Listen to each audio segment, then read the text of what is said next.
and also in budget there is just LIT and not, you didn't mention anything about TDC. Could you repeat? I'll repeat the question.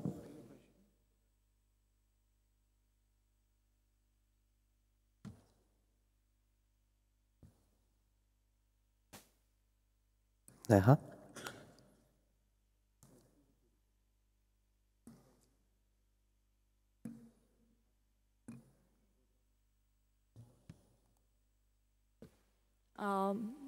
For your question, we would be able to organize the TDC at the same venue as the LIT, and if it's at the same budget as the LIT.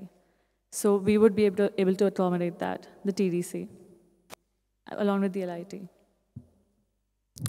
Thank you. IFF Portugal, followed by PSV the Netherlands. Then I also have ASEP Algeria on the list, SPSA Slovakia again, BPHD, and now adding CACIF Brazil. If anyone would like to speak, raise your hands up high. IFF Portugal added, and then CZPSA Czech Republic. IFFOL. Rodrigo Simões, IFFOL Portugal. Talking about, I don't know, excessive expenses, you have a website that costs, I think in my opinion, a lot, really a lot. Many people can make you a website for free, so I want some explanation how this website is so expensive. Are you talking about number 3? Number 6. The 6 website. The website, right? Yes, it's too expensive.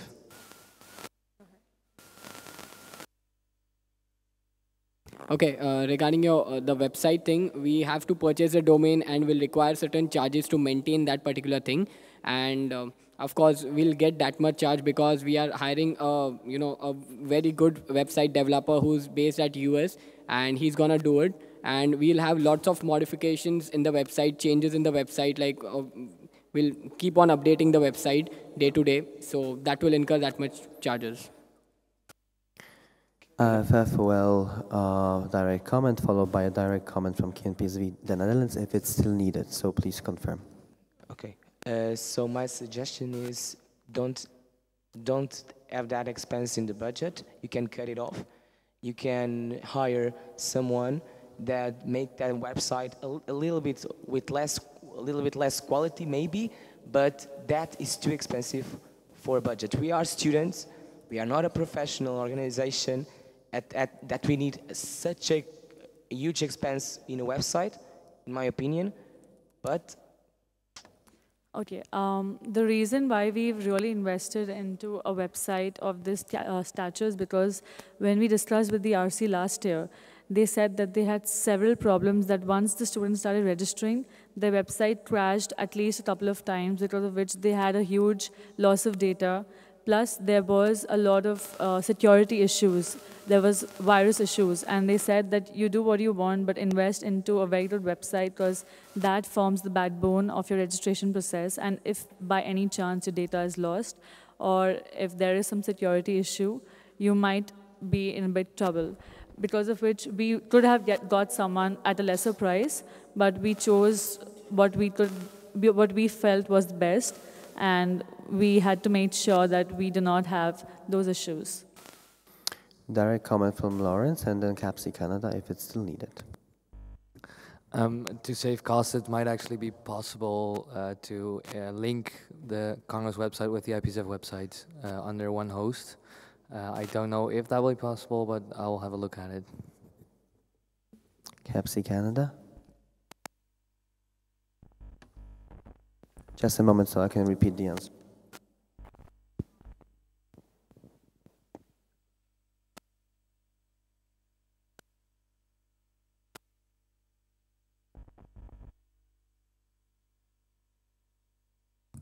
Direct comment from CAPSI Canada. With respect to making the website design cheaper, I agree with everything that you said. We had a lot of issues with the website this year, and I also think that a good website, is an excellent form of promotion on its own, and it's the best way to get the information out to the world. And I think to promote travel to India from places that might not necessarily have had an interest to go, that would be very beneficial. And if we could, like, maybe, I don't know how much World Congress promotion would have, but I feel like a lot of that could be done via the website, because I think that's a really good promotional platform to have. Thank you for your comment. Thank you.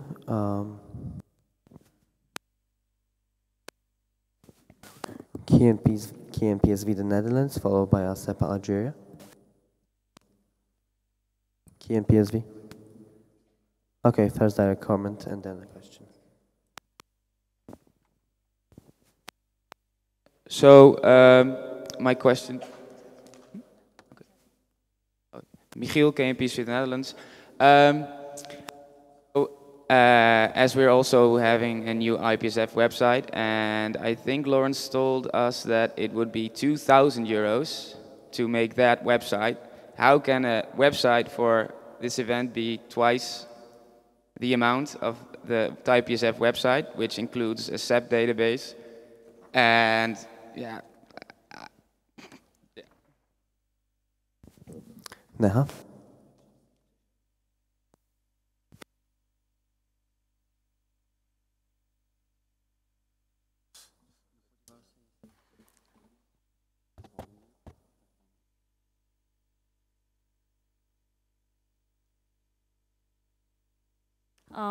At this point, the person that we've hired we've already hired, and you can actually visit our website. It's already active.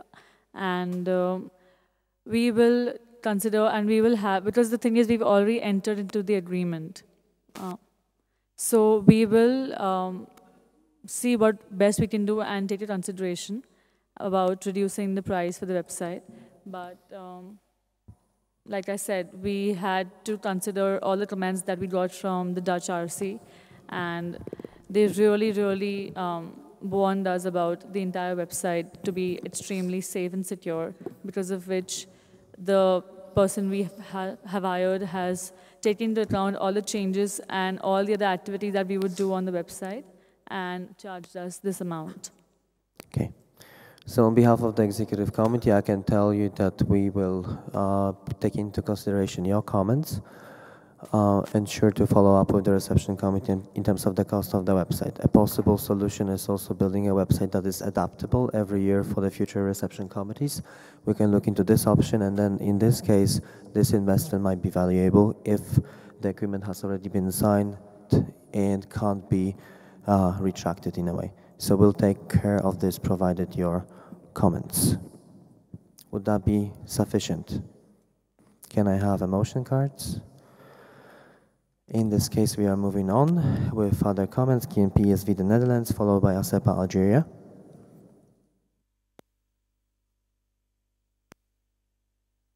KNPSV, your comment. Hands up high, and then ASEPA, Algeria, also at the front. Michiel, KNPSV, the Netherlands. Well, I would just want to know, I have a few questions actually, but first question is, what does mementos mean? What does mementos mean? It's quite an amount, and I don't know what it means. So. Okay, row 13. Mementos are basically certain souvenirs, trophies that we will be providing, especially to the guests who will be coming, and the prize winners of the various competitions that would be held. And trust me, it's the cheapest or the least amount that we could have budgeted for. We haven't even got a guarantee that we would get in that much amount, but we are just trusting our networks and our sourcings, and we've budgeted for the least that we could have budgeted.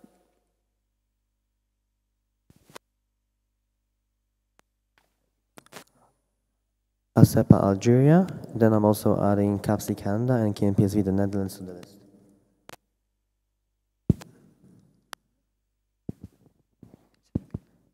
Sarah, ASEPA, Algeria.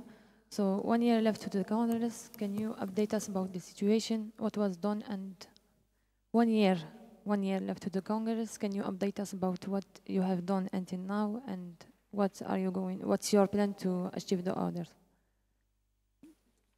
Video. Can you please speak slowly so we can hear it? I do apologize for us not being able to hear you, but it's really difficult on this It's stage okay. It's okay. because of echoes coming from several corners Okay. of this room. So I was wondering about the situation of organization. So can you update us about what you have done until now? Like one year left to the Congress. Anything in particular that you've asked about what you're asking what we've done up till now, Yeah. in right? general. Anything in particular? Is it regarding just the sponsorship or the venue or? In general. Okay, so we started off once we won the bid last year. We took around 2 to 3 months because India has so many states. We sent out calls to almost like 150 colleges, after which we zeroed down, and the interview process took 3 to 5 months, after which we had our RC selected. In the meanwhile, we had already done our groundwork regarding we had already done the groundwork regarding the venue, and we were trying our best to get the best possible quotation. So around March is when we started negotiating with Marriott, and we actually signed the deal in, I believe, June, because we kept negotiating, adding points, going back and forth on the quotation. Other than that, we have, like I said, our team has already started speaking to a lot of sponsors, and we are targeting a lot of institutions in Hyderabad, so that, stuff like transportation and probably accommodating someone to host the social events and the DJ, all of this could be sponsored. So we haven't got, like I said, a final budget for the PCT. We're negotiating on that. And we have zeroed down to around 3 travel partners, but we're still looking to find the big travel partners because they haven't responded to us as of now, as yet. Other than that, we are trying to also finalize and find good, media partners, because I believe since it's 1 year down the line, people have still not got the interest, but now that we have, the ambassador who came down, and we have a lot of points where we could promote it even better, and now that we have the website ready, it would add to our capability, because IPSF per se is not heard of as much in India. It's the first time it's happening out there. So for us to promote, we have to go to every college, and my team has done brilliantly to literally go to every college in at least 4 cities so far and promote it over there. And it takes time to explain students that, okay, this is IPSF and this is the World Congress, and this is how things happen on an international level. So we really believe that it's taking us time to promote it, because of which now that we have a lot of points, we're on a better level. Other than that, we have also, we are in process of finalizing the themes with the executives, and we would hopefully have the themes ready maybe by end of this month. So this is a summary of what we've done so far. And we will also be selecting the helping committee as soon as we go back, which would take about another 1.5 months at least. A point of clarification, the themes are to be accepted at this General Assembly, and they will be presented as they are today. So we'll need to confirm with you a few things. I will now read out the entire list of speakers. If you want to speak, please raise your hands up high, then I'll add you. Now we will move to SPSA Slovakia, then BPHD Germany, CACIF Brazil, APEF Portugal, CZPSA Czech Republic, CAPC Canada, FEF Spain, KNPSV the Netherlands. Anyone else who's missing, please raise your hands. SPSA Slovakia, followed by BPHD Germany now. Nina, SPSA Slovakia. I just want to ask if all the parties are going to be in hotel, because in transportation you included just airport pickup, but if parties are going to be somewhere else, you also need buses to the parties. Neha? Yeah, I'll just repeat your question to understand. You've asked.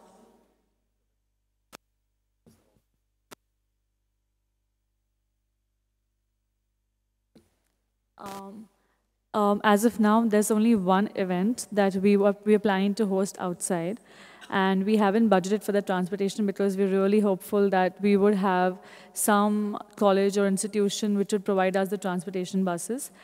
And yes, other than that, the transportation put up here is just for the pickup and drop, and yes, it would suffice.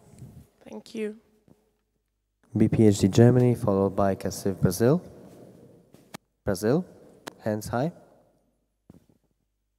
Chris, BPHD Germany, two comments under one topic regarding the safety.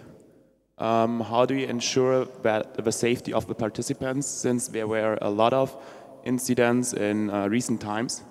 And at the Holy Party, there were discussions about ingredients inside of the powders being dangerous to health. Do you have something like a certificate to that?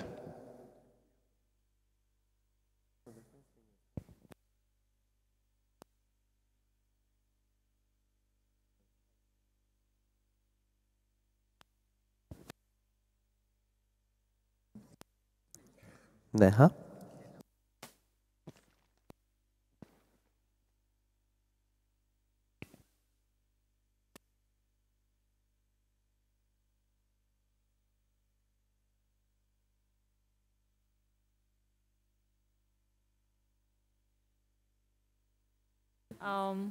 Okay, for the colors, I would like Murthy to answer because he spoke to the people who are going to help us provide. So he has all your answers for the safety of the colors. Murthy.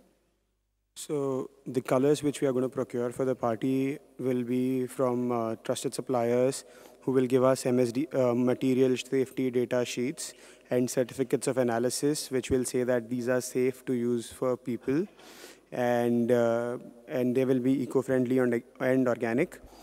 We have been using colors for Holi in India over many years, and we've been okay, and we are going the extra step to make sure that you guys are even more safer.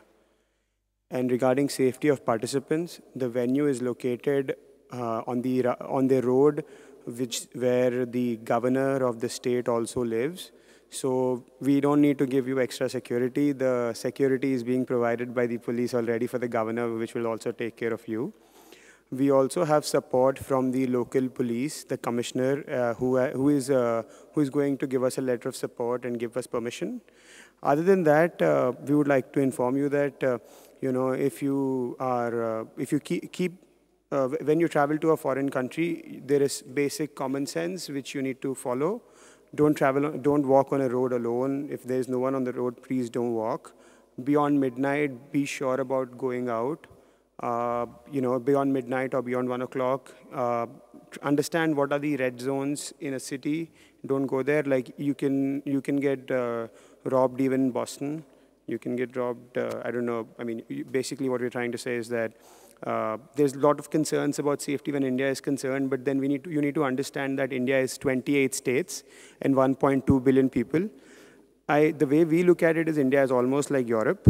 So some countries have some issues, some states have more issues. Hyderabad is a very safe city. And just to add to that, we would be having all the first aid and also a 24/7 on-call doctor in case anything goes wrong with anyone. Thank you. CACIF Brazil, followed by APEF Portugal.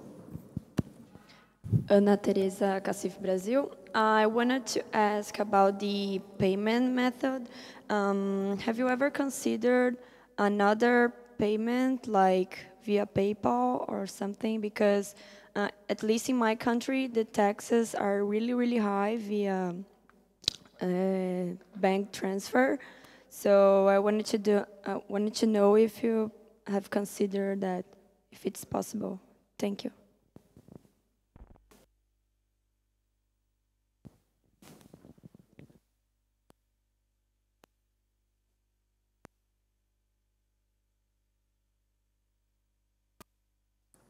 Mr. Treasurer.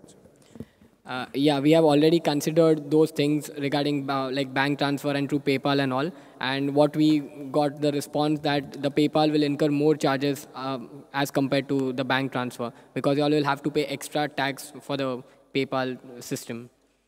So the bank transfer would be the best system as of now what we have got it. APF Portugal, followed by CZPSA Czech Republic. Steve, APF Portugal.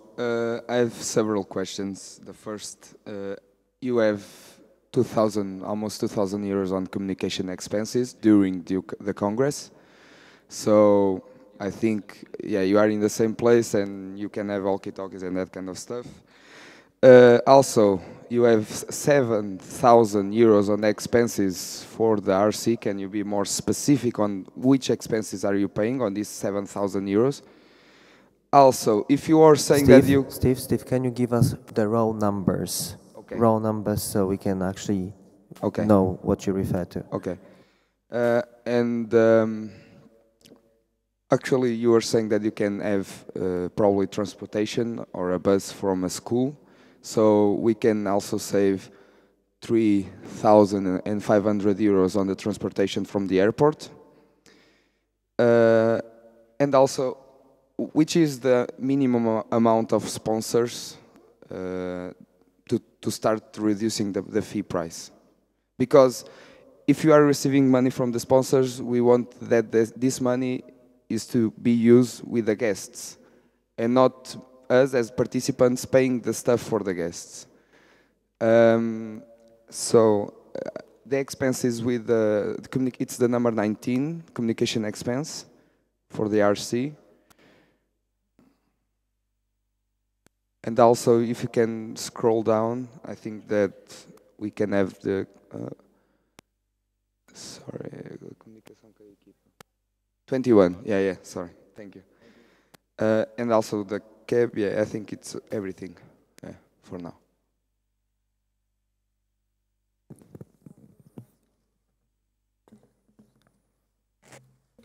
Okay, please. Yeah, regarding communication expense for RC during the World Congress, that will involve all the communication of whatever we take, like maybe the walkie-talkie systems or calling here and there just for interaction because a 10-day Congress and will require a good networking connection. And of course, it also not only involves the World Congress itself, but it also involves the whole year. During the whole year, whatever expense we are going to incur on the communication. Because as you know that we have like 28 states and communication amongst that becomes difficult and it will of course incur charges. Of course the Skype meetings also will require some amount. KMPSV the Netherlands direct and then APF Portugal with direct if it's still needed. For the RC local expense, at the moment we are from 5 different states. For us to even have an RC meet, it incurs us around 50,000. We, in the RC local expense, we have also included the travel costs that we would be traveling to all the states for sponsorship. And we have it well budgeted, actually quarter-wise, so that we know that we cannot go beyond a particular amount for every quarter. And trust me, for this, even our parent association had like 100 questions and we actually had a breakdown for them explaining why are we charging this much. Because you need to understand that even if we travel by the train or the bus to a very far away state, it still takes some particular amount of time, of money. And we need to have at least 2 to 4 RC meets before the actual Congress starts, because of which we have budgeted this much. KMPSV with your direct comment, and then APF Portugal with a direct. Michiel, KMPSV, the Netherlands. So for communication expenses, I thought that Skype meetings are free if you both have a computer. Other communication, I mean, I think you all have a phone, and it doesn't cost extra money if you call with it. Can you respond to this? Okay, for us, I understand what you said for the Skype. We were talking about speaking to international sponsors. Like, for example, just to get the ambassador here, it took us 1 month of calling at least once every 2 days, I believe, which was quite a substantial amount, which we not even included here at the moment. So we need to have, we believe we will be interacting with international sponsors also. And the ambassador himself told us that he would try and get us some speakers and some, people, some bureaucracies from different countries for which this type charge. Other than that, the walkie-talkie that we are planning to have for at least 20 of the RC itself is 1 lakh for us at the moment. So, and we're just renting it out, we're not even buying it. So I believe I have justified your question. APEF Portugal, do you still have a direct? APEF Portugal, APEF Portugal, APEF Portugal. These guys, yes. These guys. Steve, APEF Portugal, you still need to answer to me the cab fact, the sponsors, and actually you're talking about going to industries, meetings, and that kind of stuff, but you have their participation in national pharma conferences. Isn't that like a conference with every single industry in your country? Or it's not supposed to happen in this thing? Can you explain me the national pharma conferences, please?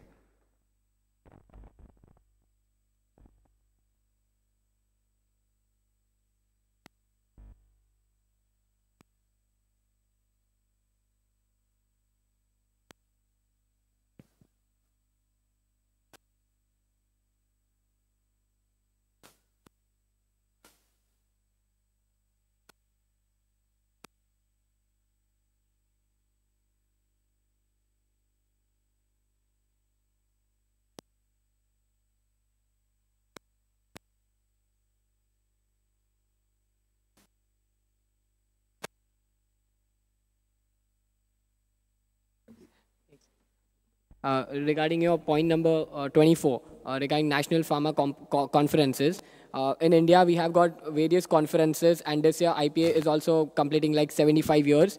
So we'll have the convention, and there are various conferences, and the best chance to interact with sponsors and also with students to promote our conference and get sponsorships and good contacts from it. So hence we have budgeted for the national pharma conferences. Hope it answers the question.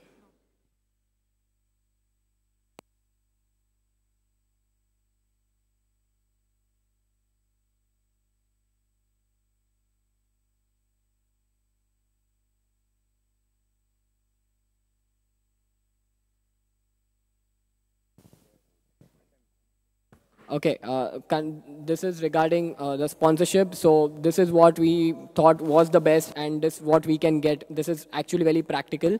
And by the time the money comes in, it will be like January, February. And by that time, the registration process would already have been started.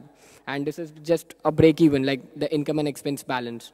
And this is what we have calculated based on our experience in all the pharma conferences on national levels, which we organize every year. Basically, to summarize what he's saying, even if we get all of this sponsorship that we have budgeted for, we are still breaking even. And like I said, if we do not meet this target, we have our national association to back us up.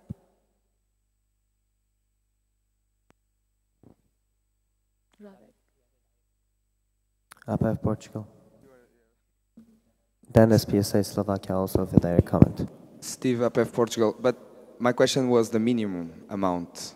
And because if you can have more money on the sponsors, we want the fee to be reduced to the 400 euros.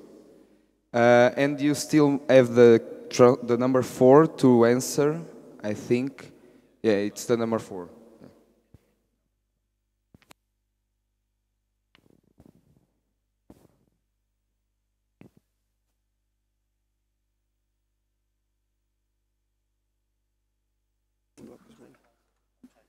Okay, so like I said, how many of our sponsors we approach, the earliest that we can expect money to come in is February end, and by then we would have started registrations. And I think that answers your question. Okay, also as a point of information,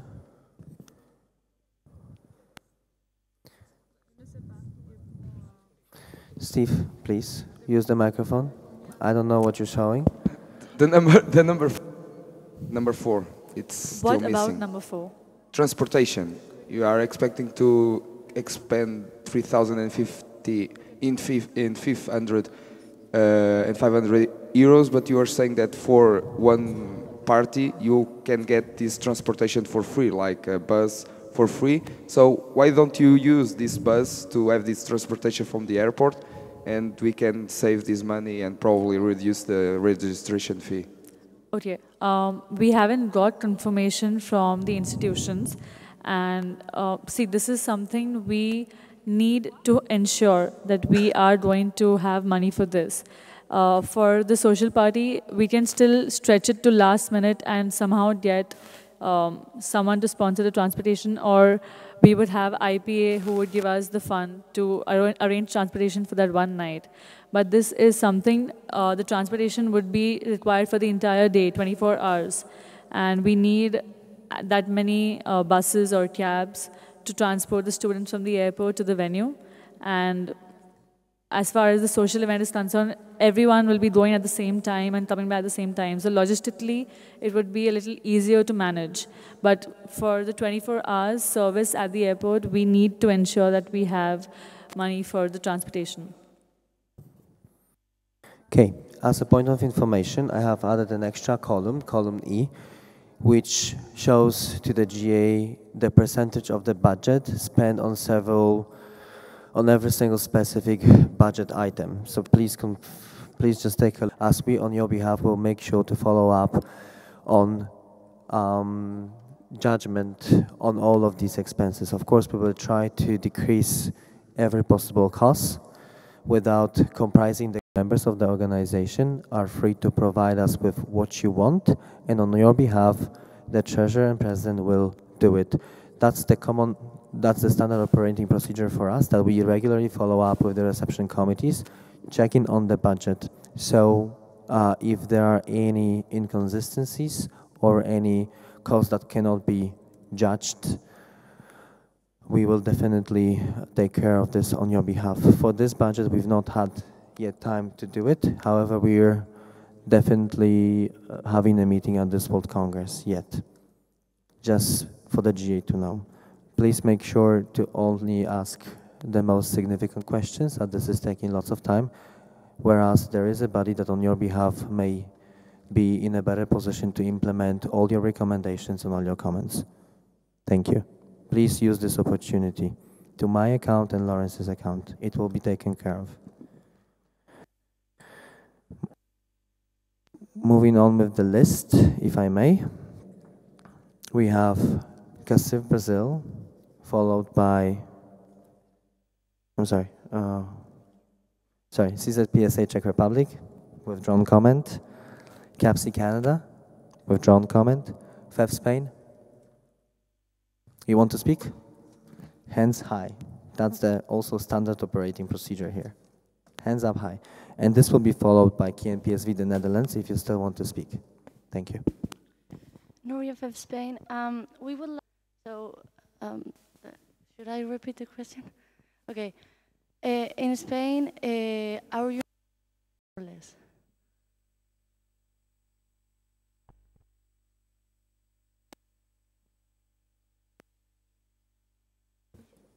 So the thing is, India works in a different way. We have about 600 pharmacy schools across the country, and this is not being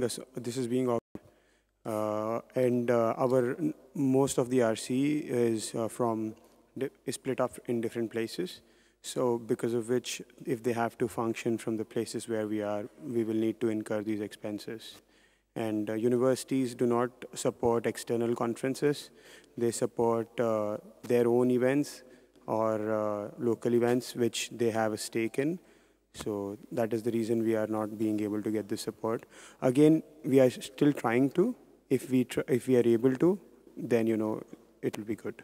Okay, thank you. And just to add, like I said, IPSF is not very popular in India. So we are trying our best to create as much popularity as possible so that we can reduce as much as possible from this budget.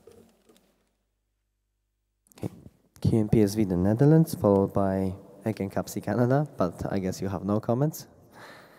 And then UPEF Portugal, and then Lawrence. Michiel, KMPSV, the Netherlands. In total, we have our doubts that the rise in the fee, the 20 euros extra, really contribute to more experience for the students. So I would seriously recommend if you could look at certain costs. And I think one thing I also noticed is that your inflow, the totals, are not the same as your outflow. So how is that even possible?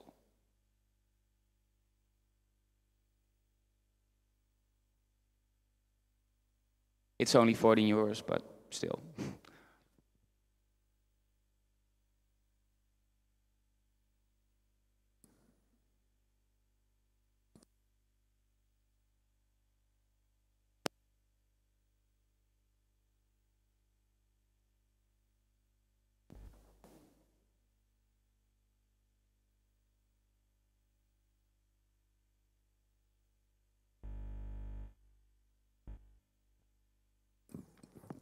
Reception committee.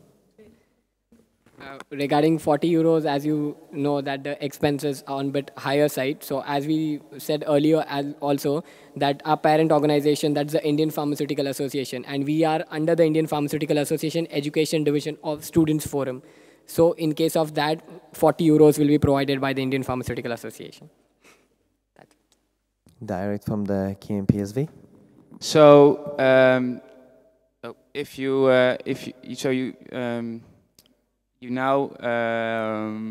why don't you put it in the budget if you think you'll make the loss? You can just put it in, just say, okay, 14 euros covered by IPA, because now it's just missing. Okay, we'll note it. Thank you. Thank you. UPEF Portugal, followed by Lawrence. Steve, UPEF Portugal. Can you explain me better the service tax?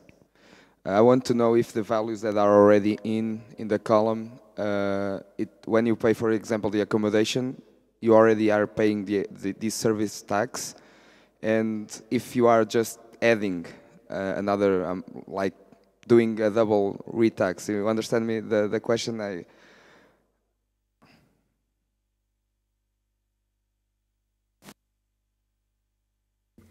It's not included in the payment, the service tax. Okay. So it's an extra tax.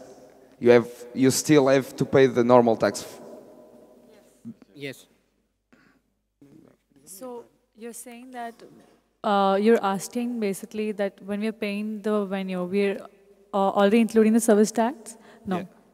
We have literally gone back and forth, I think, for 2 months on this, trying to get as many recommendations from CAs, banks, and everything that possible, and they said that you will be charged a 12.36% service tax on the registration fee, even though we are paying to, even though Marriott is going to pay it also.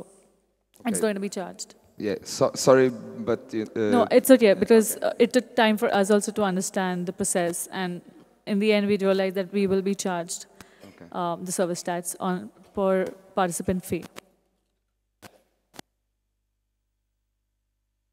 Lawrence, followed by CAPSI Canada, and then Alpha Austria, and PSA Taiwan. I just want a clarification for point number 20, the Netherlands meeting 2015. What do you mean by this? What is it? And where are you going to spend the money on?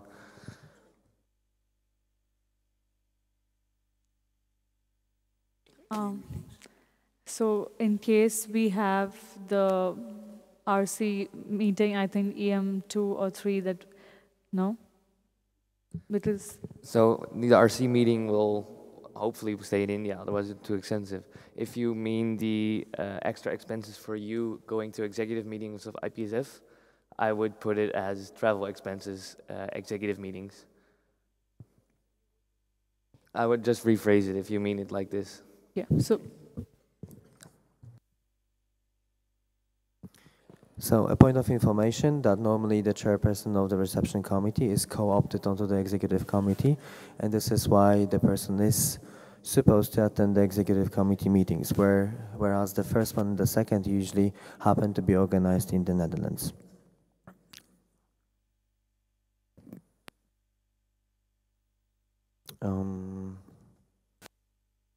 CAPC Canada, followed by AFOP Austria and PSA Taiwan. Thank you for your presentation. Carly, CAPC Canada.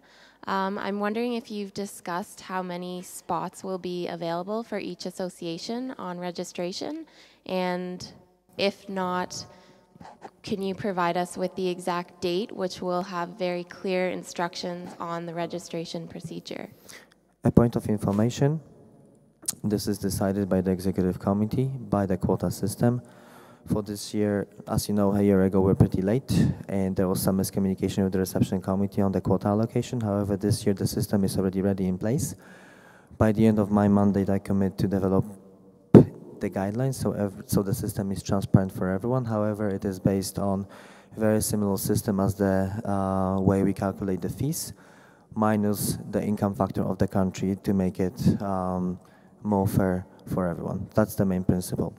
That means that also by the end of this mandate, based on the data provided by the reception committee in terms of for how many participants they can accommodate, how many reception committee members they have, we will be able to release the quota pretty much even a week after the World Congress.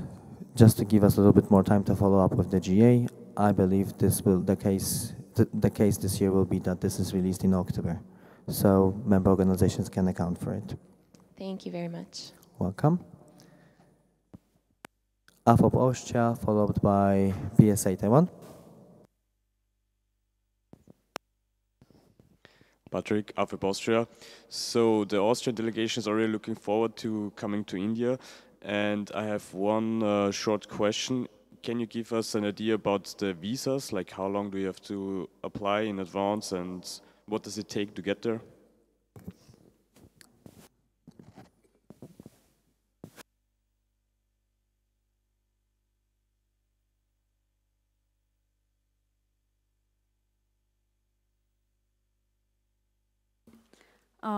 As per our current knowledge, the Indian government is working on providing free visa, I believe, visa on arrival for 180 countries, which might be passed in January, end of Feb. If that happens, it'll just make the process easy for most of you. But if not, it takes around a month for the visa, like considering the maximum time period for visa approval. And to make the process easy, as soon as we go back, we'll be talking to the Ministry of External Affairs and ensure that we do not have visa issues for participants. Thank you. Also, as a point of information, during our meeting with the Indian ambassador, he expressed that he will be available to help in terms of any visa problems that would occur in regards to our World Congress. PSA Taiwan, followed by anyone else who would like to speak. Ocean from PSA Taiwan. I heard that you are going to host 1,000 people, but I'm not sure about this information. But in this budget, no matter it's the accommodation fee, which is in the first row, or the service tax, which I believe it's in the 26th row, and the registration fee income, which is on the right side, it's in a 400 people basis. So would you please explain it a little bit?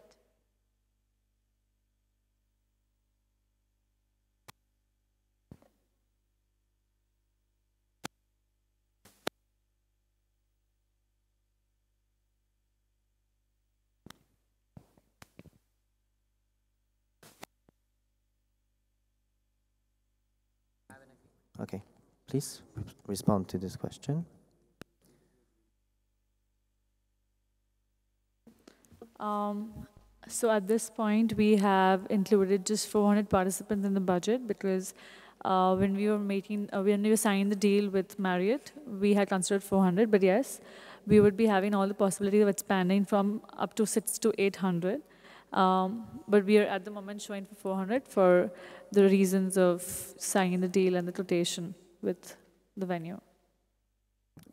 A point of information, this is something that has to be urgently agreed upon with the executive committee as the marginal cost of participation at the IPSF World Congress is higher, quite high.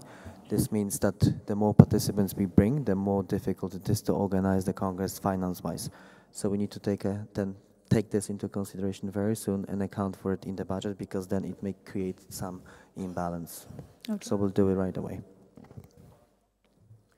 Are there any other questions or comments? IFFOL would like to request intra-delegation discussion before voting on this motion. Anyone else would like to speak? Any other questions, comments, recommendations?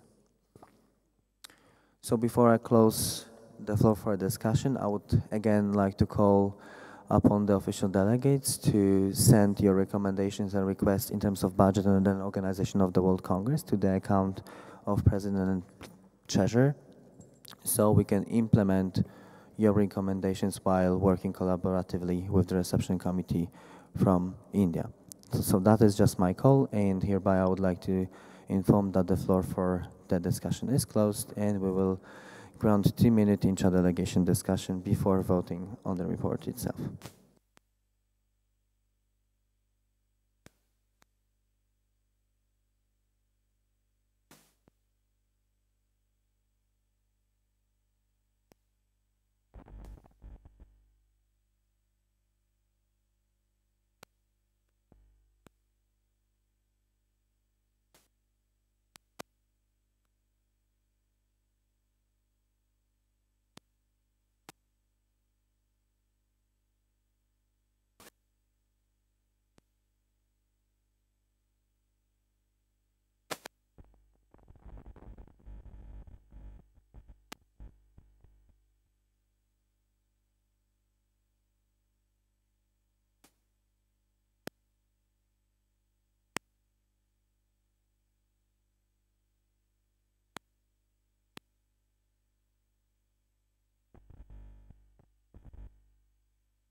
The time is up. Everyone, please make it back to your seats at the back of the room. Please move back, move away so I can see the faces of the official delegates. That's for Alga. Okay. Alpha posture. Alpha posture. Please move back to your seats. YP Poland also, please move back to your seats. Also, UNDEP France, you're very much welcome to go back to your seats. Thank you. And so is everyone else. TPAYC, TPAYC, thank you. FEV Spain, FEV Spain, please go back to your seats. IFF Well, please take back your seats.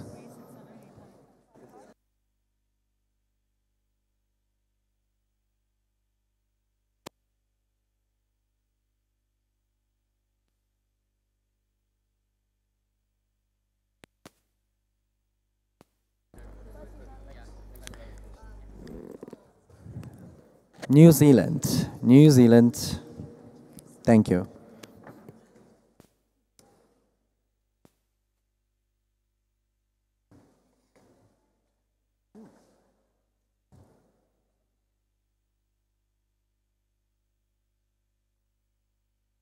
Just as a reminder, before the voting, I will reread the motion, as some of us may have forgotten what we were discussing.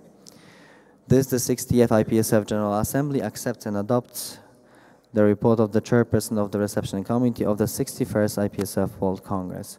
All those against accepting this report, please raise your voting cards up high.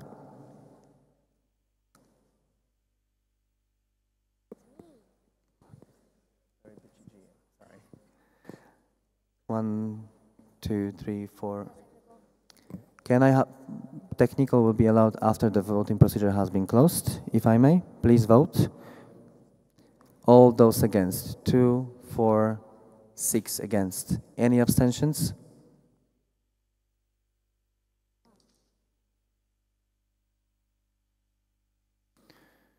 Abstentions. How many? All those in favor, please raise your voting cards up high.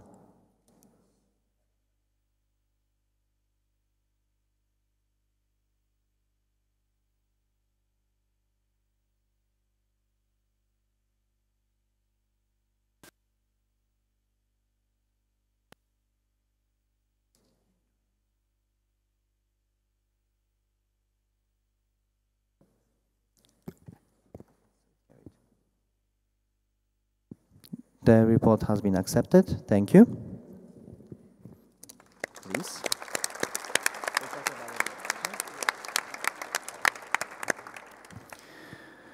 So this is also clear to me that there are still some concerns in the room. Please share them with the executive committee so we can implement everything on your behalf. There was a technical comment from... Okay, thank you. Is there a request from CAPSI Canada for a comment? Okay, technical from CAPSI Canada. Comment. Just a question, clarification needed. Okay. Can I have a microphone to CAPSI Canada, request for a clarification, and then also Upper Portugal. Hello, Cassandra CAPSI Canada. I was just wondering, was the increase to €420 to cover the tax specifically for India, and would this then be reconsidered for future Congresses to decrease back to a lower amount?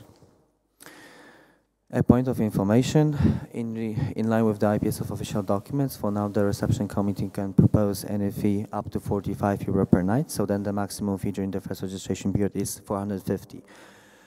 Usually what is suggested as the fee is the fee which is sufficient to balance the budget, and of course is if the expenses decrease, and this is known by the time of the opening of the registration, we will reconsider, and the executive committee will also approve final registration fee, just in order to achieve win-win-win situation for everyone.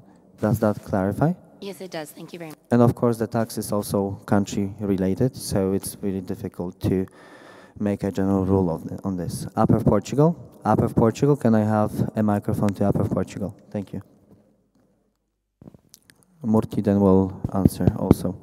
Steve Upper Portugal. We just want to say to the reception committee that our position, it was not against the report of the chairperson and the program and everything. It was just on the budget. Okay. I think we understand these concerns, and this is why, again, I would like to call you to share all these concerns so we can help out in solving these problems as the executive committee. Murthy, would you like to comment? Can I have a microphone to Murthy? And there's also a technical comment, clarification from EPSA. Just a clarification that the 420 euro registration fee includes the tax, includes the service tax. So the service tax is not above 420 euros, but part of 420 euros. So technically for the government, the registration fee will be about, let's say, 300, and on that 12.36%, which becomes 400 and then 12.36%. I'm not sure of the figures right now. So that is how the registration fee will be. But what you will be paying will be 420 euros, including taxes. Okay, thank you. A clarification from EPSA. Svetlana, EPSA President, just a clarification on why are you adopting the report of the chairperson? Because in the regulations, I can see only that the RC is to prepare a written report, and I do not see, is it about the organization of the event or when the event took place already? Because for me, it's not clear from the domestic rules on why are you adopting the report of the chairperson. I'm referring to the Article 13.3.5 in the proposal for changes for domestic rules.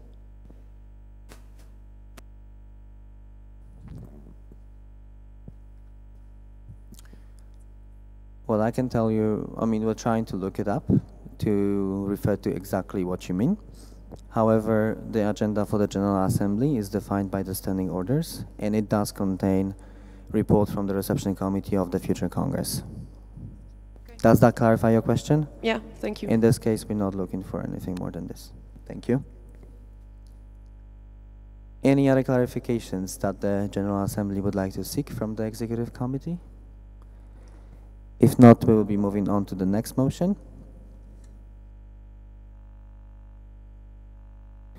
Point 13, any other business? Neha, can you please stay? Can you please stay and actually even come to the stage? This is something that has not been initially scheduled on the agenda. However, it is required that we take this motion.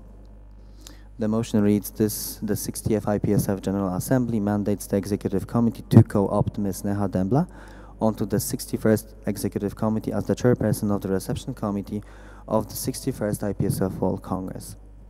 To provide the motivation for this motion, the IPSF domestic rules define that the chairperson of the next IPSF World Congress is a co-opted member of the IPSF Executive Committee with no voting rights within the team, however, with speaking rights and any other privileges that the Executive Committee has. However, the GA may not also approve the candidate or the chairperson if you find the person not sufficient to be involved in the overall communication of the Executive Committee.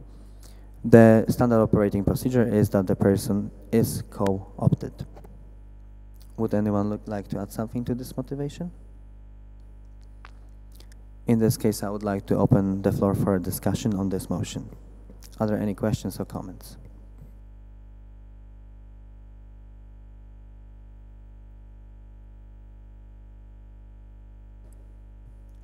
In this case, the floor for a discussion is closed, and we will simply move to the voting procedure. All those against co-opting Neha to the incoming Executive Committee, please raise your voting cards up high. Any abstentions? Neha has been co-opted unanimously. Congratulations, you will have more work to do.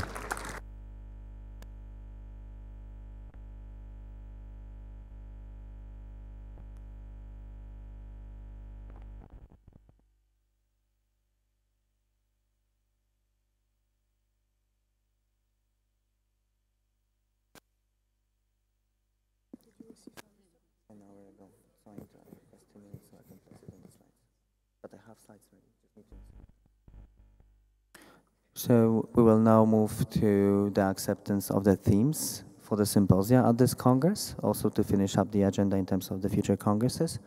I will just request 2 minutes to rearrange the slides.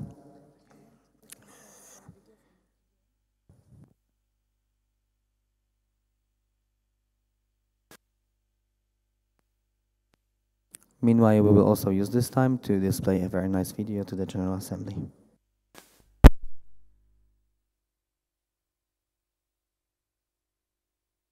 And Angela will be given the floor to explain what the video is about.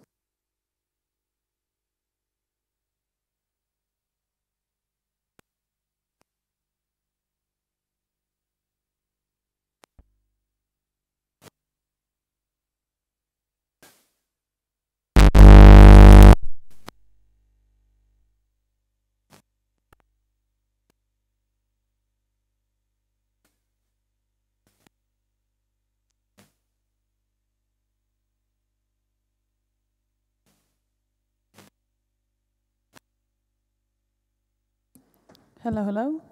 As some of you may know, there is one student from France, Guillaume, who is currently on the way around the world on his motorbike.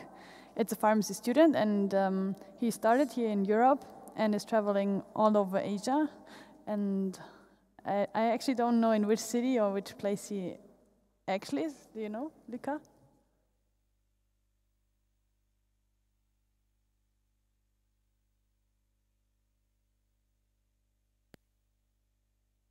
I didn't hear, but somewhere Indonesia, Thailand, Indonesia, okay. And he sent a video as greetings to the General Assembly, so I believe if we can have a sound here, then we can start displaying this video. Let me try it. Enjoy. Hello everyone, I'm Guillaume Brun, French pharmacy student. Some of you maybe know me.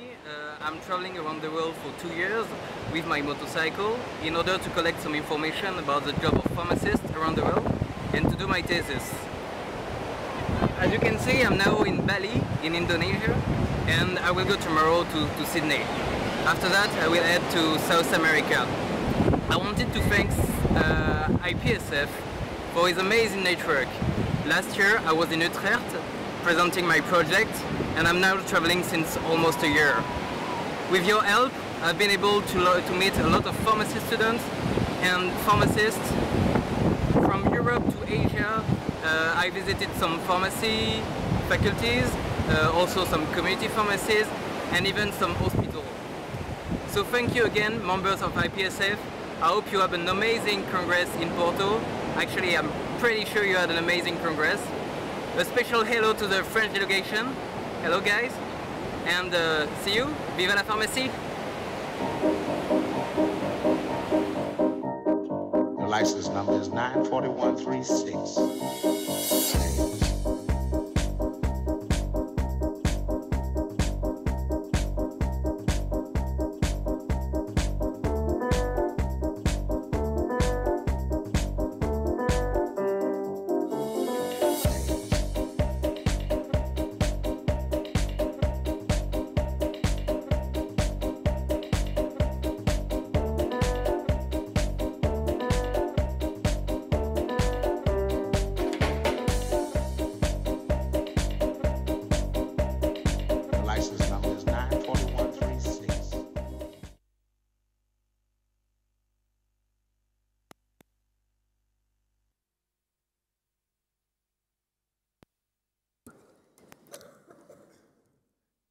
Then we will move on with the agenda after this little energizer, and I'm sure Luca will inform Guillaume and present him with some pictures, provide him with some pictures. No? From the screen? No? Okay, thank you.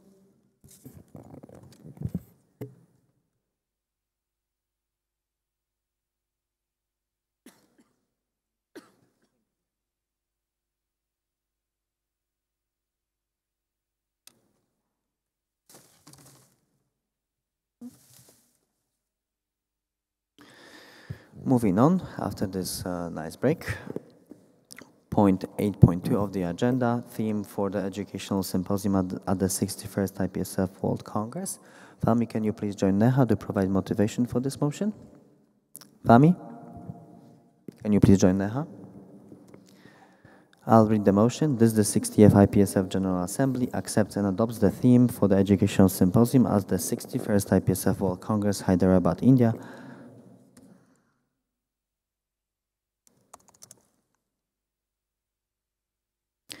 As follows. Bridging the gaps in current pharmacy education. I would like to ask Fahmi and Neha if she wants to add something to provide motivation for this motion. So the idea that we have with this theme is to explore the gaps between the curriculum of one country to another.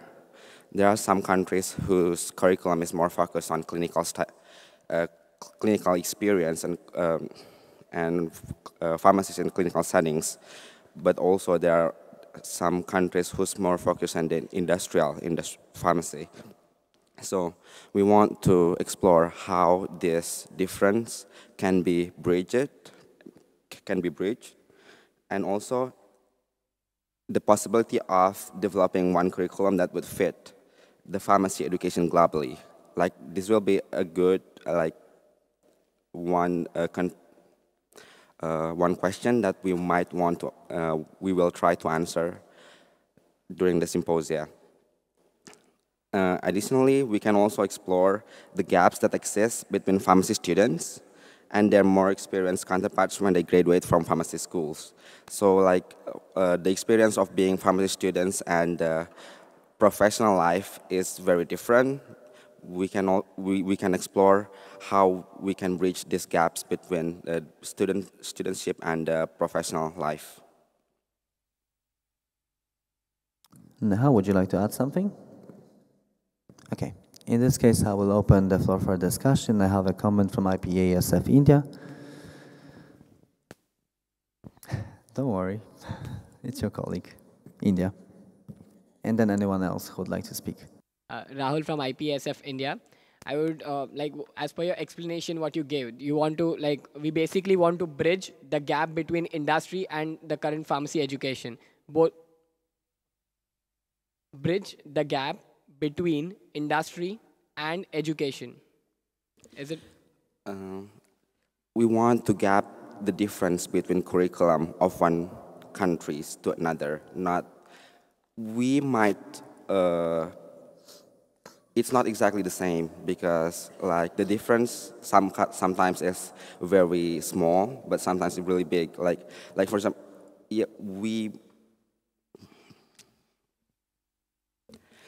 we can explore the difference between, what we want to explore is the difference between the curriculum, not exactly between the industry and the education itself. Is this clear? So basically, you are trying to create a curriculum basically which can be accepted on a global level. Is it that? I'm not saying that we are going to create one. We will try to find if it's possible to create one. Thank you. So the thing is, we want to explore the difference between the curriculum, about the difference between what we learn in one country and what the other learns in another country. Not exactly between the industry and the education. Can I ask for a feedback from the GA whether this is clear for everyone, what we're going to do? Okay. So I can invite the Indian delegate to discuss it more with Fahmi in terms of what is intended, just because you are also the reception committee member, so it's crucial that you know what we're going to be doing there.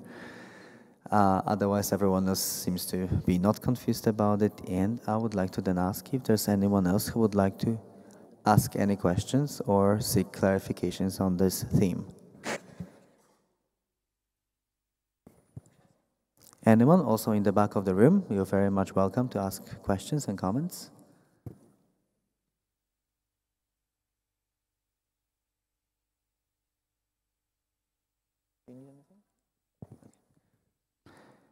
In case of no further questions, I would like to close the floor for a discussion, and we will move to voting on this motion. All those against accepting this theme as the theme for the Educational Symposium for the Congress in India, please raise your voting cards up high. Any abstentions? The theme has been accepted unanimously. Congratulations on getting this one done.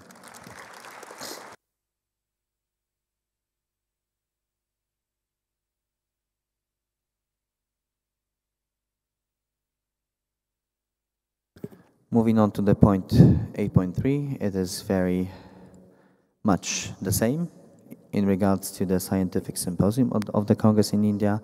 Here is the motion. This, the 60th IPSF General Assembly accepts and adopts the theme for the scientific symposium at the 61st IPSF World Congress, Hyderabad, India, as follows. Catalyzing innovation on manufacturing and delivery of pharmaceutical products. I would like to ask Fami and Neha if she wants to provide motivation for this motion.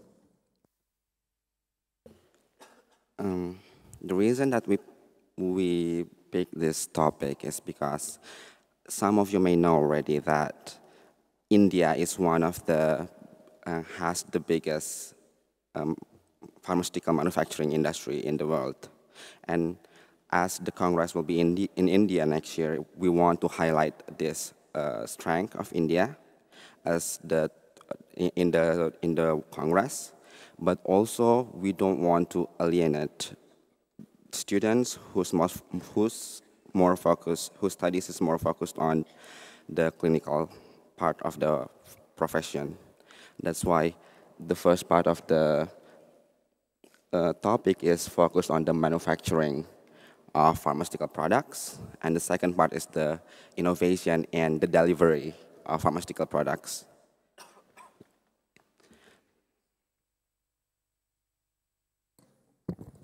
Anything to be added? No. Neha? We also believe that since we're planning to approach so many sponsors, this would really help us in getting a much more positive feedback from them. And this would also support our plans to take students in parts for industrial visits. So we very well as a team support this theme for the scientific symposium.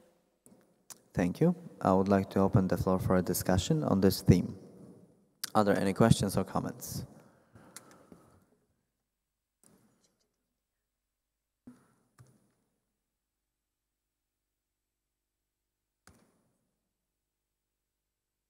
Just an improvement to the slide. CAPSI Canada.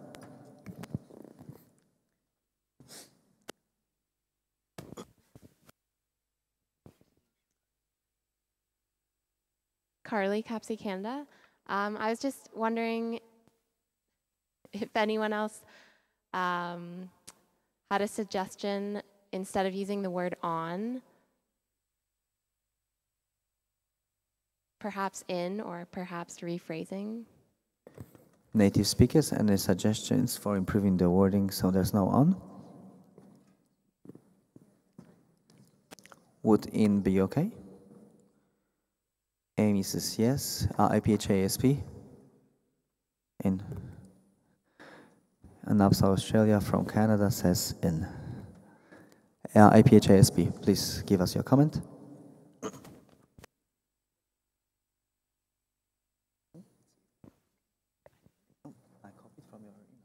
Jafari, APHA, say, we were thinking catalyzing innovation of manufacturing and delivery of pharmaceutical products, but the other one's fine too.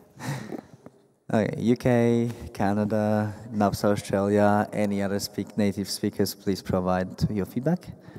So, Jenna BPSA UK, that's fine. Thanks. Off. Okay, NAPSA Australia is saying there's two offs and they don't like it.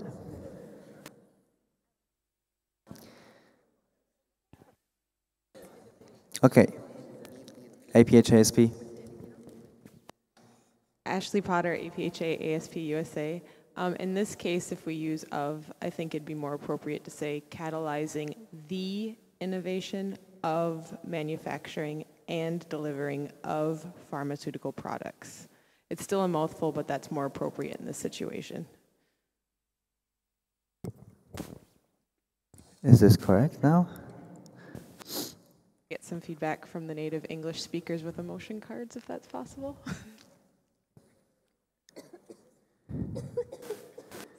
Native speakers, your feedback?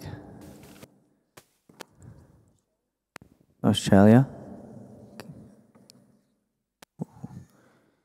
So again, I'll read the theme as it is now on the screen: catalyzing the innovation of manufacturing and delivery of pharmaceutical products. SOP Denmark has a comment. SOP Denmark, did you say delivering or delivery? I couldn't hear if you wanted it to be delivering or Okay, APHA ASP confirms that what's on the screen is the proposal.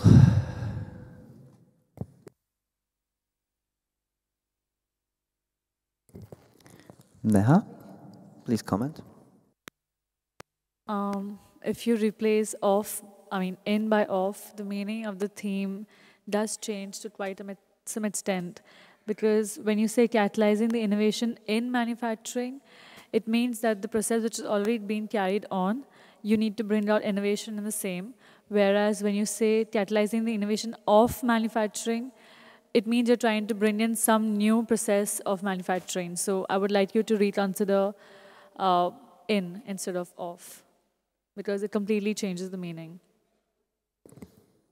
The GA, can I please have your opinion if you agree with what Neha just said? Everyone, please, emotion cards, we have them, let's use them. This is what I will put now on the slide.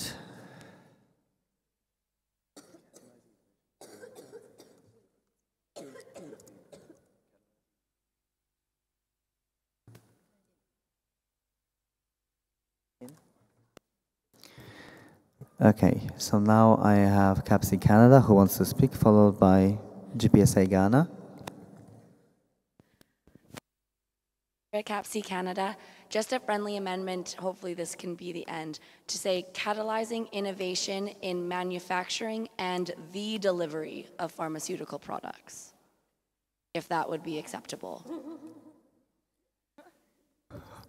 Oh guys, you're confusing us so much. It's on the slide. Native speakers, please, I would like to seek again your advice through the feedback emotion cards. Okay, all of them seem to be agreeing now. APHASP, are you okay with this?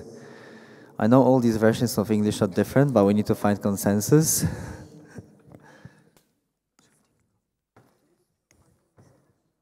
Okay.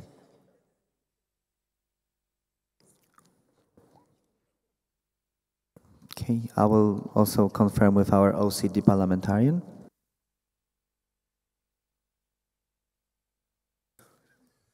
Okay, Dale's okay. In this case, let's move on with the discussion of on this motion. Are there any other questions or comments?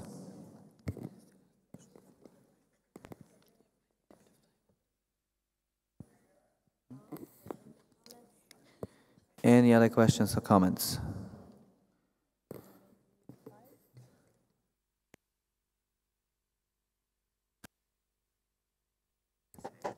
BPSA UK.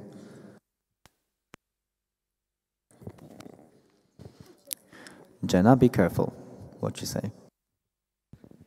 I'm really sorry.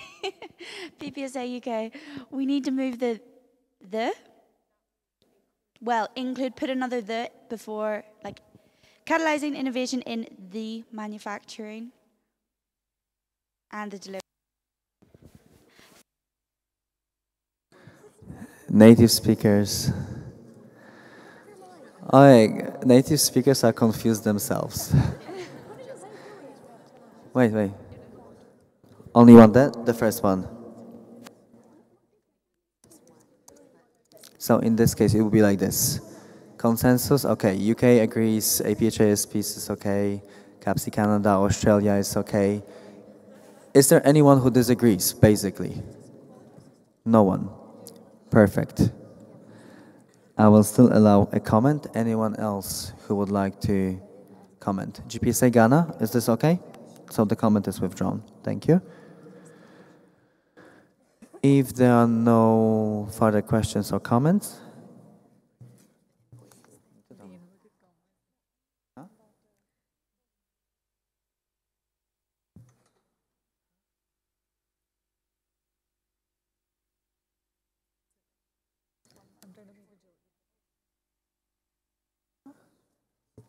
it won't, like, these things will not be there.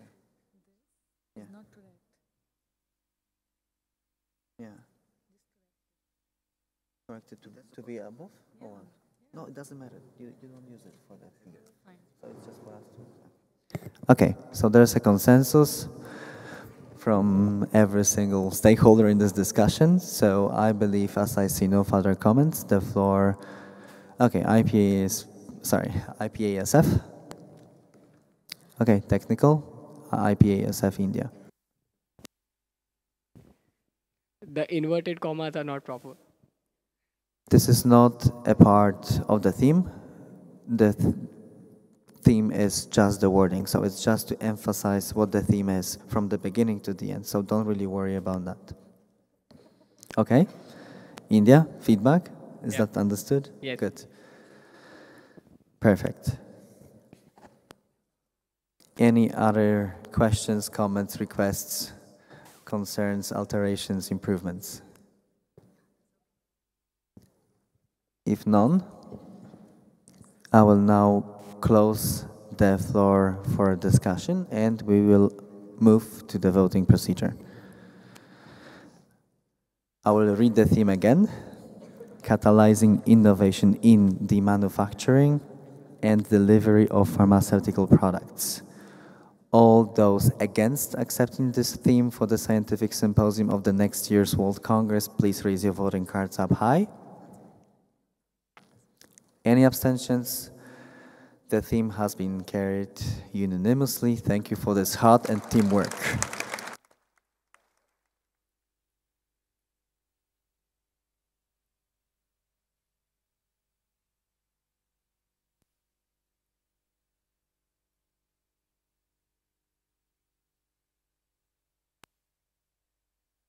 We will soon have a coffee break. This is the last point before the coffee break. 8.4, bid for the 62nd IPSF World Congress. And as you may have already understood, we have received no bids. This is why this will not be taken today at the General Assembly. In this case, the Executive Committee will reopen the call and the decision will be taken hopefully soon as we receive bids. From our table, we would like to invite all the member organizations to consider bidding for the World Congress 2016. If there is just a slight thought that you may want to organize it, please come to talk to the Executive Committee and we will provide as much of help and guidance as it is only possible so we can make this event happen in 2016. It has also been discussed during the CP meeting, so I hope many of you were attending and that you can also take those comments and see that there is really lots of guidance that can be provided by us so we can have a great World Congress in 2016. Murthy, would you like to comment?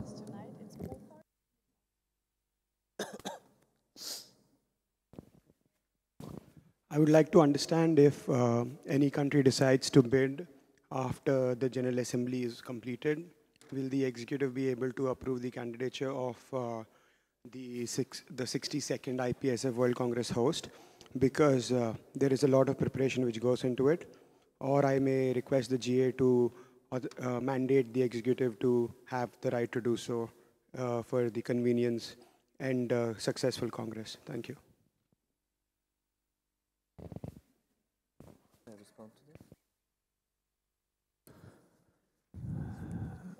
So just for the sake of clarity, if there are any uncovered decisions during the General Assembly, we are striving to be able to give at least 2 years of time for each reception committee to organize the Congress, and normally in this case the executive committee would be in charge of taking such a decision. If the GA believes that a special motion on this is required, we will propose it. However, first of all, we will also check the provisions of the official documents if it is really required. This is just the way the organization runs. When the GA cannot convene, the executive committee is in charge of taking the decisions on behalf of the federation. And for this particular one, we will strive to achieve it as soon as it is only possible to allow for proper organization of a Quality Congress in 2016. Thank you. Announcements. Oh, I'm sorry.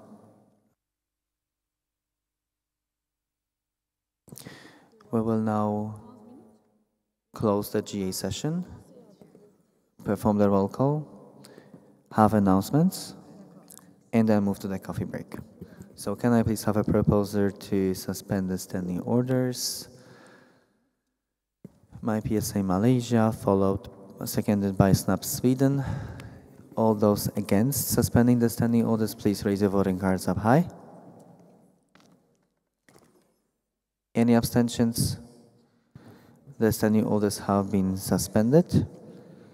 And I will now pass the floor to Secretary General to perform the roll call. Scrutineers, can you please get ready to collect the voting cards and secret ballots?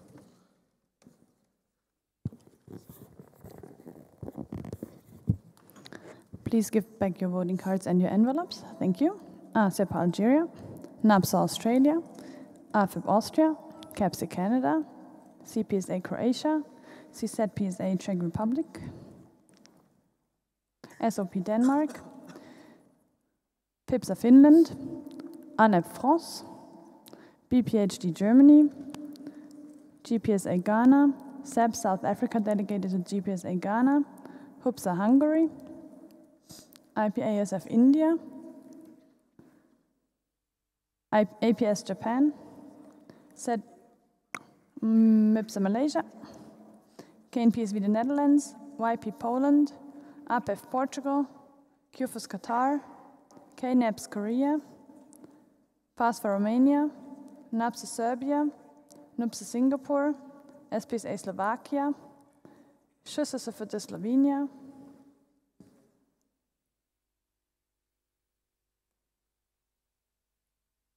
FEF Spain, FPSA Sudan was not present, SNAP Sweden, ASEP Switzerland, PSUT Thailand, TPAYC Turkey,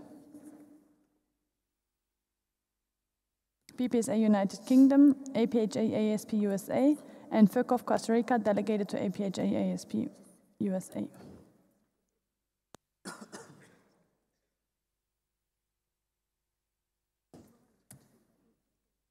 Thank you.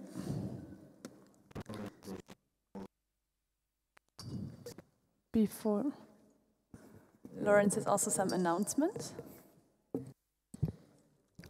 Good morning, everyone. I will perform my part of the roll call. First one coming late, Miguel from Spain. We got a girl from Poland being late. The guy from Taiwan was late. Kenya, late. Then came Jason, Dora, and David. 3 delegates from South Korea. Arthur from Brazil. A guy from Turkey over there was late. Fahmi was late, and Patrick was late. Thank you. Wait another moment. Just a recap on the agenda for the next session. We will start with the membership application of the organization from Ivory Coast for membership in association. Then we will discuss 2 memoranda of understanding.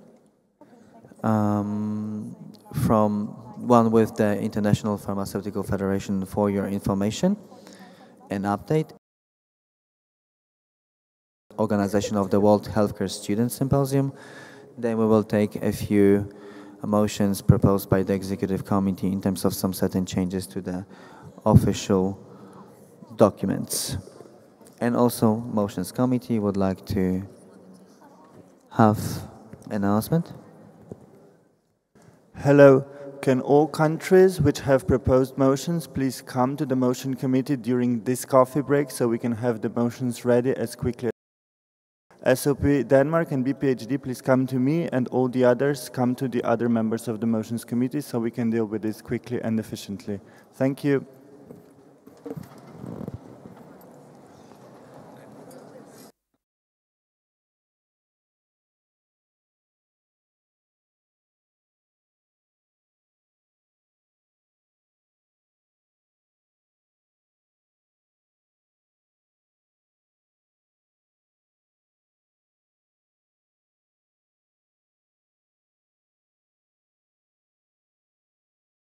$11.20.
Oh.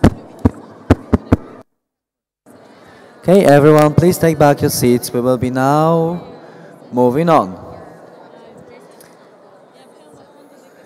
Upper Portugal will show us how to seat. Take your seats. Thank you. Everyone, please take seats at the back of the room if you're not an official delegate. Official delegates, please take back your seats at the front of the room. And please do it now. Otherwise, your voting rights will not be given for this session.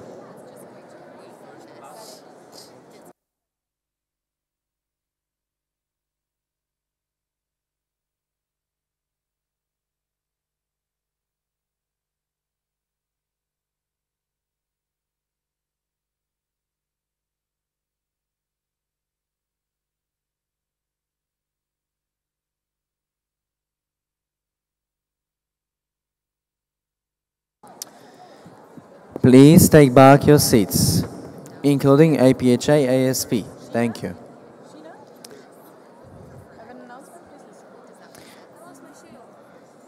We will start with an announcement. Okay, all participants, this is an information for you. Tonight there will be the pool party. It will be outside, so please take appropriate clothes to avoid that you are cold.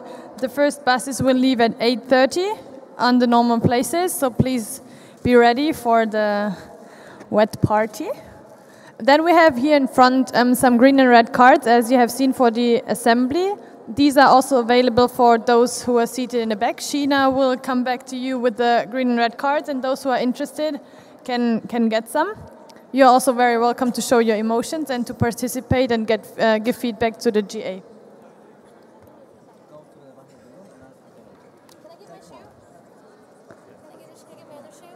Then we can start. We'll now perform the roll call. So floor goes back to Angela.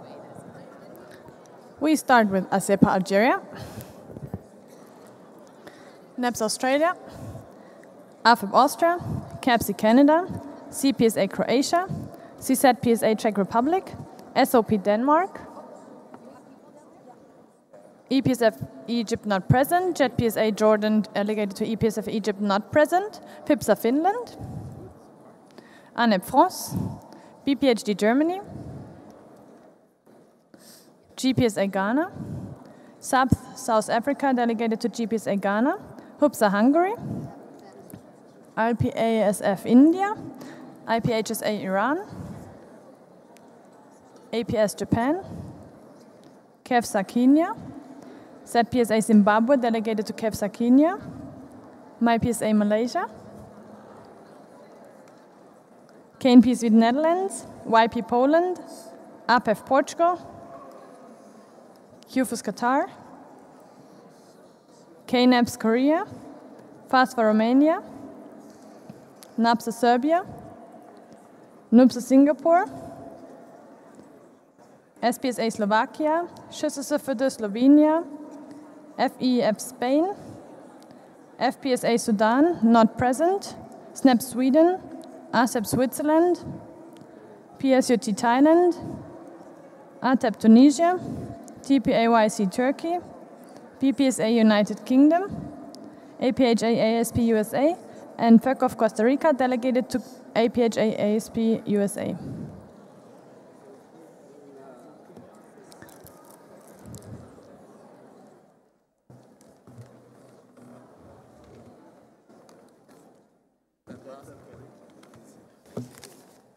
"38 full members present and voting." It's applicated.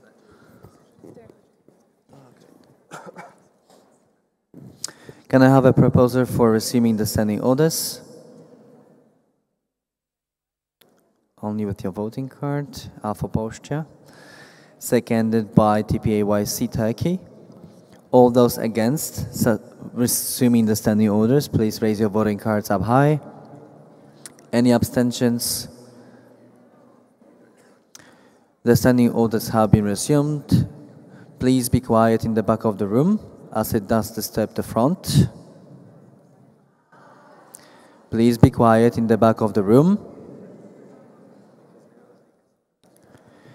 will now move on with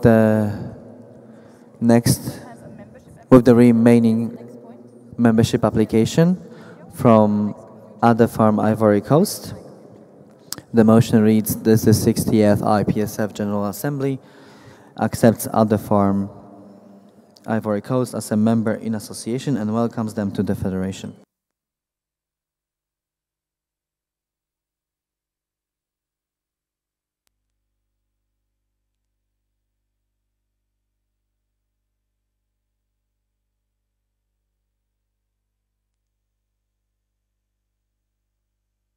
The spelling of the name has been corrected. I have a video from them as their presentation, which I will display now.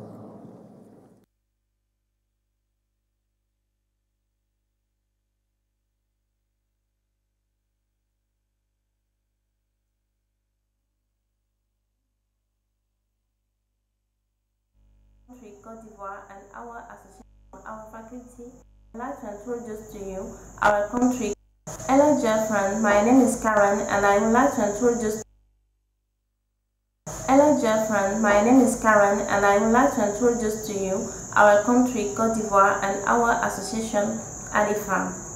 Located in West Africa, Côte d'Ivoire is a French-speaking country of 20 million inhabitants. Abidjan is the capital. Côte d'Ivoire has 5 state universities, as Félix Houphouët-Boigny University, in which the Faculty of Pharmacy is located. ADEFARM. ADEFARM has been created on December the 60th, 1997. ADEFARM is a founding member and strong leader of West African Pharmacy Students Federation in French FESPAO, which currently includes 7 ECOWAS countries. ADEFARM missions: defend interests of pharmacy students, promote pharmaceutical sciences beyond our faculty, contribute to professional development of students and insertion of young pharmacists, perform acts of public health. Unique association of all pharmacy students of Côte d'Ivoire, ADEFARM includes about 350 active members. The current management team, with its 6 members, is chaired by Mr. Richmond Chi. ADEFARM activities. As part of its mission, ADEFARM organized several activities, as tutoring days, malaria and career days. ADEFARM infatuates FESPAO activities. ADEFARM financing. The main sources of income of the association are membership fees, service points, as Copier cafeteria.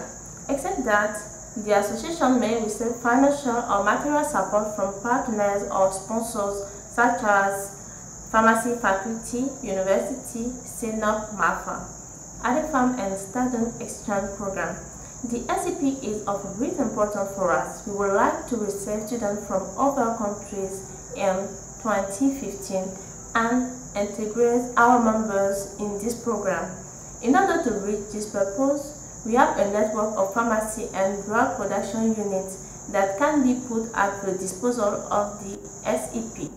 Our interest for IPSF.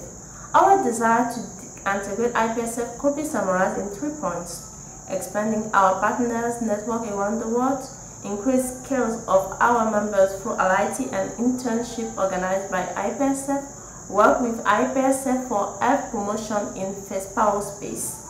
If we are accepted as full member, our first challenge will be to help other FESPAO members to join IPSF in order to establish a partnership between IPSF and FESPAO.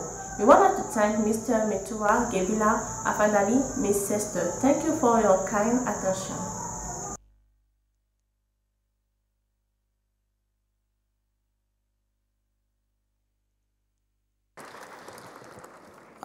Angela has a technical comment. Thank you. So next we will present the questionnaire that ADEFARM was supposed to present. Then we have them present on Skype to answer questions. Since there are a lot of people in this room, I would like to ask you to close all the internet connections you have to increase the quality of the Skype call, because it's very weak at the moment. So please shut down all your internet connections for the quality of the call. Thank you. Jason, the floor is yours.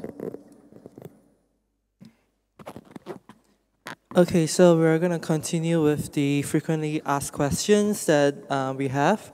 Will be displayed on the slides as well, but I'll just read what they have also written for us. So basically, when they did the questionnaire, they actually replied in French, and we tried to translate everything in English. So please excuse me if there is any mistakes or any mistakes.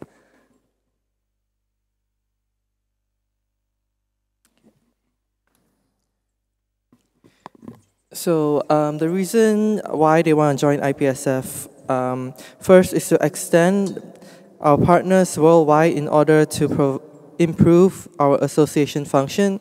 Secondly, sharpen our members' skills through the several workshops and trainings that IPSF offers, such as LIT and SEP. Thirdly, collaborate with IPSF with working on promotion health within the FESPAL region.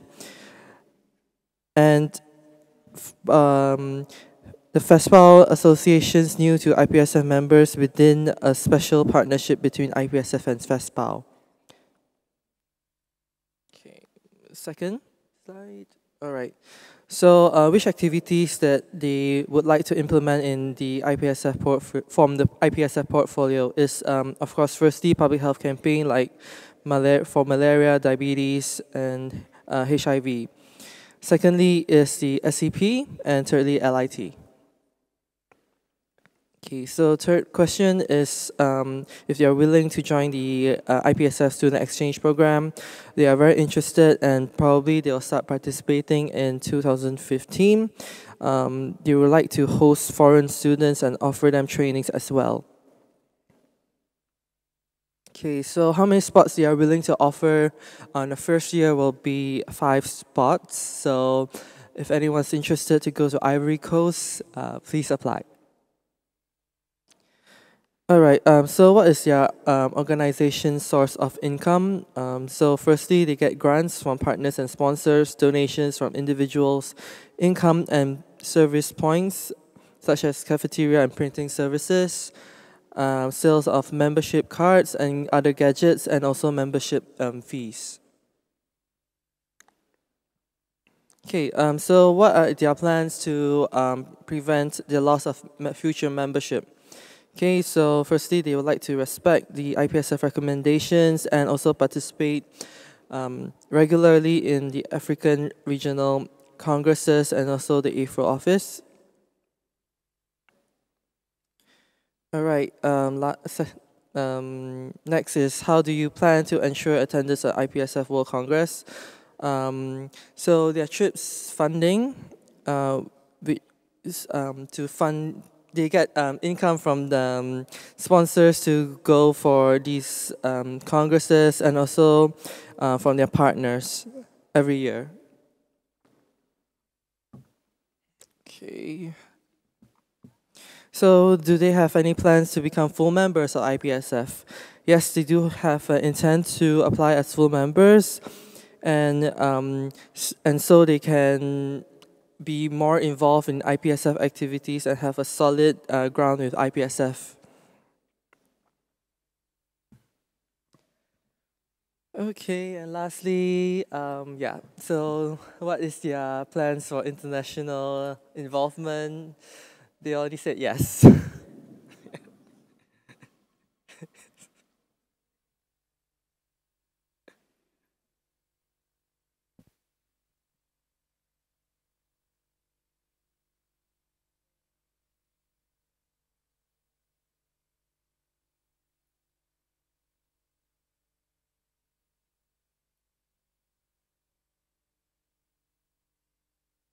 I would like to open the floor for a discussion on this applying member. Okay. As a point of information, we have also received a PowerPoint from this applying member. Okay. SPSA Slovakia. Nina, SPSA Slovakia. I'm sorry, I didn't catch how many students and faculties do they have? It was, I think, in the video, but I couldn't hear. Let me check the slides, if it's there.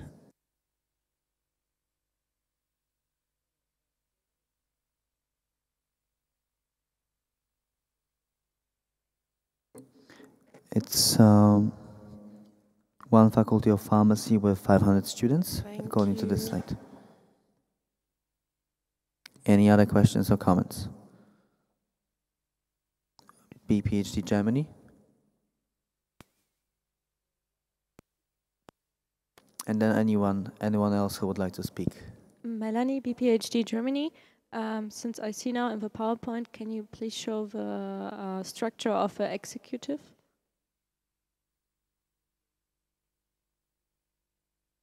Thank you.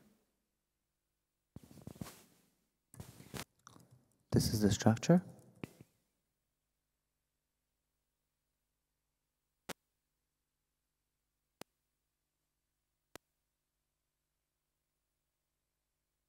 Are there any other comments or requests?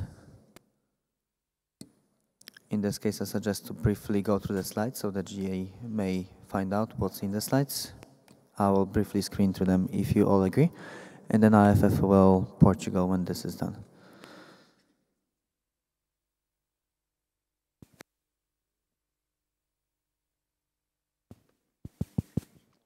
So this is just so you know what the content is. If you want to request more information, I can display slides for longer.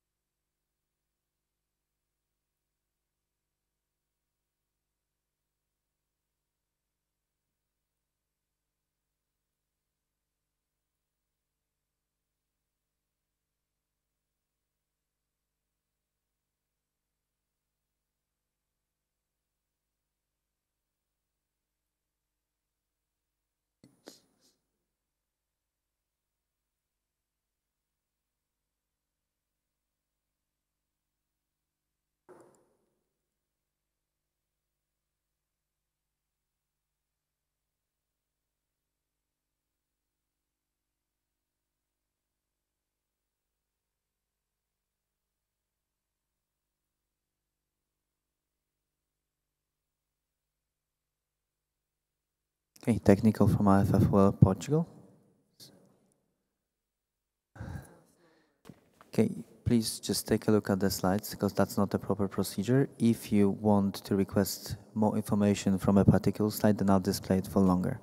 So that's just very brief screening. This is supposed to follow with the video that was sent.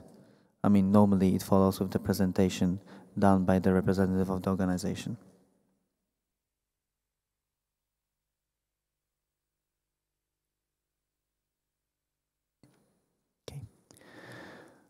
IFFOL, if you would like to request more information on one of the particular slides, please request it. Any other questions or comments? NAPSA Australia, followed by ASEPA Algeria.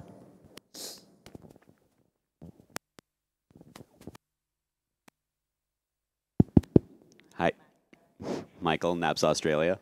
I might have missed it in the start, but they keep mentioning the acronym FESPAO. I don't know what that is. A point of information, it's the Western African Federation of Students in Pharmaceutical Sciences. So it's a regional organization in Western Africa. Thank you. Any questions or comments? Irma, IFFOL Portugal.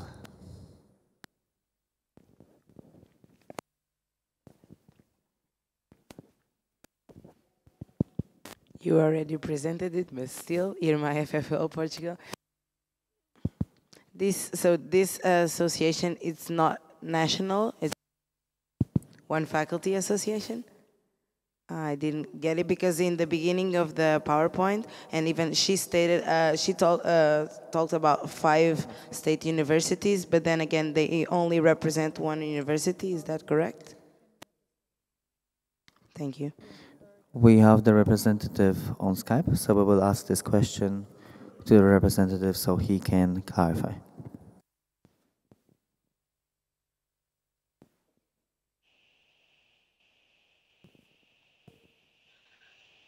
Oui.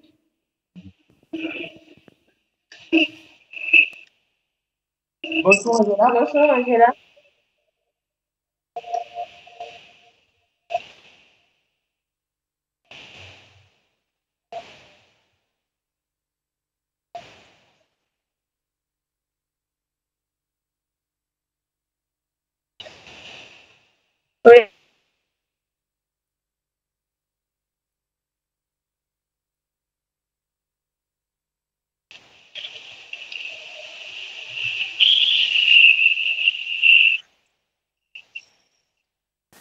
Yes, we are a national association. Could you hear us?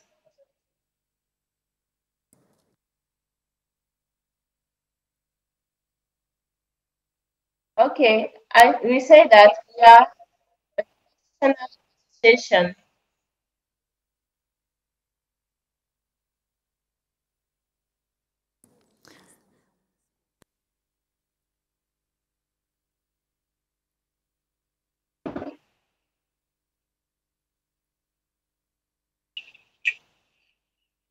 Okay, a point of information. What I understand from this slide, there's 5 state universities in the Ivory Coast. However, only one of them has a faculty of pharmacy.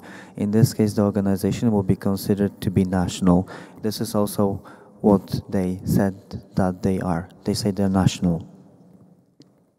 Any other questions or comments? ASEPA Algeria, followed by BPHD Germany. Sarah Asifa, Algeria. Can I know the 7 countries who are part of FASPO? Besides Ivory Coast, what are the other countries who are part of FASPO?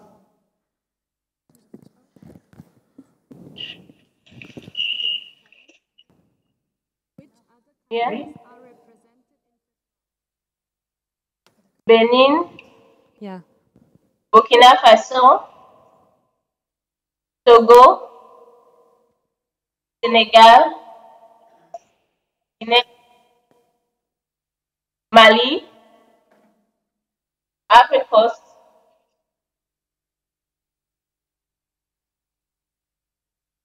Did you hear the answer? I just heard 3, Togo, Mali, and Ivory Coast. What are the others? There was Togo, Senegal, Senegal. Mali, Burkina Faso, Guinea-Conakry, so that will be Benin. Togo. Okay. So that will be pretty much all of them. There's 7 countries, including Ivory Coast. Ivory Coast. And what about their public health campaigns besides malaria, AIDS, and diabetes? Do they organize other campaigns, public health campaigns?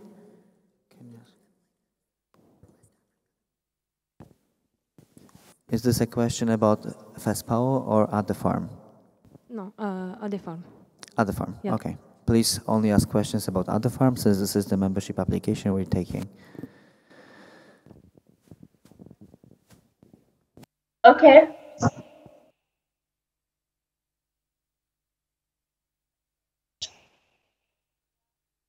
I beg your pardon?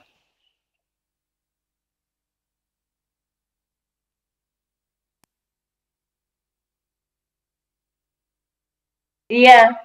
For instance, malaria and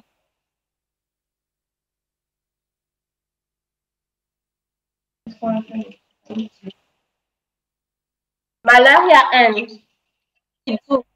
instance, we organize malaria and activities. So she said that they're organizing Malaria End, which is the one which is exactly on the slide.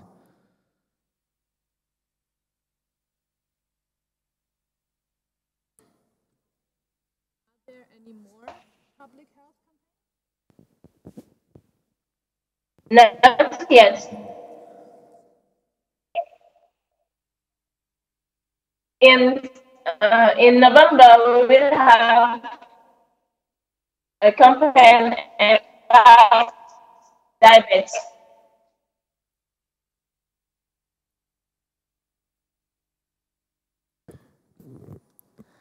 Here in the written form, they also say in November, a diabetes campaign.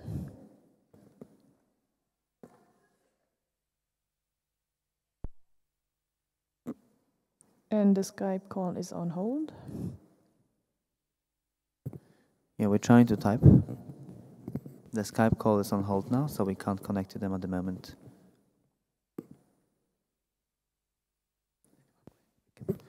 Are there any other questions so we can take the list? BPHD Germany, followed by FAST Romania.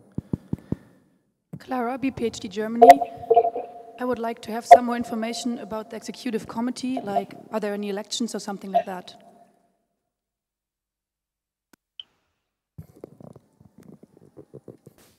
Thank you, Clara. Before I ask for the answer, one addition to Sarah's question from ASEPA, that there is also an AIDS campaign in December this year. Besides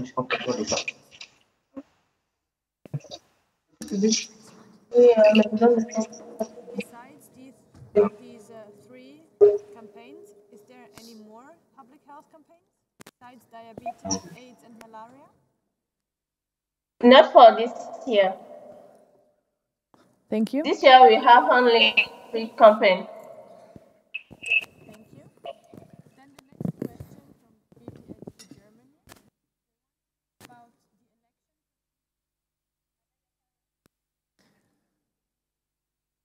Okay.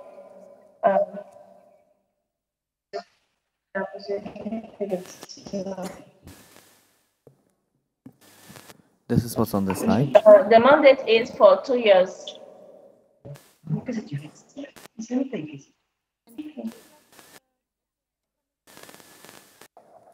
All the students are able to take part to the election.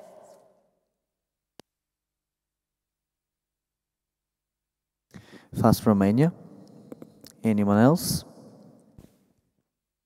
Elena, Fast for Romania. Sorry, I just want to ask if... Okay, I just want to ask how many students volunteered for malaria and...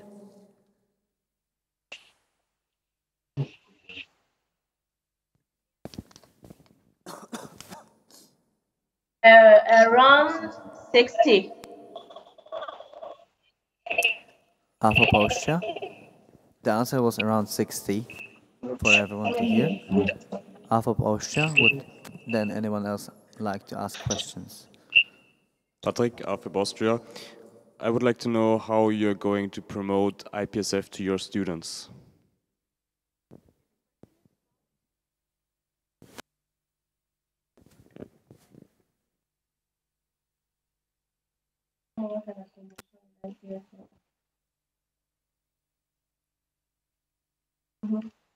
Il faudrait dire qu'à chaque fois qu'on fait notre deux organisations, on parle de l'APS.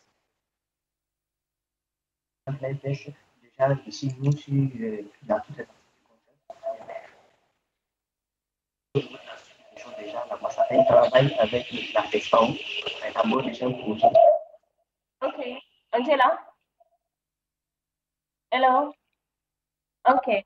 In our activities, we have a time to talk about IPSF when we do activities here in Ivory Coast. But also when we have activities for FESPAO, we have a special time to talk about IPSF, explain to other countries what IPSF is, which are the activities.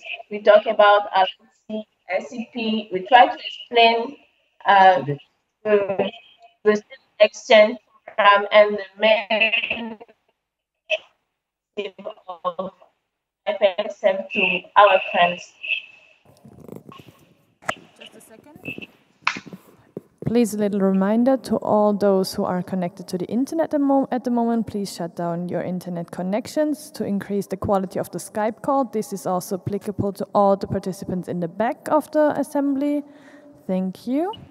And now I want to ask Karen to repeat the answer. Okay. Yeah. Well. Yes. Thank you. While our activities here in Africa, we have a special time to talk about IPSF.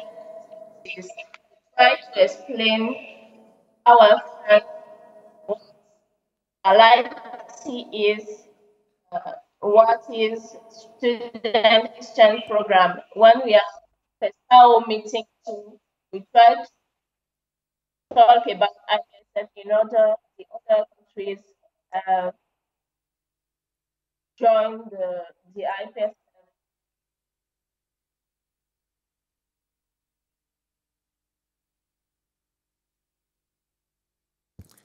So a point of information from me based on past discussions and also what I very vaguely heard here. Other forum offered IPSF to promote our federation to other members of the Western African Federation of Pharmacy Students. So this is the possibility for us to expand.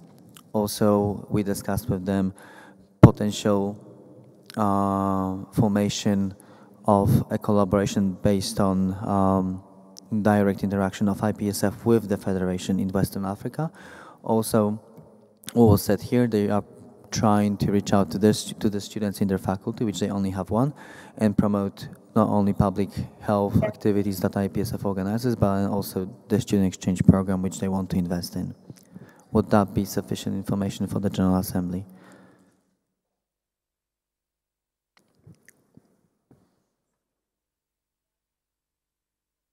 Yeah, that's what they also state to the chat window. BPHD Germany, followed by anyone else. BPHD Germany. I have a question. Since SEP is one of the main reasons to join, will the SEO be an executive or a coordinator in their association?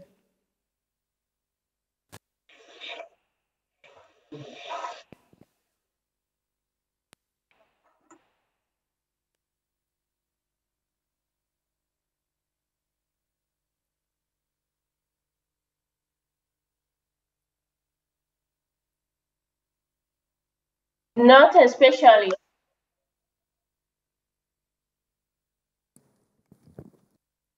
La personne qui va faire forcément du comité. C'est tous les membres.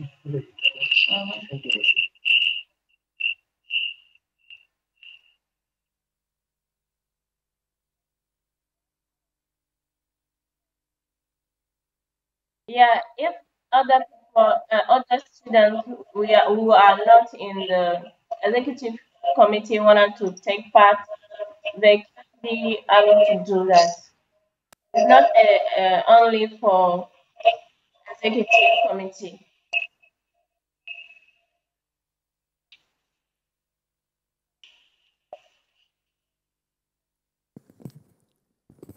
What I heard as the first answer was not especially for everyone. Then there was a comment about the executive committee being formed of 5 members, if I understood correctly. But it seems they're not planning to do so.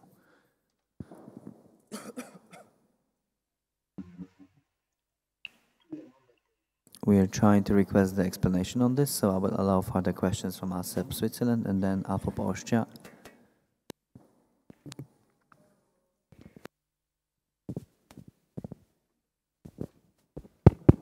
Simon, ASEP Switzerland. Regarding the SEP program, there are some travel alerts regarding the Ivory Coast. How is the security of the participants for the SEP program there?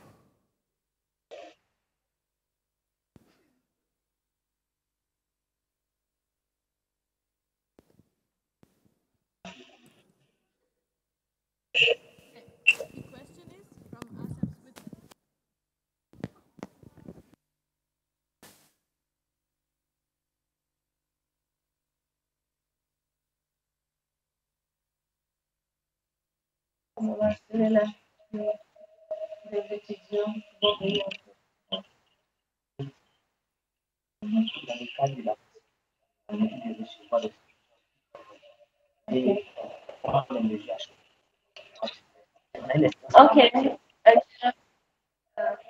For first power meeting, to receive students, so we used to reserve security station. There is no matter for security here.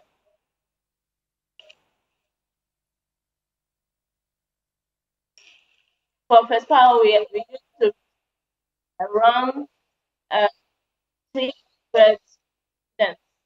So just to help you to understand. As a point of information, if I may, I would like to remind the GA what we're trying to achieve through these discussions in this room in terms of membership applications.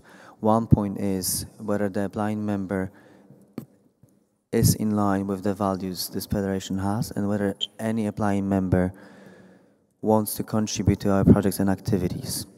The questions we are asking, I feel like, are very much in regards to the logistics of implementation of different projects. And of course, every single organization always tries to achieve their best when doing so. I would just like, there is a problem with the connection, as everyone may have seen. This is why I would really like you to request that you only ask questions that are in order to check for the first two criteria. Having this said, also in line with our previous discussions, I would like to first of all ask the GA for feedback whether you have been provided sufficient information to answer these two questions. I see lots of green cards, just one red. That's why I will allow AFOP Austria, after which I will close the floor. AFOP Austria. Patrick, AFOP Austria. So for me, it is very important that as many students have access to contribute to IPSF projects and the National Association. So that's why my question is, they were mentioning that there are finances that are partly coming from membership fees. So I would like to know, how are students able to participate in IPSF projects? Do they have to pay something to be a member of ADEFARM?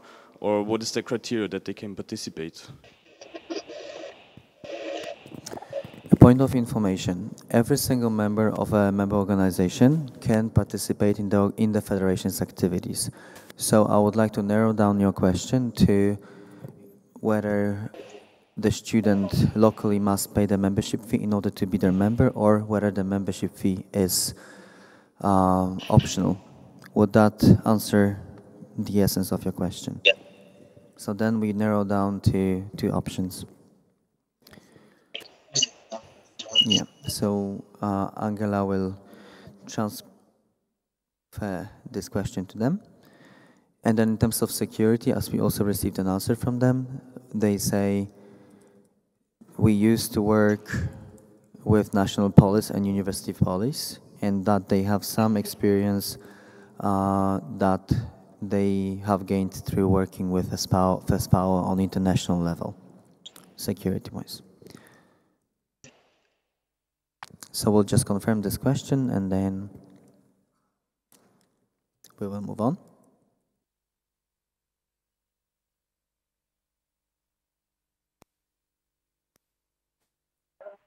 Okay.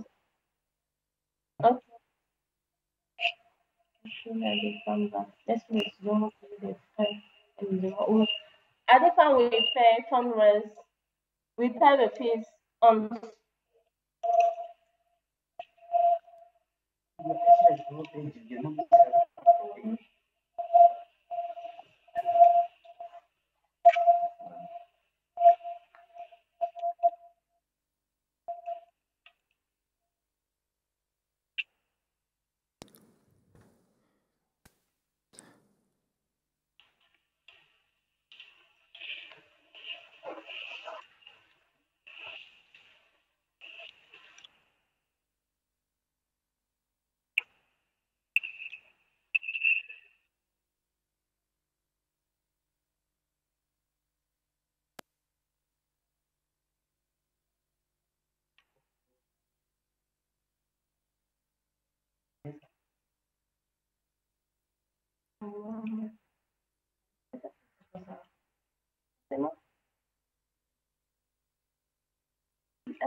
another fee for member individual or other party business.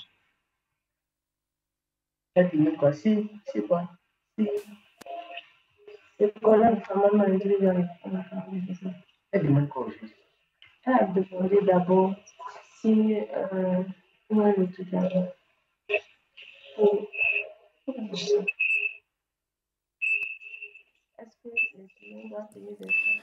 So one part of the answer is that other farm, of course, will pay for their members the membership fee to the federation. Now we're only clarifying if they are collecting fees from every single member individually in order to be a member of a local organization. So we're clarifying the answer.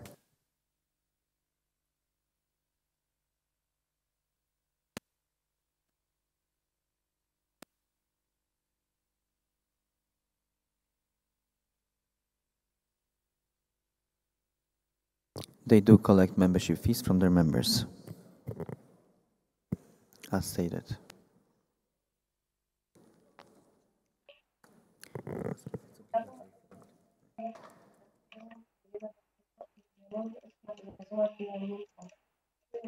Yeah. We're clarifying that if the students don't pay, they are not members, just so we can have very clear and concise answer.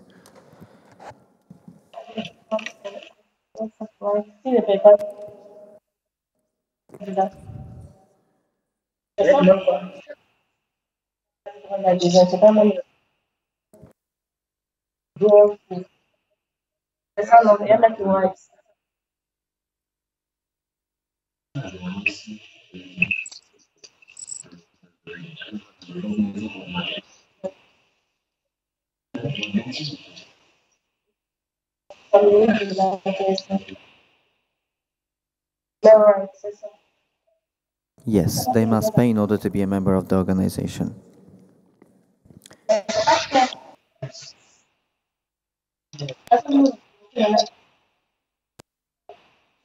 Okay.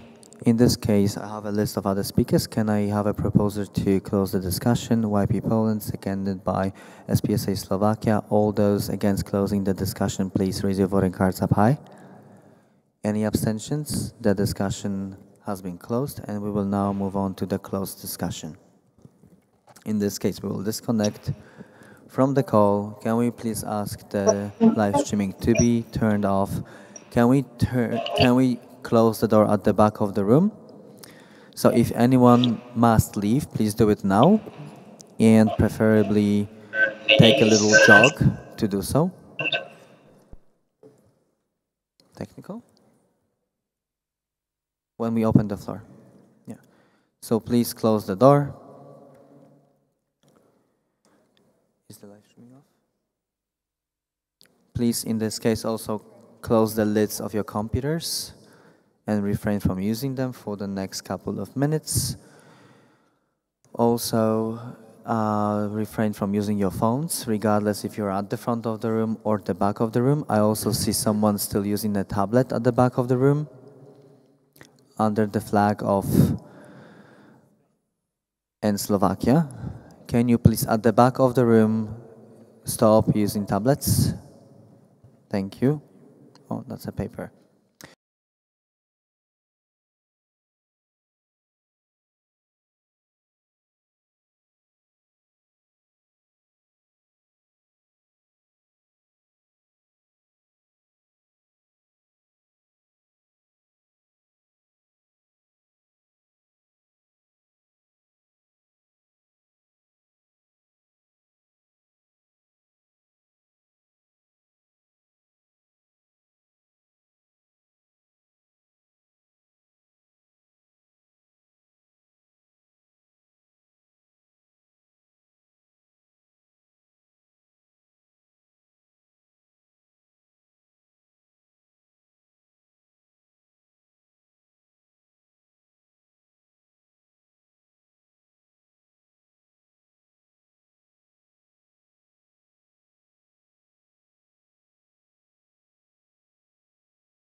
Door.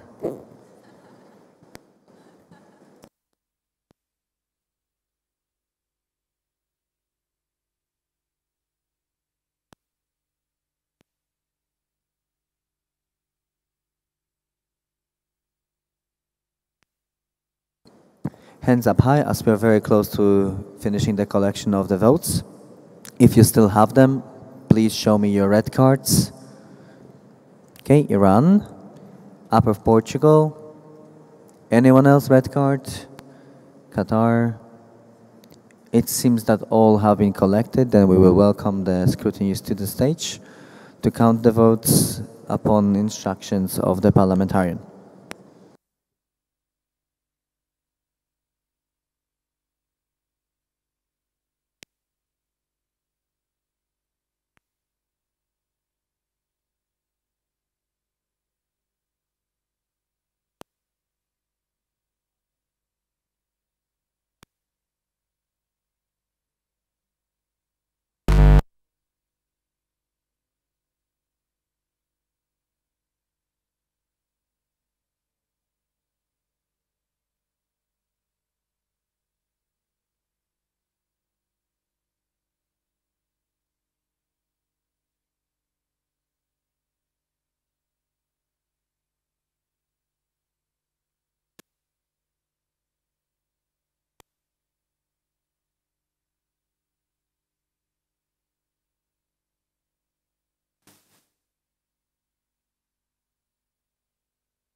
Can I announce it?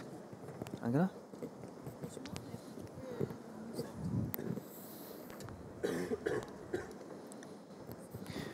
I have the pleasure to announce that Ada Farm Ivory Coast has been accepted as member in association in this federation. Please welcome them.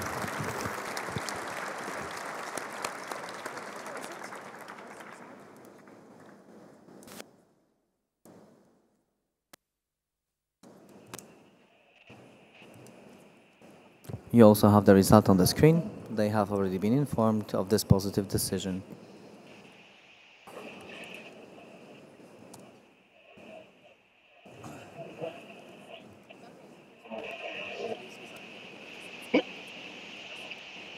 On n'a pas bien entendu.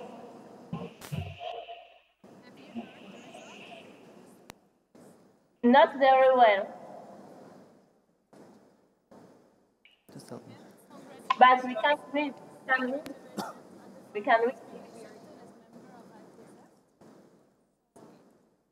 Okay. Okay.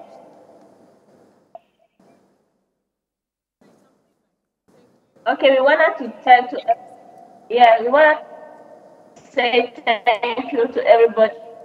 We are very proud to be a member of IPSF. We wanted to thank President Radek, Mrs. Angela, Mr. Mahan, Mr. Diallo, Mr.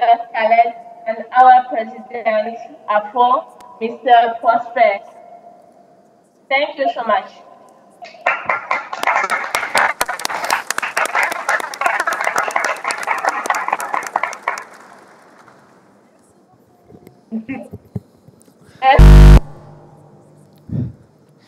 Moving on, I would like to provide an update on the organizations applied for membership.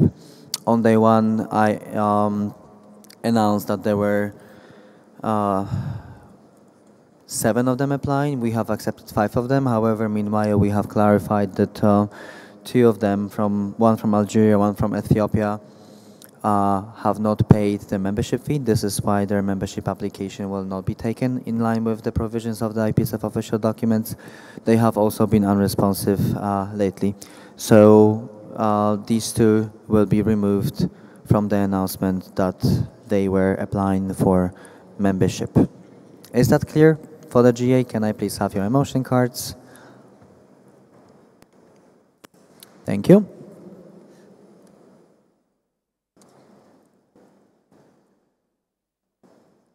This means that we have finished all the membership applications for this year.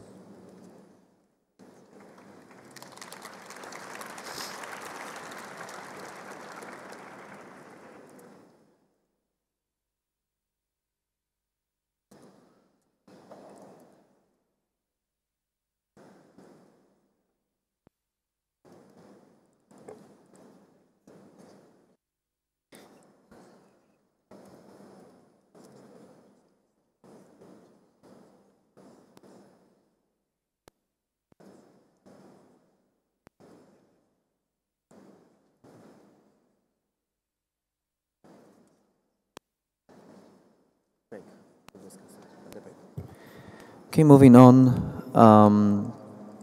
We will now take point 9 of the agenda, external reports, and we will simply move to point 9.2, FIP-IPSF Agreement for Cooperation and Mutual Development. I would like to give an update to the General Assembly and a recap from the past 2 years, or actually past 5 years. For some time, we had big trouble signing again this memorandum of understanding with our mother organization that provides office space and financial support to the federation due to very sad incidents in their leadership. A year ago, I managed to sign this MOU on behalf of the federation for a period of 1 year with the acting general secretary for administrative matters. For this year, we finally managed to sign an agreement for 4 years, exactly in the same form as it was signed a year ago, as the new chief executive officer was appointed by the executive committee of the International Pharmaceutical Federation. That means we are covered with office space and financial support from FIP for the next 4 years. There's one thing that remains to be done, which is the definition of the IPSF FIP biannual work plan. Just to give a recap to the GA, what will be the major points of this biannual work plan? This will be one of the major points will be providing IPSF with the status of FIP observer member organization, which will give us more benefits in line with what the members of the federation get themselves, free of charge, as well as the second big thing to be fixed in there is the student package that IPSF organizes for our students to be able to participate in the FIP World Congress of Pharmacy and Pharmaceutical Sciences every year. This was already mentioned during this General Assembly that we have a few students that we bring into Bangkok this year. For Düsseldorf, we're already working hard to bring more and more students. In line with my very recent discussions during this General Assembly with FIP, we are looking into options to expand the number to even 250 students every year. Also taking into consideration even more decreased fee. For now, the discount we get brings the fee down to €200. Eventually, we want to get even more. In the past, IPSF had free registration. So this is where we're taking this. The agreement was distributed within the Congress folders. If you want, I can even display it. The request I have towards the General Assembly is to provide comments and recommendations to this agreement, just in case there is something that you would envision to be altered, there is always a possibility to do so at any time if both of our organizations agree to do so. I will now open the floor for a discussion. If there are any recommendations, please state them here now. Otherwise, I will be very glad to receive them also through email. If there are also any requests or clarifications that the General Assembly would like to seek, please state them here and now. So the floor for a discussion on this particular point is open. Are there any questions, comments, or recommendations, suggestions, requests, or anything else in line with these?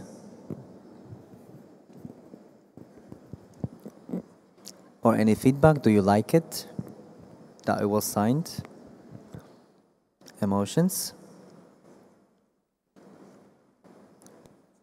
In this case, the Executive Committee will continue our work with FIP and the definition of the biennial work plan, so our collaboration can become even more specific.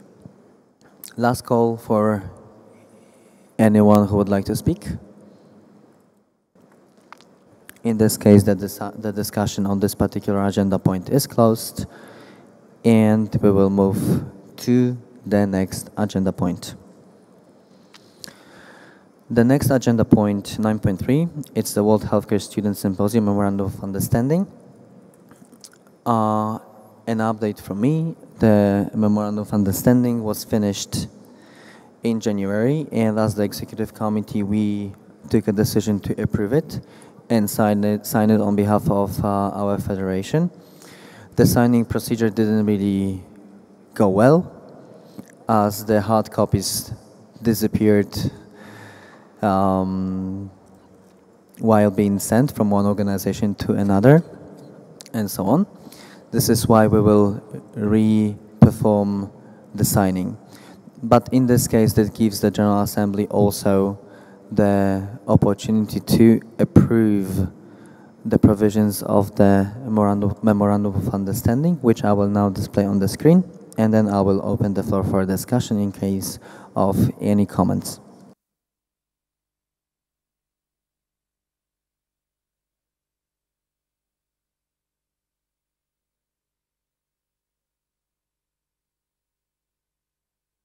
So this is the document we are talking about. It also has been circulated around through the online Congress folder and also printed out, I believe. The motion that we will be taking reads, this the 60th IPSF General Assembly approves the World Healthcare Students Symposium Memorandum of Understanding. The document is here in the screen. If anyone would like to make some comments, I would like to open the floor for a discussion on this particular point. Are there any questions or comments or clarifications that are needed?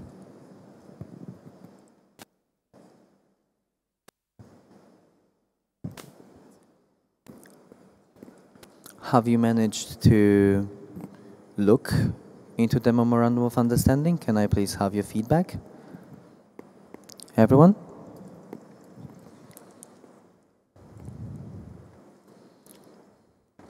So I see pretty much everyone has had this chance.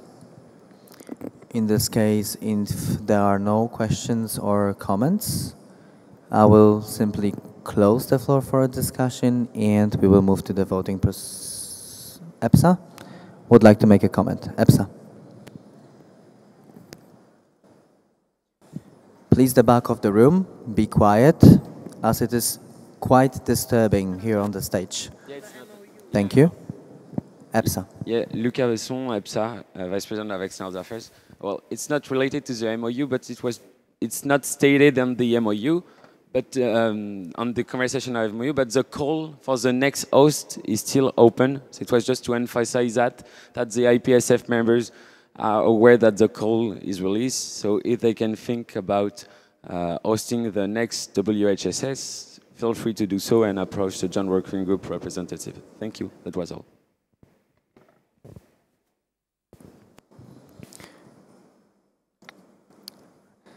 Floor goes to Lebanon.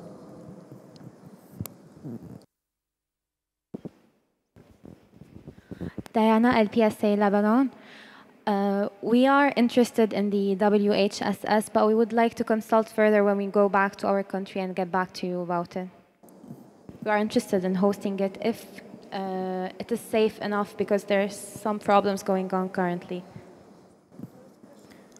There's no question. Lebanon expresses their interest to host the next World Health Student Symposium on behalf of our federation. However, they're also stating that they need to go back to their organization to take the final decision internally. Thank you for this expression of interest. There's also a request from our WHSS representative to have a short presentation in terms of the call, for which we will arrange for, unless, Nico, you're ready now? Okay. Nico, we will arrange for this during the break, and after the break we will briefly introduce everyone to the topic. Now, floor goes to CAPSI Canada. Just to follow up with what, Anna, CAPSI Canada. Just to follow up with what the delegate from Lebanon said, Canada is also interested in hosting the World Health Student Symposium. We just need to discuss it further, but we have been entertaining the idea as well. Great, we're very pleased to hear this. Are there any other questions or comments in regards to this memorandum of understanding? Thank you. In this case, I would like to close the floor for a discussion, and then we will move to the voting procedure.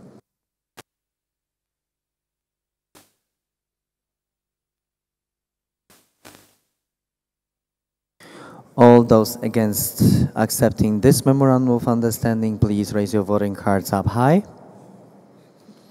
Any abstentions? The MOU has been accepted unanimously. Thank you and congratulations.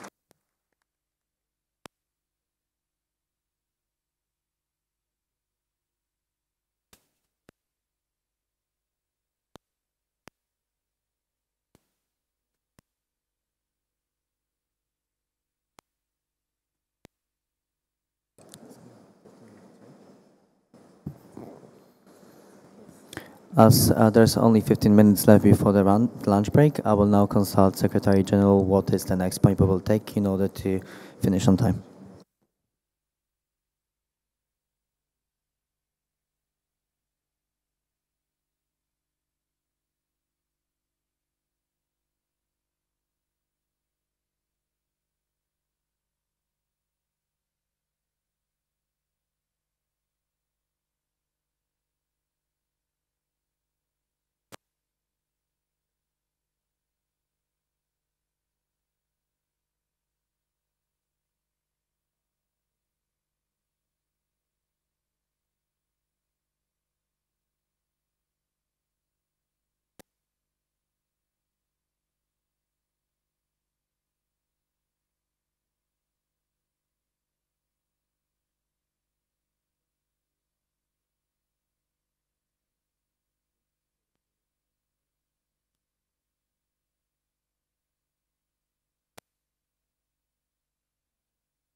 In this case, we are suggesting to take one of the motions proposed by the Executive Committee, which I will now display and read. This, the 60th IPSF General Assembly mandates the Executive Committee to amend the official documents to allow members in association the privilege of proposing and seconding motions, with the exception of procedural motions during assemblies when the proposer and seconder are from different nations. This shall be achieved by the 1st of October 2014. This motion shall be reviewed by the 61st IPSF General Assembly. I would like to ask Angela to provide motivation for this motion. Thank you. So basically everything is in this proposal. As you have heard many times, we are very interested to get input from our members, and not only from our full members, but also from our members in association. Therefore, we are very open for motions also from our members in association, whereas the final decision will still be taken by those association with the voting rights, which are the full members. And therefore, we see mainly an increased contribution from our members through this change and still the decision-making body is not influenced. Thank you.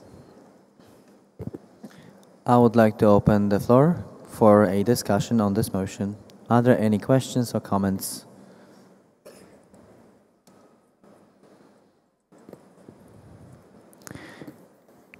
Can I please ask the members in association to express their feedback on this motion, and then the full members to look at the back of the room? Full members, turn around and see the happy faces.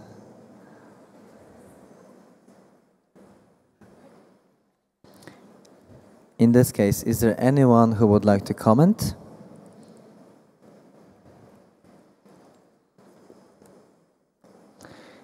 If not, then I would like to close the floor for a discussion on this motion, and we will move to the voting procedure. All those against this motion, please raise your voting cards up high. Any abstentions? The motion has been carried unanimously. Congratulations.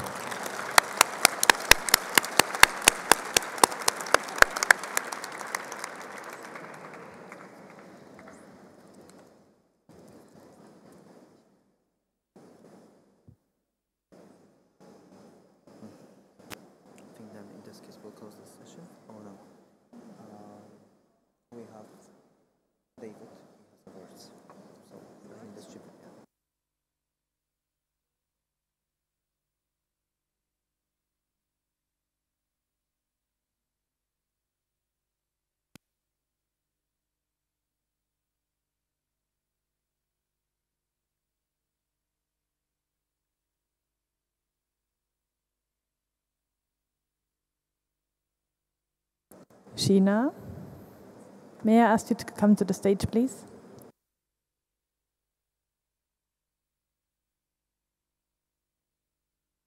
And also Melissa, the humanitarian coordinator, can you please join us on the stage? We will use these few minutes in order to announce some awards from this year. So I will give floor to David, just so the entire General Assembly can know who are the awardees for these specific things. Thank you, Radek. It is my pleasure to announce the Pharmacy Profession Annual Award competition results. The posters were very nice, the projects were really innovative, and at the end we decided to give the award to NAPSA Australia. So please give them a huge round of applause. I would ask official delegates of Australia to come here on the stage.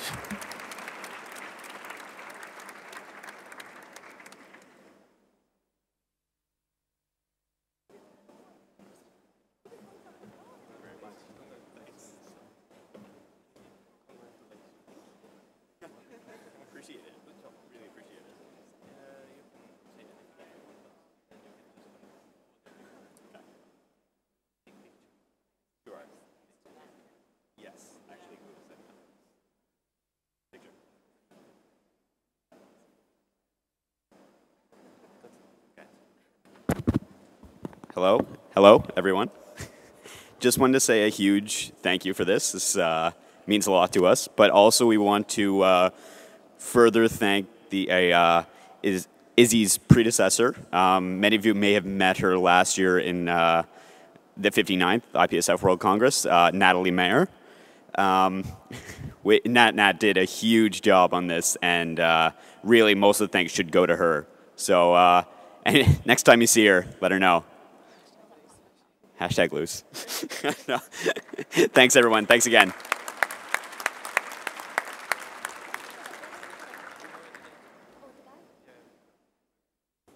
All right, then, ladies and gentlemen, we'd also like to present the awards for the Vampire Cup. So, as you know, the Live Vampire Cup goes to IPASF India, and also the regular cup goes to IPASF India. So, if you guys could all come on up. All of India, come on up.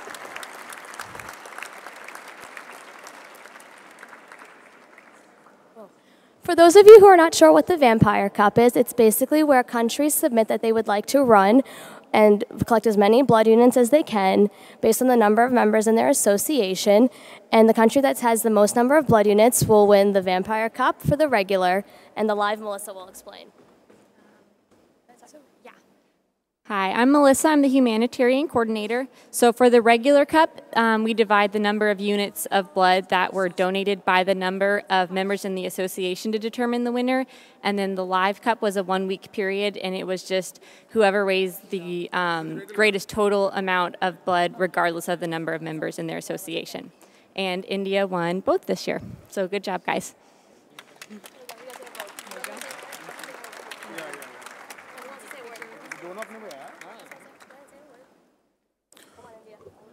Okay, like in India, we have under Indian Pharmaceutical Association Students Forum, we have Indian Pharmaceutical Association Students Forum Maharashtra State Branch.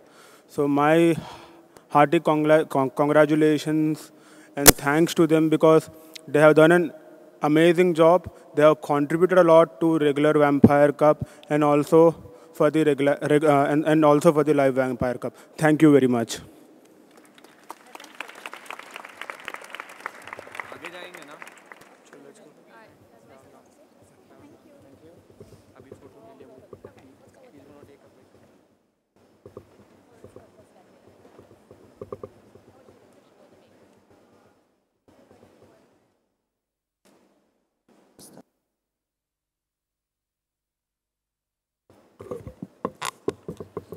Thank you for this little entertainment. Congratulations to the awardees once more.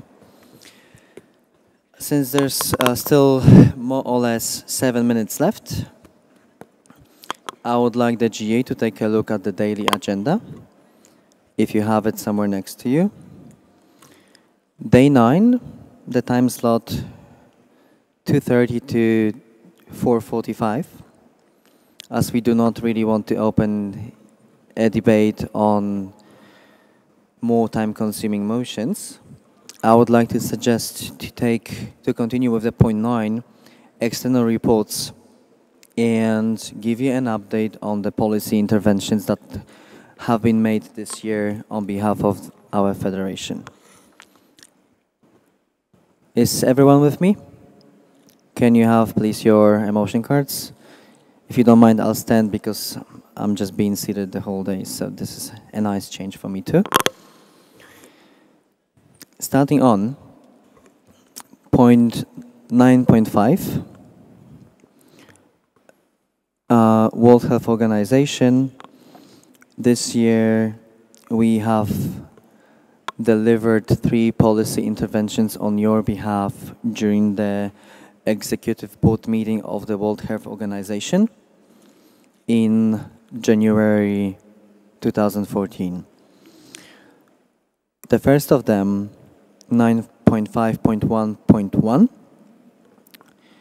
statement item 9.2, substandards per use falsely labeled, falsified, counterfeit medical products.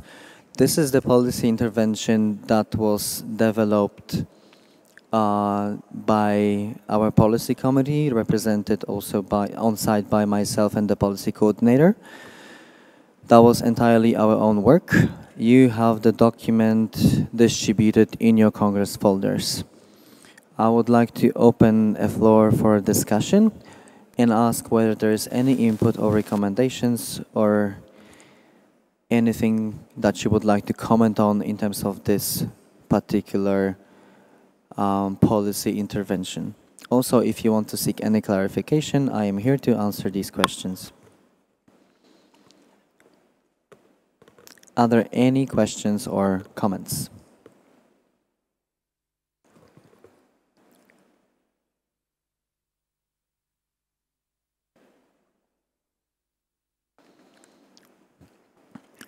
Can I please?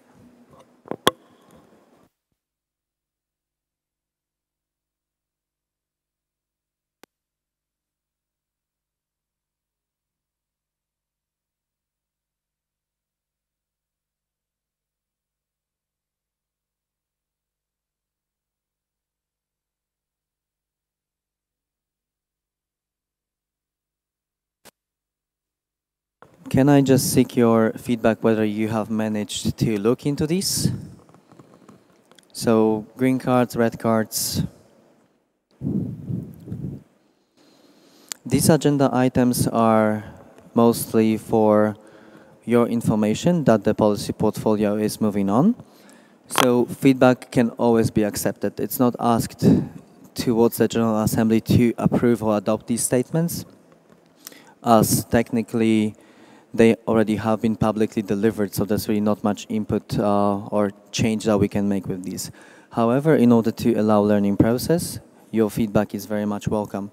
So please, still, even though we close this agenda point today, take a look at these policy interventions and send them to my account so we can account for your comments when developing the IPSF policy statements, which, based on these interventions, there will be a few of them coming up. They've been worked on, they just need to be finalized, and once they are, you will be informed through your contact persons. So are there any comments that you would like to deliver now? If not, then I will close the floor for a discussion and we will move on to the next agenda point. Please keep in mind that you can always comment on these, send this in, and this will be very much welcome.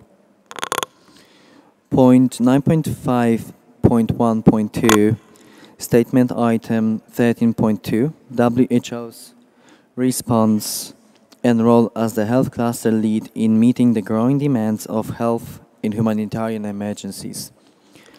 Exactly the same situation. The difference is this statement was developed by FIP and was supported by us, so we can join our forces in delivering our message. It also has been distributed within the Congress folder, and thereby I would like to open the floor so you can provide your oral recommendations if anyone is ready. Otherwise, I will gladly accept them through an email, just as the previous one. Are there any comments or clarifications that are needed?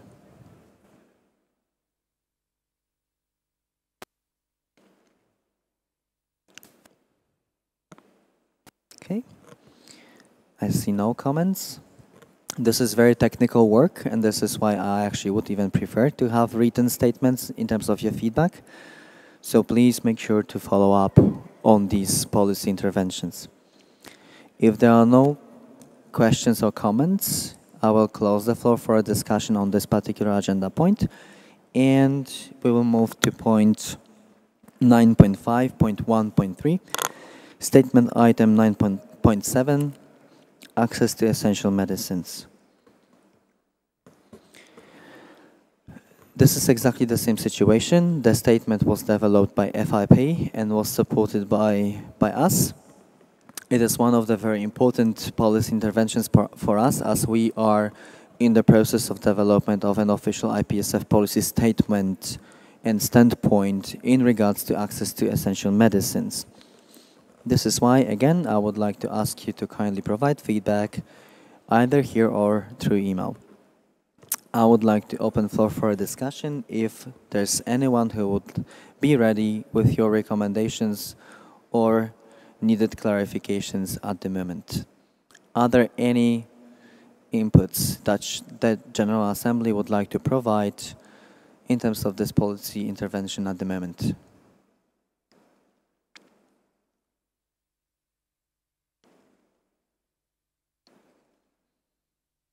If not, then I would like to close the floor for a discussion on this agenda item and move to the agenda point 9.5.2, interventions that were delivered at the 67th World Health Assembly this year. As a general introduction, I would like to say that there has been much progress made in terms of quality of interventions delivered from my point of view, and also their number.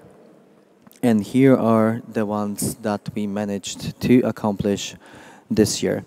For some of these interventions, we were congratulated by the external partners, and they also allowed us to engage in a further policy debate with particular partners out there, which I will try to also name when we approach a particular agenda item today. Agenda point 9.5 2.1, statement item 15.4, access to essential medicines. Again, this time the policy intervention was developed by the policy committee and then also by the IPSF delegation on site during the World Health Assembly in May this year. This one also particularly engaged us in a policy debate with the universities allied for essential medicines. Some of the representatives are even here at the Congress, and they will be having workshops on day 9. So if anyone is interested in this particular policy topic, feel free to attend those sessions and enjoy their policy approach. I would like to open the floor for a discussion on this agenda item. Are there any recommendations that the General Assembly may have in terms of input to this policy topic?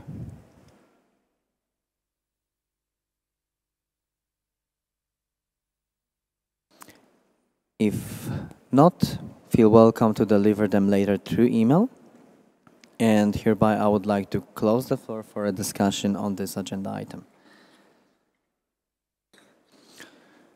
Agenda point 9.5.2.2, statement item 15.8, follow up on the RECIFE political declaration on human resources for health.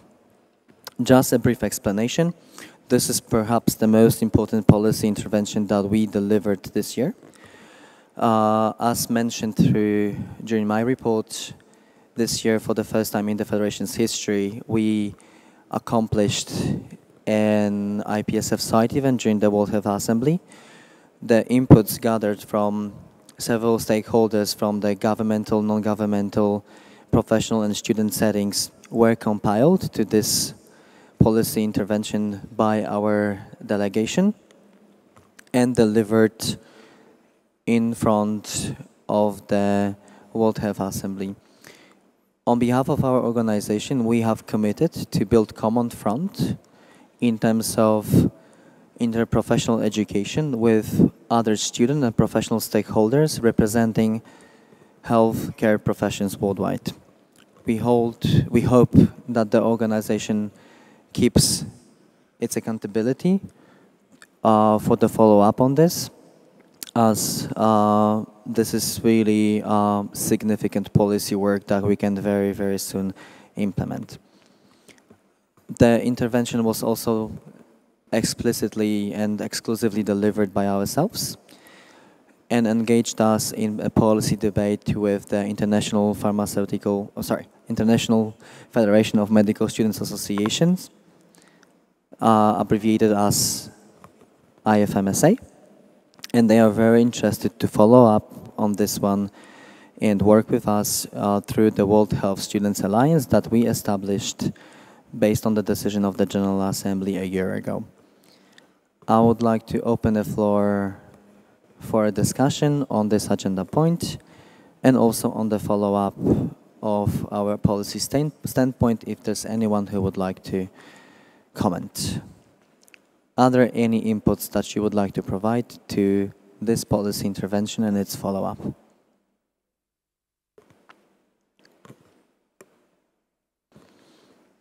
If not now, then through email, and I will very, very gladly welcome them so we can even improve our policy standpoint in terms of human resources for health.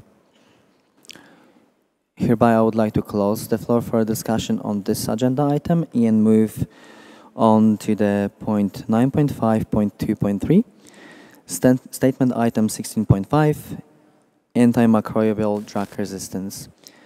This is another policy intervention that we had the pleasure to discuss with the Universities Allied for Essential Medicines, also exclusively developed by the IPSF delegation to the World Health Assembly. I would like to open the floor for a discussion if there are any inputs for this one.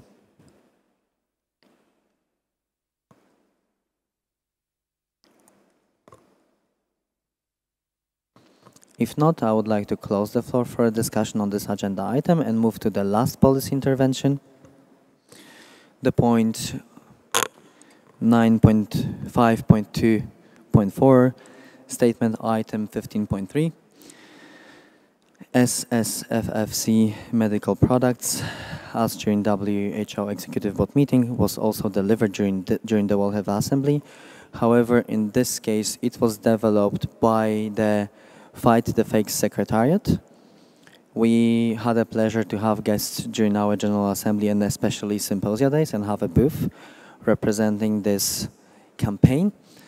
IPSF was requested by the Secretariat of the campaign to deliver this policy intervention on behalf of above 20 members of the campaign, which also provides some certain recognition to our work, which we agreed to do.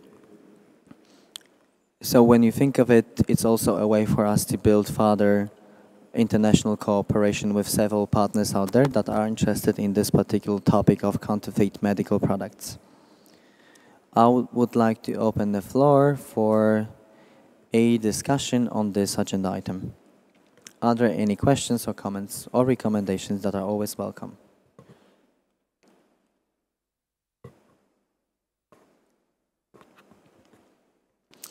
If not, then the floor for this discussion is also closed. And I would like to close the entire point with policy interventions, but by stating that it is crucial for the executive committee to hear back from its members in terms of the policy interventions we deliver on your behalf. Without your voice, it is really difficult to define what is the standpoint.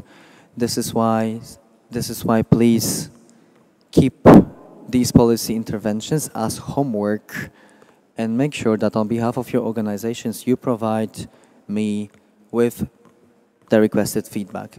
Further policy development in this organization will focus on setting up the policy process so our members can continually provide inputs in terms of any policy work that we develop, but then also assist the executive committee in terms of the implementation of the policy calls that we provide publicly. Please though make sure to contribute to this process starting from this moment on so we can assess what is your feedback in terms of our policy work. Having said all of this, I would suggest that we now move to the lunch break, which means we will now suspend the standing orders, perform the roll call, make announcements if there are any, then go to lunch and then reconvene the General Assembly afterwards. Can I please have a proposer to suspend the standing orders? I saw YP Poland first, FEF Spain very enthusiastic about the lunch break seconded. All those against suspending the standing orders for the lunch break, please raise your voting cards up high. ATEP Tunisia wants to stay during lunch and discuss other things. Any abstentions? All those in favor of suspending the standing orders, please raise your voting cards up high. ATEP, thank you for making me count. Can I ask help of the scrutineers to also count? Voting cards up high, keep them until I announce the result.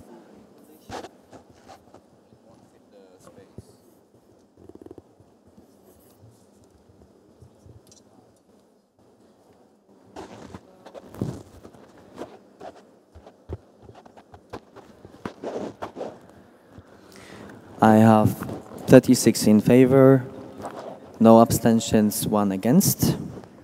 That means the standing orders have been suspended for the lunch break. Are there any announcements? There's an announcement from Angela. Hello, hello. This is an announcement that the deadline for motions is tomorrow night at 9 p.m. But the sooner the better. So the motions committee is waiting for submission of the motions. The motion form is available online on Box. The changes for the members in association is not implemented yet. Sorry, but next time. Then for the auditorium in the back, you can leave the green and the red cards on your seats for the next session. Please don't throw them away. We can reuse them.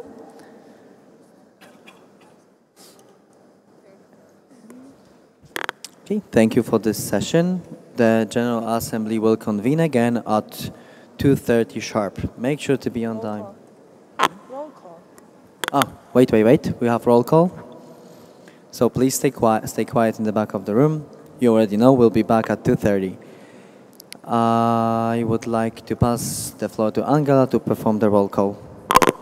One last announcement before I start. A summary of all the discussions or all the results of the discussion for the changes to the official documents will be uploaded in a few minutes to the box folder, so you can all have a look on the proposed changes to the proposal as a short recap. For any questions, feel free to ask. We start with the roll call. ASEPA Algeria, NAPS Australia, AFIP Austria, CAPSI Canada, CPSA Croatia, CZPSA Czech Republic, SOP Denmark, FIPSA Finland, ANEP France, BPHD Germany, GPSA Ghana, SAPS South Africa delegated to GPSA Ghana, HUPSA Hungary, IPASF India, IPHSA Iran, APS Japan, KEFSA Kenya, ZPSA Zimbabwe delegated to KEFSA Kenya, MyPSA Malaysia, KNPSV the Netherlands, YP Poland, APEF Portugal, QFOS Qatar, KNEPS Republic of Korea, FASFA Romania, NAPSA Serbia, NUPSA Singapore, SPSA Slovakia, SHSF Slovenia, FEF Spain,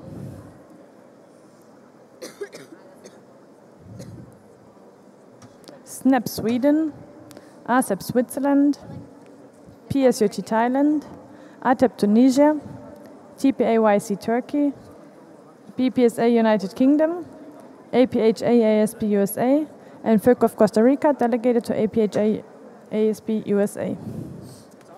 Thank you. See you all back here at 2:30. Hello, sorry, just motion committee update. Could I have delegates from NAPSA Australia, AFUP Austria, BPSA United Kingdom, BPHD Germany, GPSA Ghana, and AFIP Portugal? And yeah, NAPSA Australia, just to discuss motions. Picnic delegation to the front.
there might be a third one, but I just need to confirm if this already needs to be handed out. But yeah, you can start. And take all of them. So these only go to the UJ, but there are more organizations sitting. So everything with a sign, you need to get a copy.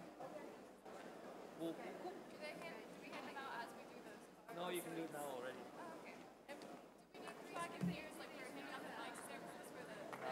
Then we only have two.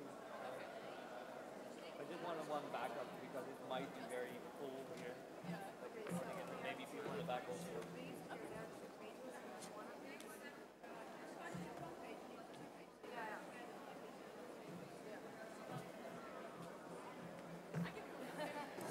Hello, hello.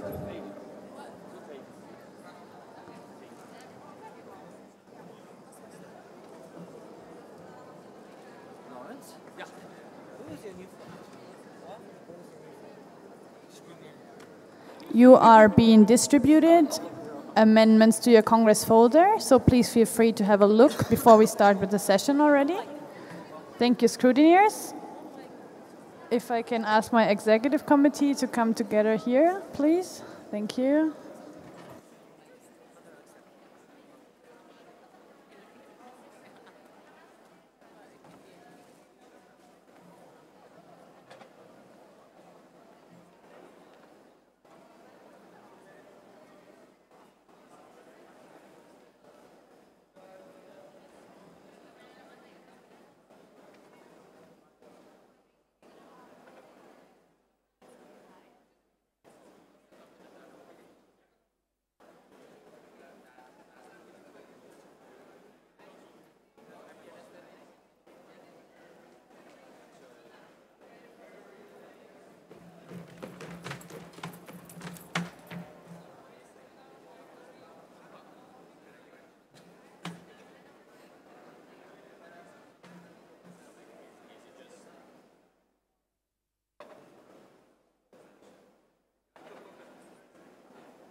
Can we?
That's why if you need the fourth motion, you can put it.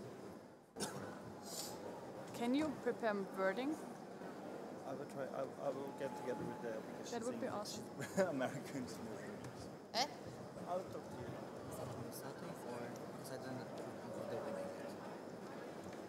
Show me the motion. Maybe I have 2 more minutes. It's gonna be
Good afternoon, everyone.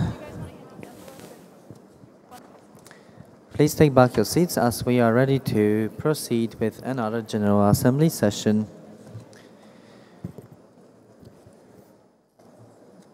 We will start with the roll call. So, floor is Angela's. Official delegates, please take your seats. Scrutineers, get ready. Please hand out one voting card and one envelope per association.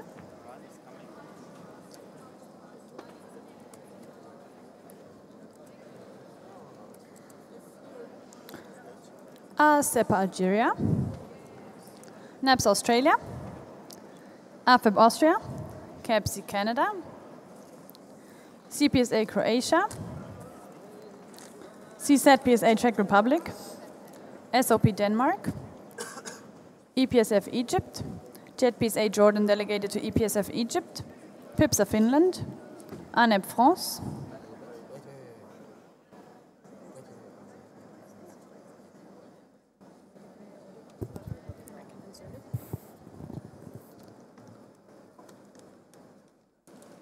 You can walk behind the table. It's better if you walk behind. The next is BPHD Germany, GPSA Ghana, SAPS South Africa delegated to GPSA Ghana. Ghana. Thank you. We have HUPSA Hungary. Thank you. IPA SF India not present. Please bring the voting card and the envelope back to the stage after the end of the roll call. Then we continue with IPH SA Iran, APS Japan, KEFSA Kenya, ZPSA Zimbabwe delegated to KEFSA Kenya, MyPSA Malaysia, KNPSV the Netherlands, YP Poland, APEF Portugal, QFUS Qatar not present, KNEPS Republic of Korea, FASFA Romania not present, NAPSA Serbia, NUPSA Singapore not present, SPSA Slovakia, SHSFD Slovenia, FEF Spain, FPSA Sudan, SNAP Sweden, ASEP Switzerland, PSUT Thailand, ATEP Tunisia,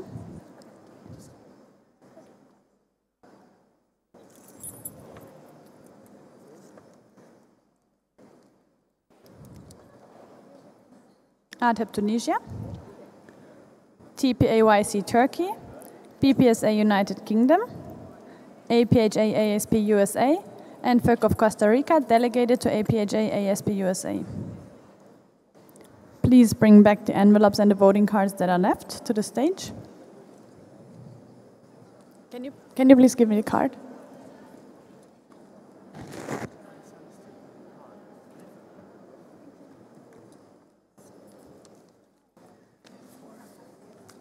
"37 full members present and voting." I'm passing the chair to Radek.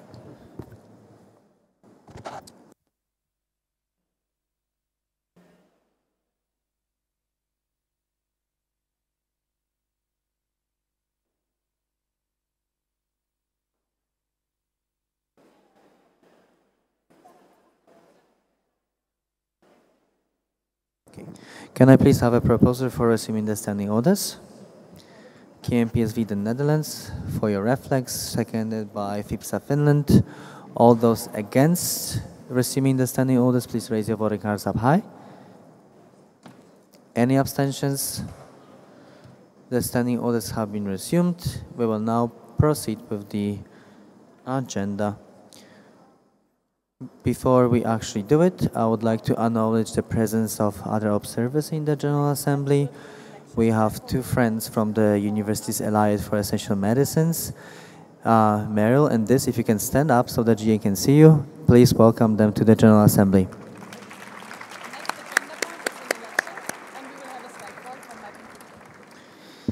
And now we will proceed with the first round election. Point 5.12 of the agenda, election of the chairperson of the Asia Pacific Regional Office. For the Monday 2014, the Regional Assembly session of the Asia Pacific Regional Office has approved one candidate, Mr. Mian Zheng from Australia. Mian is ready on Skype, and we will proceed with the regular election procedure.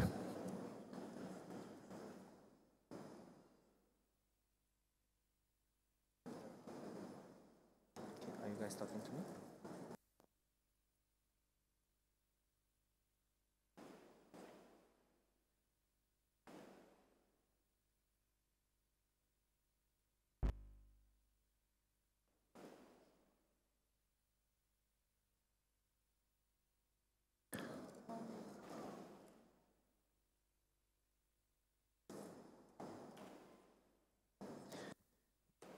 Mian's nomination form is now displayed on the screen, 30 seconds per screen. Please make sure to read it.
As the remaining part is only the signature, I will now give floor to Mian for his 3-minute oral presentation and address to the General Assembly. He will be notified before the time is up. He may start whenever he's ready. Everyone, please pay attention. Also the back.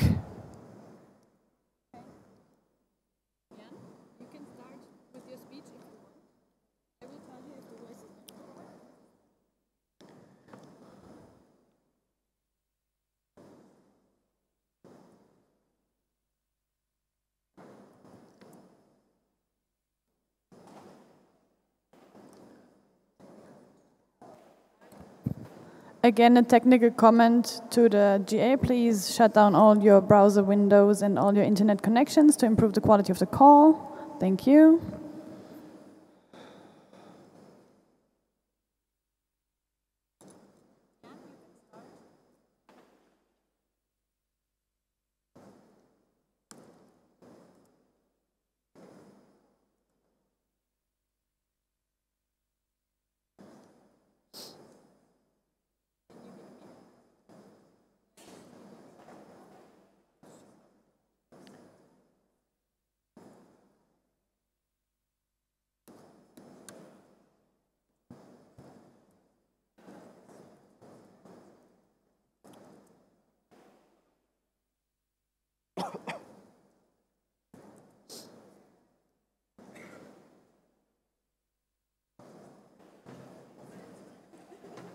Is he online?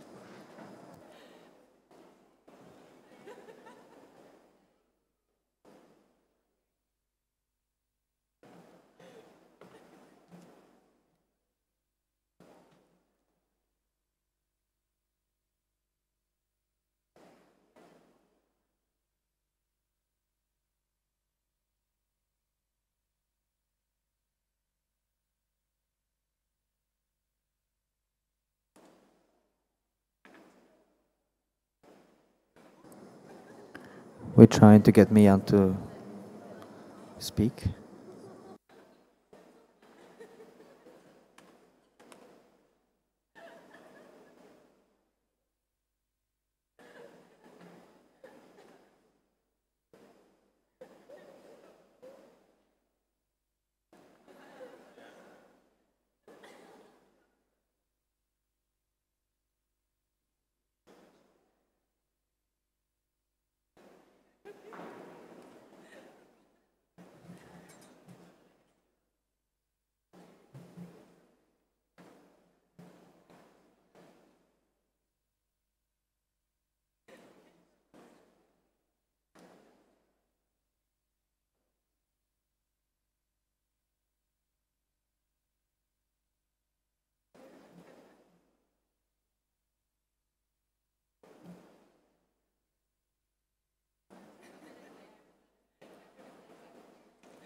Hello? Can you hear me? Okay. Now I can start my speech? Hello? Okay. Hello everyone. My name is Mian from NAPSA, and I'm applying for the position of APRO chairperson. So firstly, a little bit about myself. I graduated from pharmacy last year, having completed my Bachelor of Honours. I then completed my internship, and I'm now working as a pharmacist in charge within the community setting.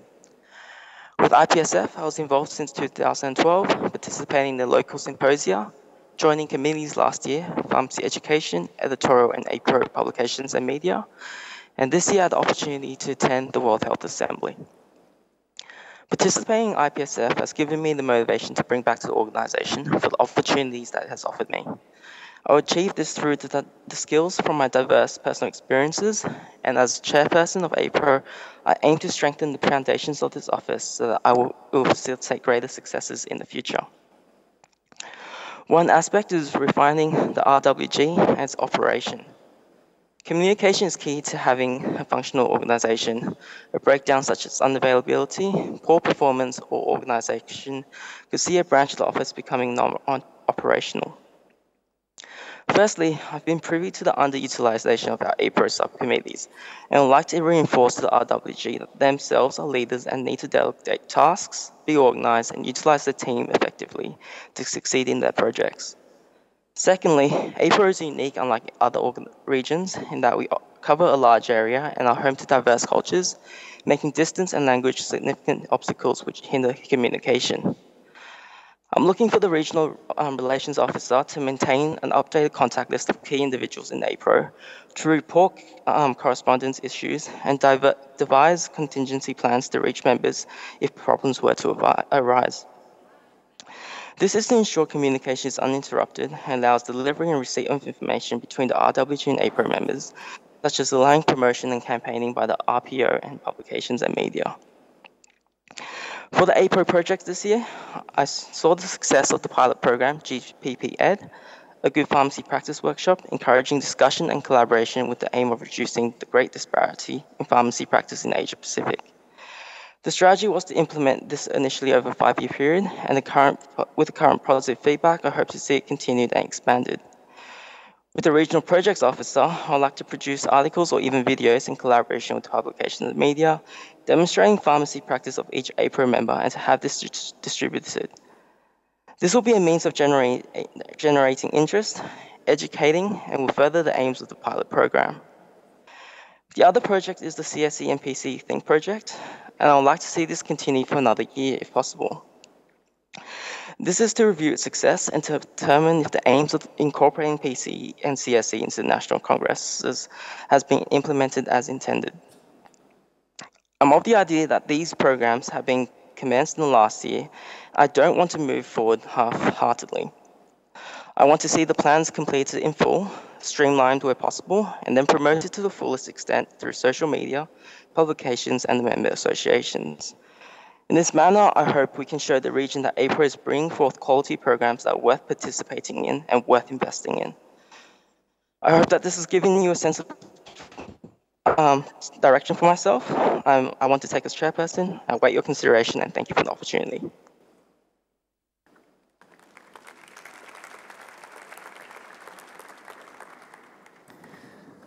I would like to open the floor for a discussion. Are there any questions or comments to Mian? BPSA UK, followed by BPSA Ghana.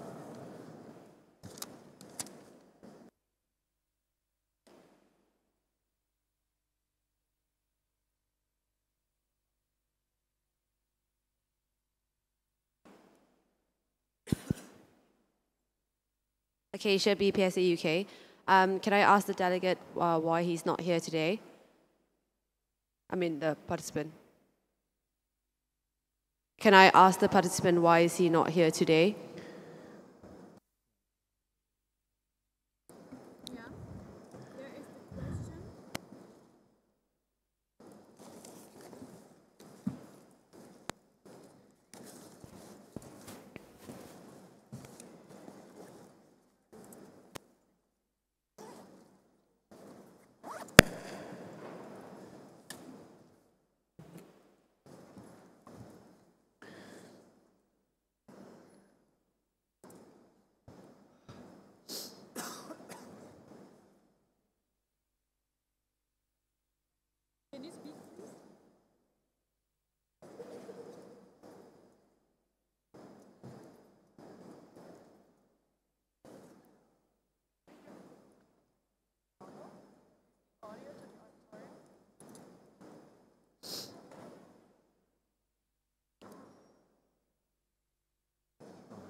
These conferences as chairperson, and I'm definitely committed to making the next one, and also the APPS conferences and exec meetings when possible. Thank you.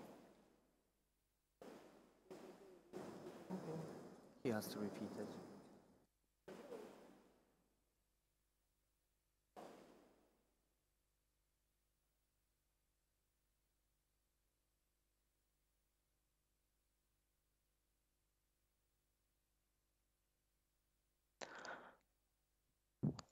I apologize for not being there in person. Unfortunately, I'm actually traveling at the moment. I made plans probably about a year in advance for my current trip, and I didn't plan for the chairperson until a bit afterwards.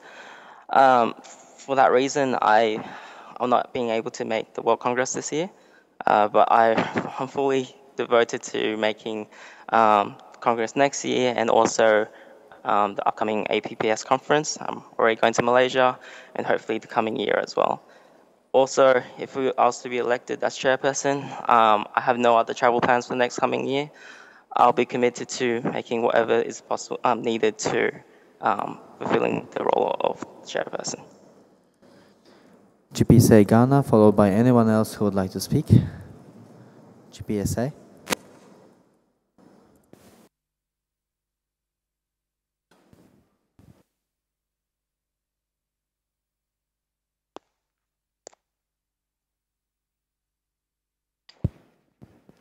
Tijan, GPSA Ghana.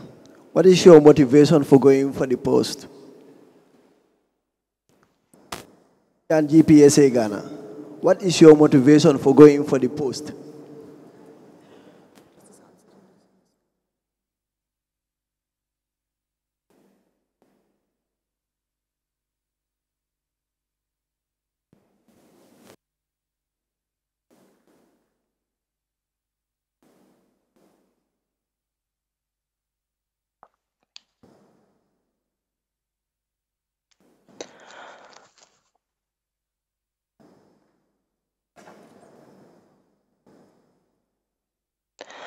My motivation is that I've been attended the APPS conferences in the last 2 years. I've seen a lot of the effort that has been put into chairperson and the RWG, and the differences that they can make. I've been impressed by what the current chairperson has done with her programs and how she's kind of led the whole community and the promotion that she's done.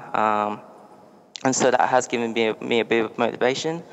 I've personally identified a few problems, and I hope to see these rectified, so these have also motivated me as well. Any other questions or comments? IFF World Portugal? Anyone else? IFF World.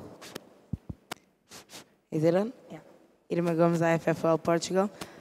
First of all, I wanted to salute the candidate because he has an impressive curricula and it shows that he's really involved into IPSF.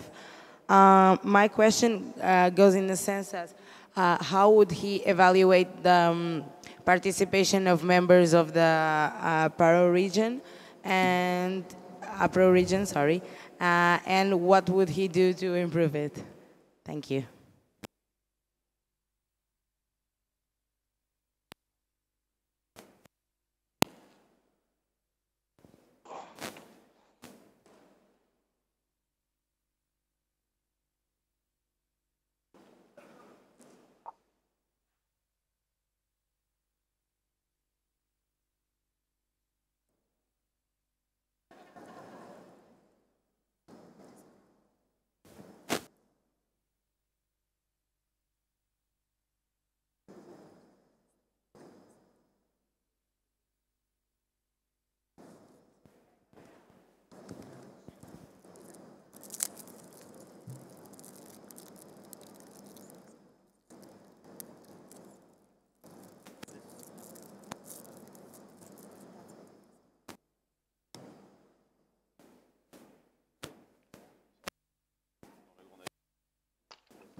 In terms of improving it, I've kind of outlined that I want to increase awareness of APRO in the sense that that's why I want to build a better communications framework with a lot of the organizations, try to combat issues with, I suppose, language and also distance, make sure that they're not a problem and that we do have other plans to contact member organizations where possible.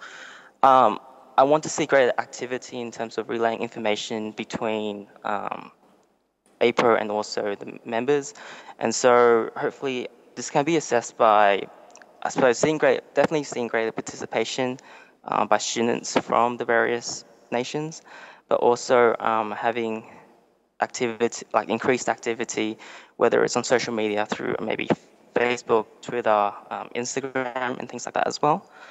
So these are just like first off some ideas that I think, but I just want to increase interest and increase the activity in APRO.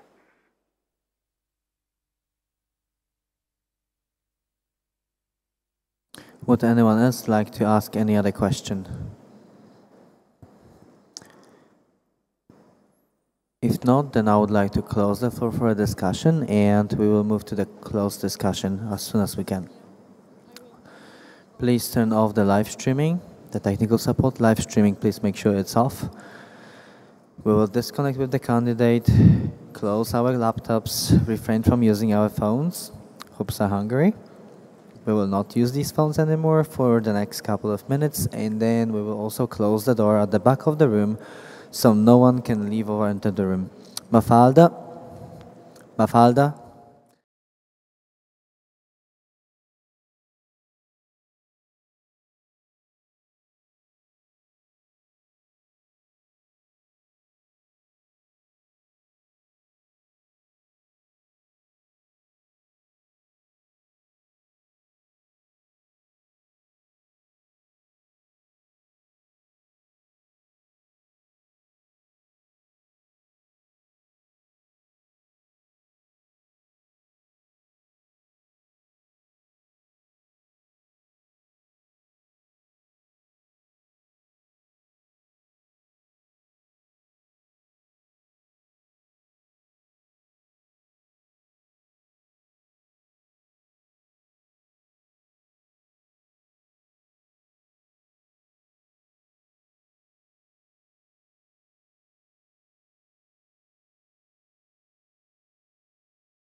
Some of them are wearing it.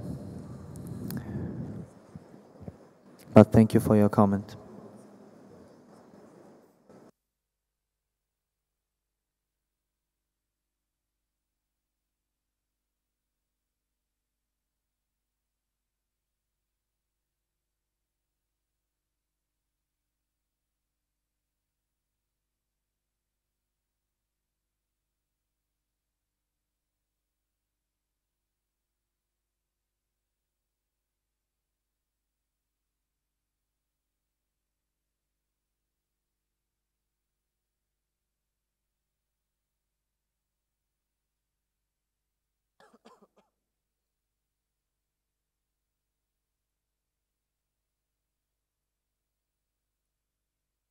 Okay, can we connect with him? We'll connect with Mian to announce the outcome.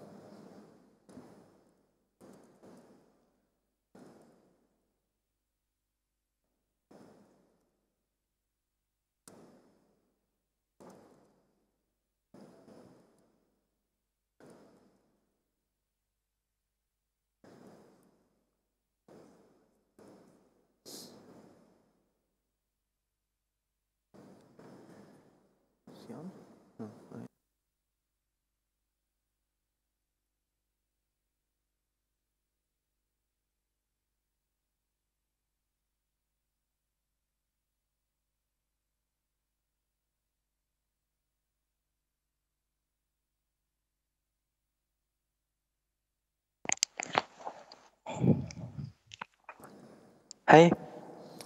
I have the pleasure to announce that Mr. Mian Zhang has been elected to serve as the chairperson of the Asia Pacific Regional Office 2014-2015.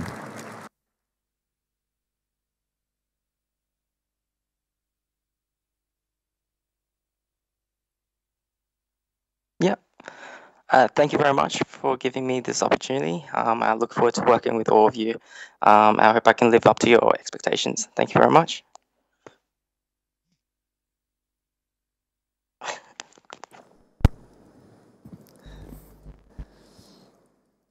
Moving on, we will now proceed with the agenda point 1.12, appointment of the auditing committee.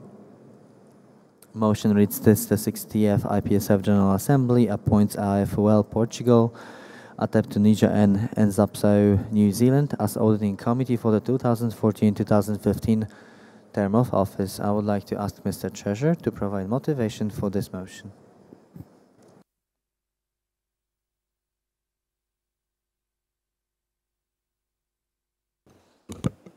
I'll keep it very short. I definitely wanted 3 organizations from 3 different regions, and I wanted active members with a bit of financial background. So I elected these 3, and they all accepted. So that's it. I've chosen them, sorry. You're here to elect. I would like to open the floor for a discussion on this motion. Are there any questions or comments or any clarification that may be needed? ASEPA Algeria.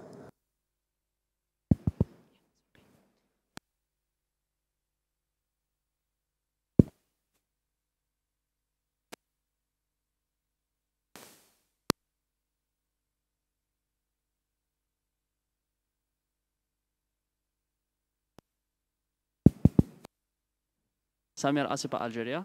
You said that you've chosen them, but okay. Samir for ASEPA Algeria. You said that you've chosen them for the committee, but do they want to do this, and are they motivated to be a part of the committee? Thank you. So what I mean is I approached them if they wanted to do it, and they accepted it. Okay. Jarno, FIPSA Finland.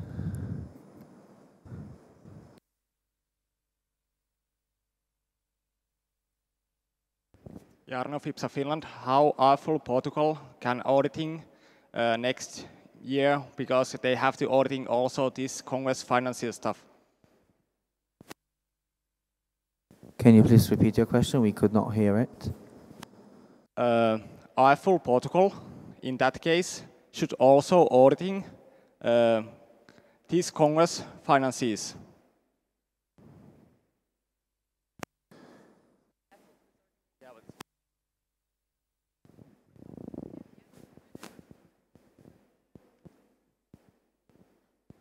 Yeah. Lawrence? If I understand you correctly, you are asking if it is okay for a Portuguese organization to do an audit for the Congress, but the Congress is separate from the IPSF budget, so they won't do the Congress. They will just do IPSF finances. They're separate. Thank you. Any more questions or comments?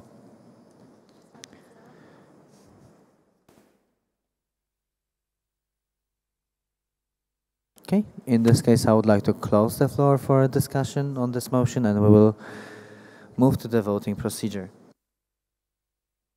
All those against accepting this motion, please raise your voting cards up high. Any abstentions? The motion has been carried unanimously. Thank you.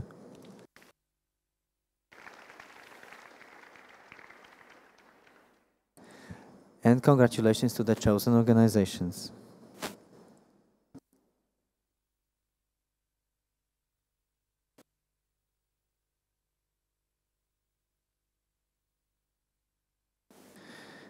Before opening a major discussion on the official documents, we will take a few motions proposed by the Executive Committee. Some of them will also be in regards to the changes to the official documents, and will describe some specific changes that are requested to be implemented. The next motion, this is the 60th IPSF General Assembly, mandates the Executive Committee to amend the official documents to co-opt the immediate past president onto the Executive Committee for a 6-month term, starting in accordance with the term of office of the IPSF Executive Committee. This shall be achieved continuously. This motion shall be reviewed by the 61st IPSF General Assembly.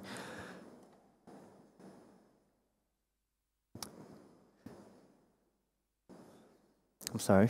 I would like to ask Angela to provide motivation for this motion. Thank you, Radek. So, as those who were present know, we had a side discussion in the informal meeting towards the changes proposed to official documents. We did not all agree on this proposal, but I think we found a solution that is debatable here. So I want to provide motivation why we decided to go for this option. It's basically that we had been discussing the approach, how we can make the work of the Executive Committee more sustainable. And one of the points was to include the immediate past president as co-opted member without voting rights to the Executive Committee. This inclusion means that this person would also have to report to the General Assembly. This means he's accountable to the GA, and it's also additional manpower with experience to the Executive Committee that could actually do a task for the Executive Committee. If we would just add the immediate past president to the advisory board, as it was proposed by some members, it would be only the advisory role and not the actual working duty that we want to see as Executive Committee in this immediate past president. We decided to go for a time frame of 6 months and not for the whole mandate, because the transition period will still last after the Congress until the end of September, which would, including a whole year, also go even beyond the next Congress until the end of September. And since we want to have assistance, but also allow the new president to take fully over all responsibilities, we decided to shorten the term until 6 months, for a time frame of 6 months. This is the main motivation. Is this clear? Thank you. I would like to open the floor for a discussion on this motion. IFFOL, followed by NAPSA Australia.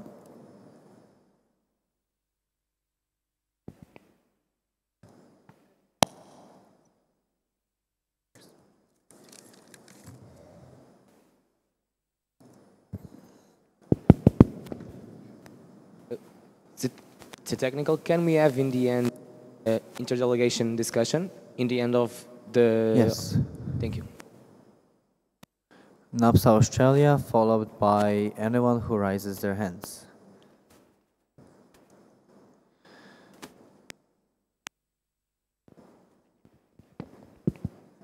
Hi, Michael, NAPSA Australia.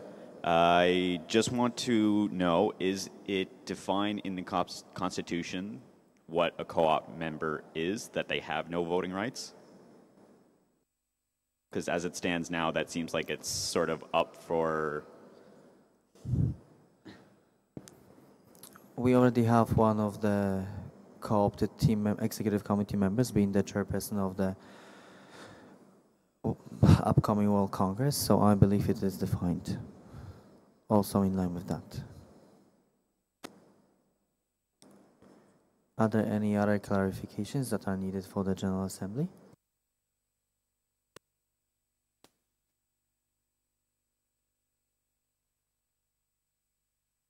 Are there any other questions or comments that the GA may have? BPHD Germany.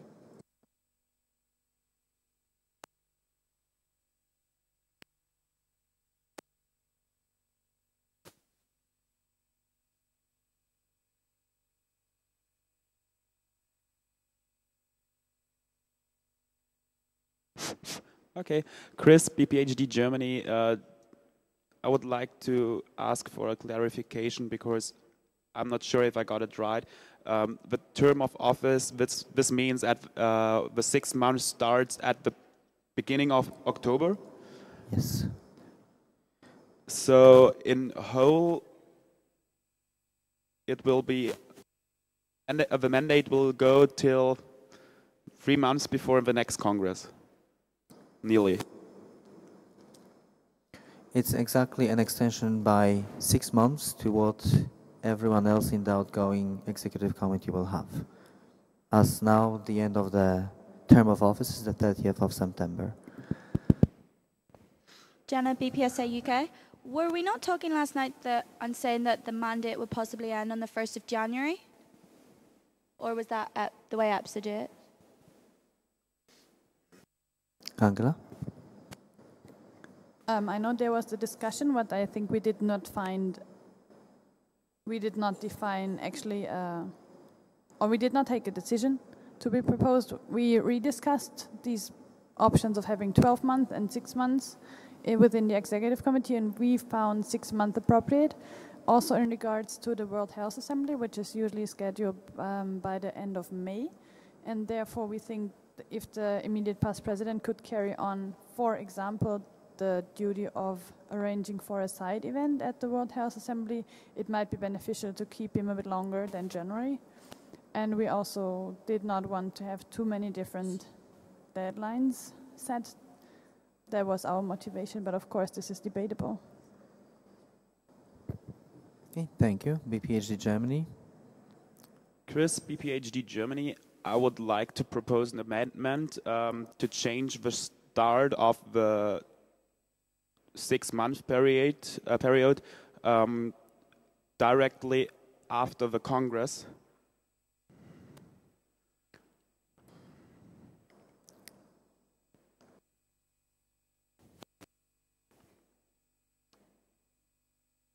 Can you provide motivation why this is? Because in my opinion, it doesn't matter if there are only 3 months left for a whole year between between both congresses, or just.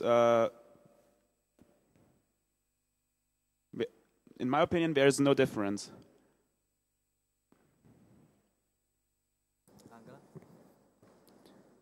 I mean, there is definitely a difference because the president has his office until the end of September. How could he take his immediate past presidency after the Congress if he's still in his office until the end of the mandate? And so the beginning of this mandate makes only sense if it's in accordance with the end of the mandate of the president. I think this is otherwise not possible.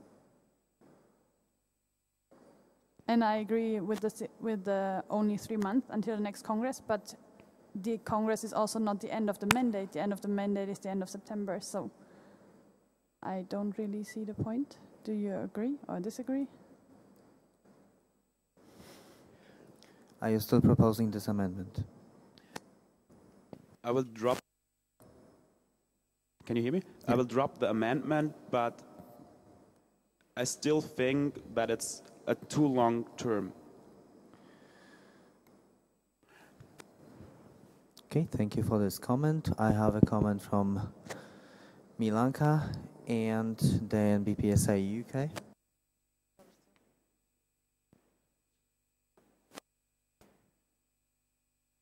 Hands up high so they can see you.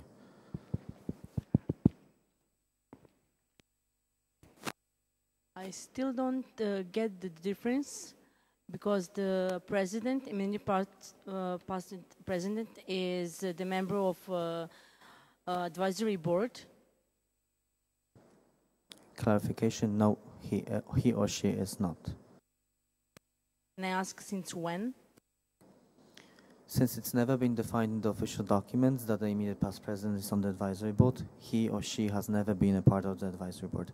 It's a fully independent position which is established in this organization for a period of 1 year technically. However, it's never been formalized in any way to be added to any of the existing boards, like advisory board or the executive committee. Okay, thank you. BPSA UK. Jenna, BPSA UK. Could we not have it so that the term of office in the executive committee was until the 1st of January, and at this point the IPP will move on to the advisory board? Because to be honest, the immediate past president is supposed to fulfill their or finish their project anyway. I don't see the benefit of having them actually in the executive for such a long period of time. Because surely after, say, January, they could be there as an advisory role only. Angela? Well, I agree that this is how it should be, but from the experience from the past, this has definitely not been the case, and this was the motivation to investigate how we could change the current structure coming from the negative experience in the past. But we have just changed the documents to say we're now moving the advisory board from 3 members to 5 members, so now you're already having extra people on the advisory board. Angela? But again, advisory board is not the same as having a co-opted position to the executive committee. Advisory board is advice. That means if we're seeking for any reference from the past, that's when we reach out to advisory board. Immediate past president as a co-opted member means this person is working on a project independently, of course in cooperation with the executive committee, but he has his own duties, which an advisory board does not actively have. Is this difference clear for everyone, or who needs more clarification on the difference? Please a red card if you need more explanation on the difference. Okay, once more. So could I just clarify, is the president not supposed to finish their projects at the minute? After their term of office? So far, the president ends his term of office by the 30th of September, which means he finishes his official duties by the 30th of September, and he's not mandated to do anything after this mandate.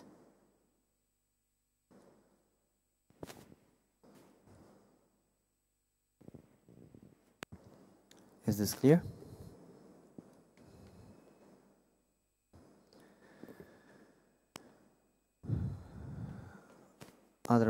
Please, everyone, feedback if the clarification provided is understood by everyone. Okay, thank you. Are there any other questions or comments? APF Portugal. I need to see your hands up high so I can give you the floor, then followed by BOOPS Bangladesh. Steve, APF Portugal.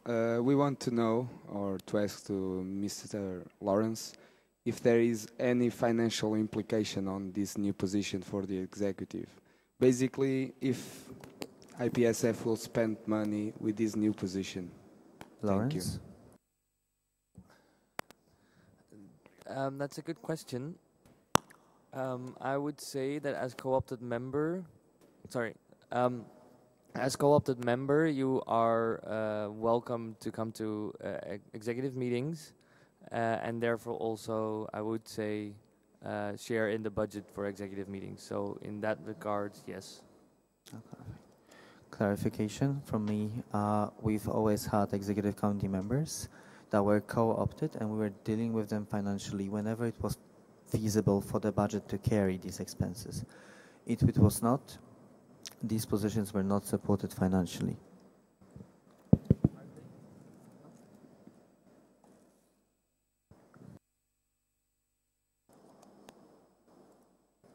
Can you speak to the microphone or to me?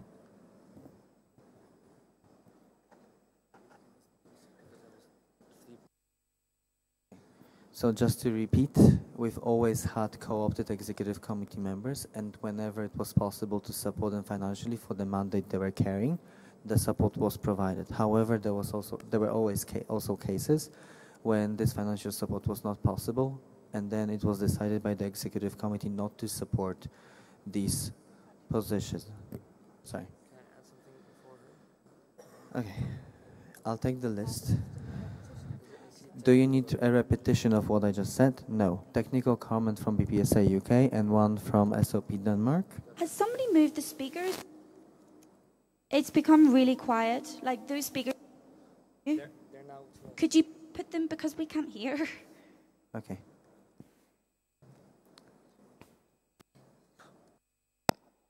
Lawrence? So what happened is they were put to us, so we can hear you better, but apparently you can't hear us as good.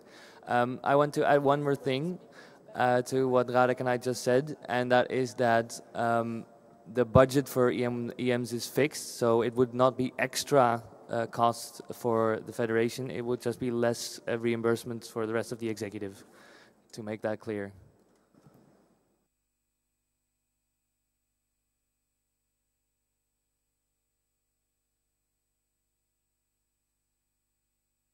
Okay, BPSA UK, sorry, BOOPS Bangladesh, followed by BPSA UK.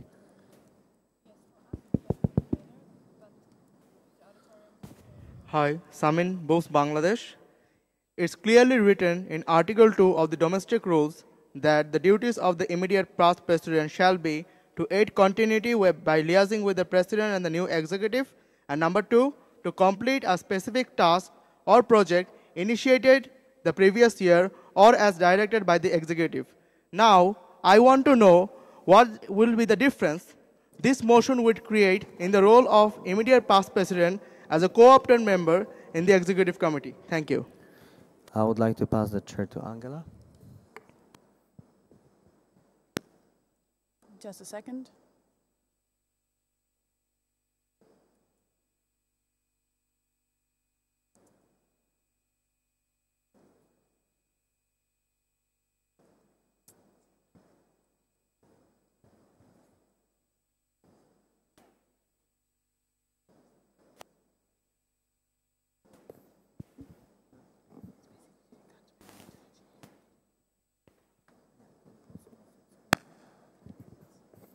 I'm giving the floor to Radek.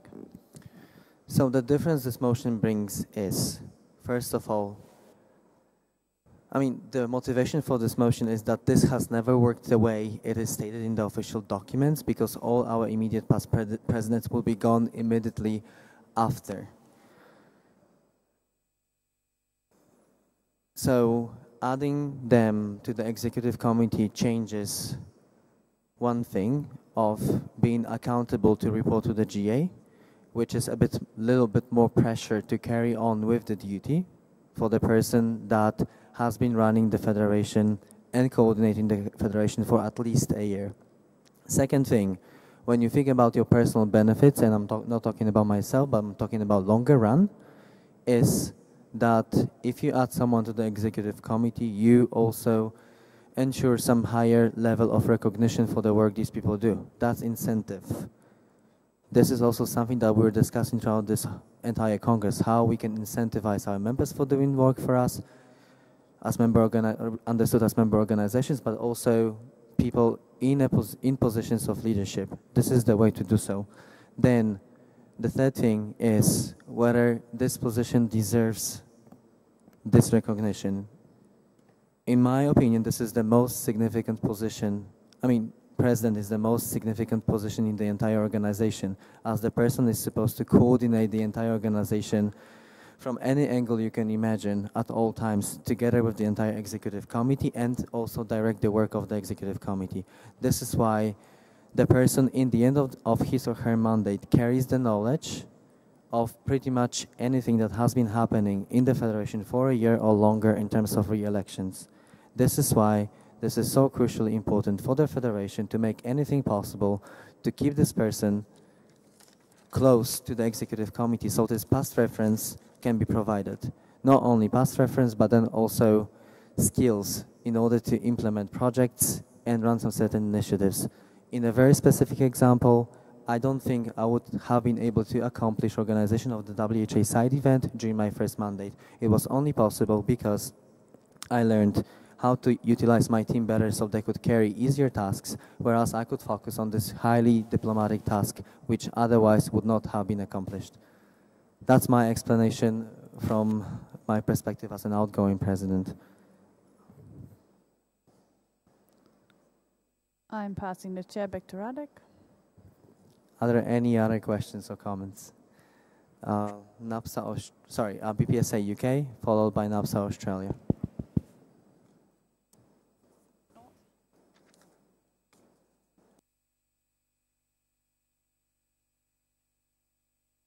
Acacia BPSA UK. So what if, I mean, I know the point of extending it is so that the president can carry on any current projects they're working on. Sorry, can you hear me? Yeah. So I know the point of extending their mandate is so that the president can carry on any current projects they're working on. So what if, you know, one president sometime in the future managed to complete their projects within the year? So would there be a reason for them staying on for another 6 months?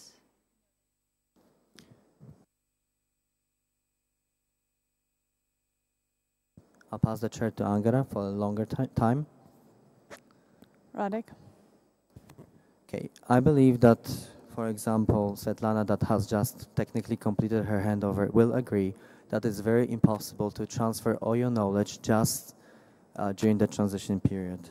This is why an opportunity for the incoming president to learn along, working with the outgoing president, is something that is basically irreplaceable. So even if the person has completed all the projects, as I am planning to do by the end of September this year, there are still initiatives that may require some higher level of skills, past reference and knowledge in order to let the incoming president have in-house training and be able to carry on these initiatives. And again, we can be discussing that technically IPP may do it with the way it's currently defined, but we also know that this has never been the case. So what is really the change here is the incentive and then the shortening, in this case, of the term of office as per what we have at the moment. Thank you, Radek. May I see, please, your emotion cards? Who needs more clarification on the duties of the immediate past president?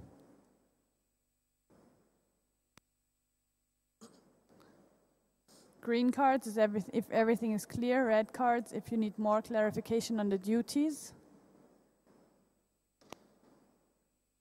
Okay, can I have specific questions? But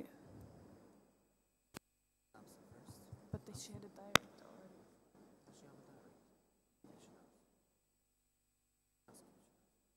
Is that a direct comment? Yeah, I just wanted to know, would it be possible to propose an amendment so that the term of office was until the 1st of January and not until the end of May, which technically would be 6 months? And I want to know the motivation for why it actually has to be. I know you said the World Health Assembly, but in my opinion, if you're going to do your project, and Radek, you said you would finish it by the end of September, I still don't understand why you need to be there until the end of May. I think if the handover time is supposed to be until the end of September, is enough leeway not until the 1st of January?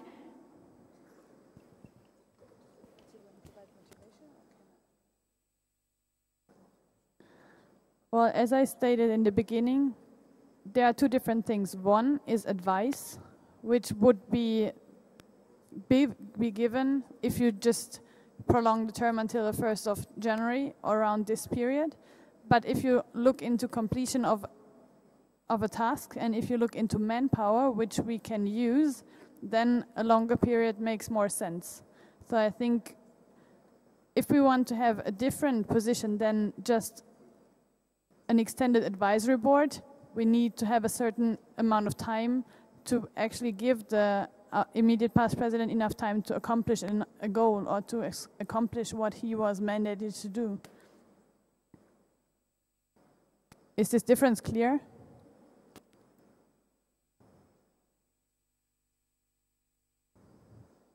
Radek? Okay. All these different dates, terms of office, are a matter of priority. We have identified lack of continuity and huge leadership turnover as one of the highest bottlenecks in this federation. This is one of the ways to deal with this obstacle. And then we can start engaging ourselves in a discussion whether this should be 3 months, 4 months, 5 months, 6 months, 7, 8, 9, or 12. It's just a matter of what we choose. As the executive committee, we had a discussion on what would work for us the best. 6 months is our recommendation. Then when you think of it, also what is happening during the first 3 months of a mandate, being October, November, and December, basically not much. Only the membership invoices are sent out. So I don't really know what kind of a work-along opportunity I could provide to my successor as an immediate past president over these 3 months. Then also from the experience, the real work of the executive committee starts during the second executive committee meeting, when the team members have had an opportunity to learn, to see what are the problems, and then come together to ensure some certain team building, and then only after that take off with work. This is why, at least until EM2, I would find this help from immediate past president very valuable to the president. So at EM2, he or she, meaning the current president in charge, would be able to direct his executive committee or her executive committee to compile their knowledge in order to have an efficient head start towards the World Congress. Then, during this period, you at least cover executive board meeting of the World Health Organization, which is one also of the most difficult topics in here. It takes years in order to learn how the World Health Organization works. If you bring people in together for that meeting, then you can actually accomplish something in there if they have some experience. Otherwise, during my first year, as I was not provided any handover, I was really not able to direct the delegation during the World Health Executive Board meeting in order to run any activities in there. That was the time that was wasted, that was money that was wasted. If you are able to direct people there, like the president, then it makes sense. There are real outcomes. So then the priority is continuity, if that's your priority. If the person wants to work, let them work. That's my recommendation. Thank you, Radek. I have APHA ASP and then BPHD Germany with direct comment, if needed. Then we have Milanka in the back and APEF Portugal. Adrian, APHA ASP USA.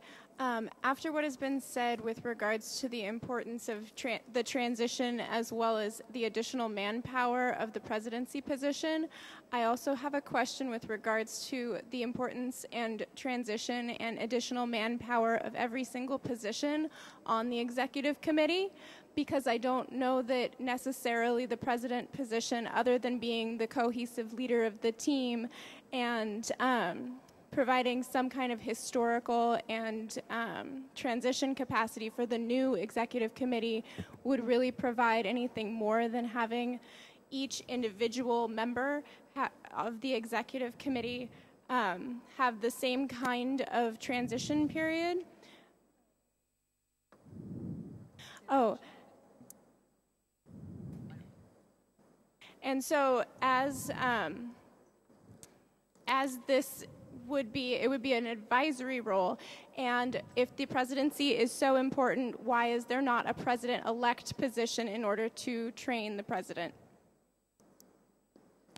Thank you.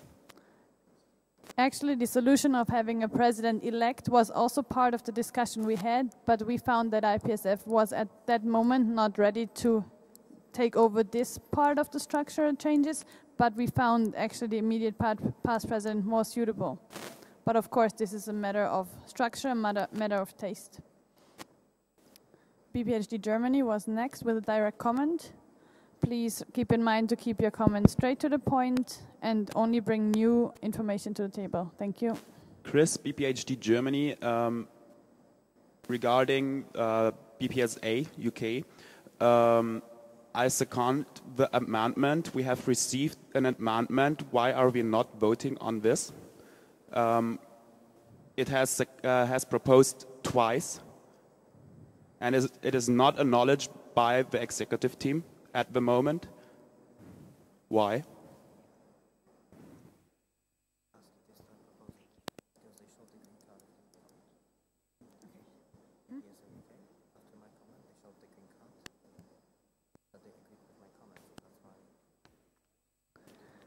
Mainly, we did not take it because BPSA were showing the green card after motivation was provided why we would not agree with this amendment. But if this is a proposal to amend the motion, then...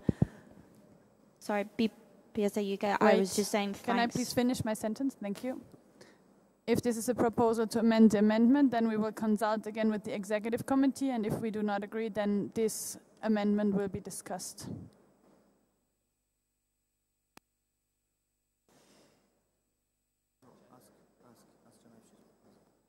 BPSA UK. Jenna, BPSA UK. Just due to the fact that you didn't even acknowledge my amendment, I took it as your answer was no, we're not amending it.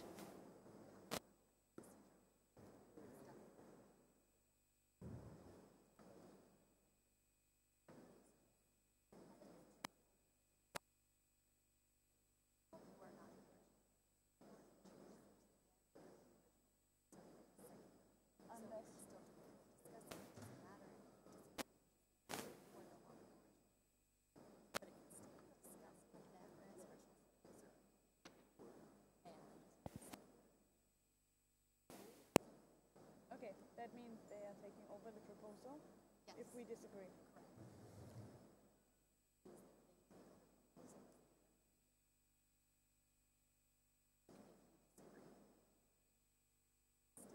I mean, I still disagree because I think 6 months is what we intended. Their proposal is January, but we want to go for...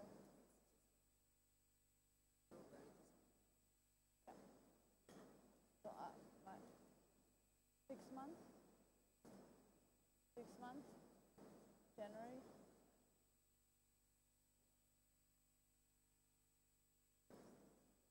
Hello?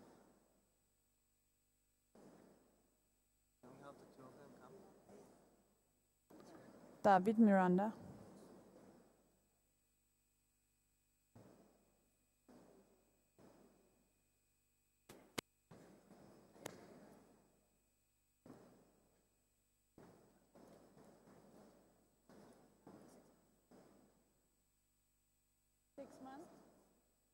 Six months comes down. January comes up.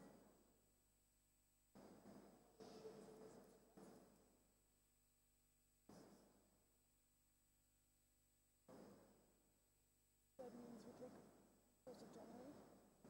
How many?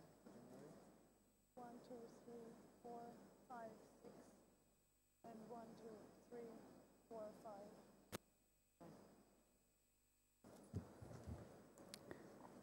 Hereby we amend the motion to change from a 6-month period to the 1st of January.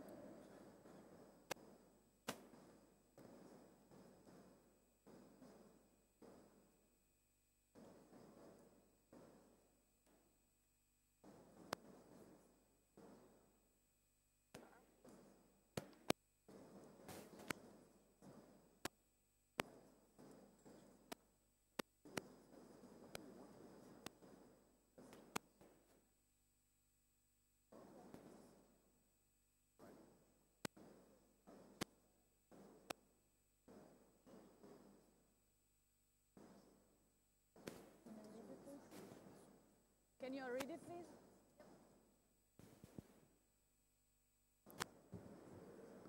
This is the proposed amendment. Can I see motion cards if you agree or disagree with this amendment or with this version of the proposal?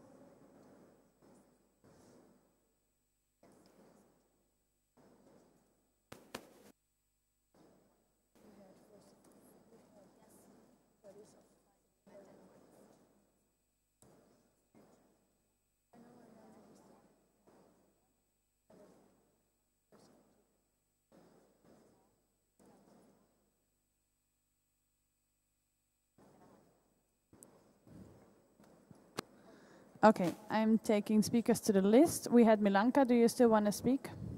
Yeah, Milanka in the back. Then it was APEF Portugal. We had Lebanon in the back.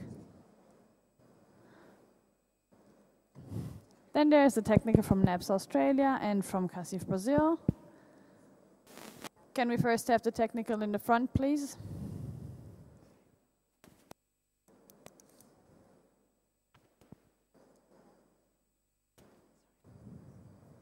Michael, NAPSA Australia. I believe NAPSA was on the list at one point for a comment before the direct comment. Not on my list, but okay, yeah. Sorry. Izzy from NAPSA Australia. We wanted to say this a while ago, but we feel that by the immediate past president staying on the executive committee, that they may influence the current committee. We would like to hear from Paran to see how she feels about the immediate past president staying on the executive committee, and will that influence any decisions that you may make as president?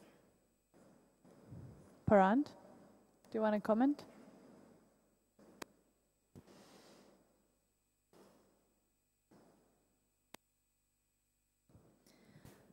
Well, can you hear me? Okay, no. Parand? So, no? Okay, good. For me, the thing is that having the IPP along with the rest of the executive board, it is important because Can you speak it up, needs please? some, especially for starting up and going through the points in which, oh, I'm trying, okay?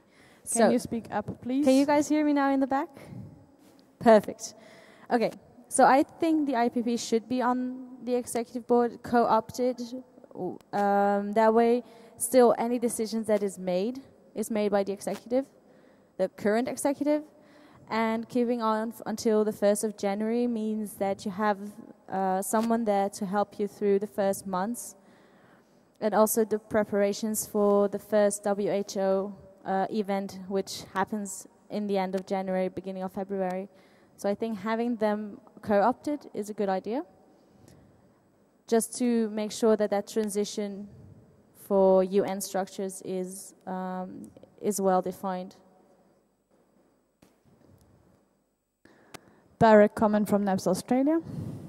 Can I have the microphone in the front, please? Izzy, NAPSA Australia.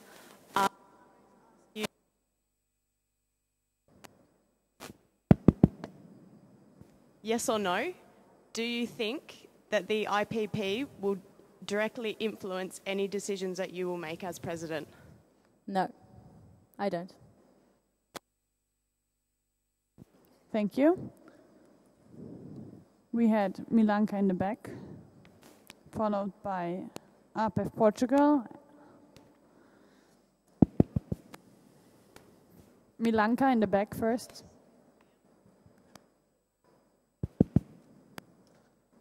I would like to know two things. First, how this motion will be put into the official documents, and also if the president is elected for 2 consecutive years, isn't he build the IPP and be president at the same time, and how will it work? It will be pretty tricky to do both roles. I think it's a very technical thing that an immediate past president cannot be the president at the same time, because as long as the president has his office, he cannot be the immediate past president. Also, we define here that the office ends 3 months or by the 1st of January after he has taken office. So I believe this is not a position which is carried on throughout the whole year, and therefore I do not see any problem. It may also happen that then in the year when the president might be re-elected, there is no immediate past president, but then there is also not the need for one. Does that clarify? Then we have a direct comment from ASEP Switzerland. Stefan ASEP Switzerland. I had a direct comment to the question raised by Australia before. If you don't feel that you will be influenced by a co-opted immediate past president at all, why would we need one then? It's not the whole point of having such a position that there is some influence. If there's no influence at all, why do we need it?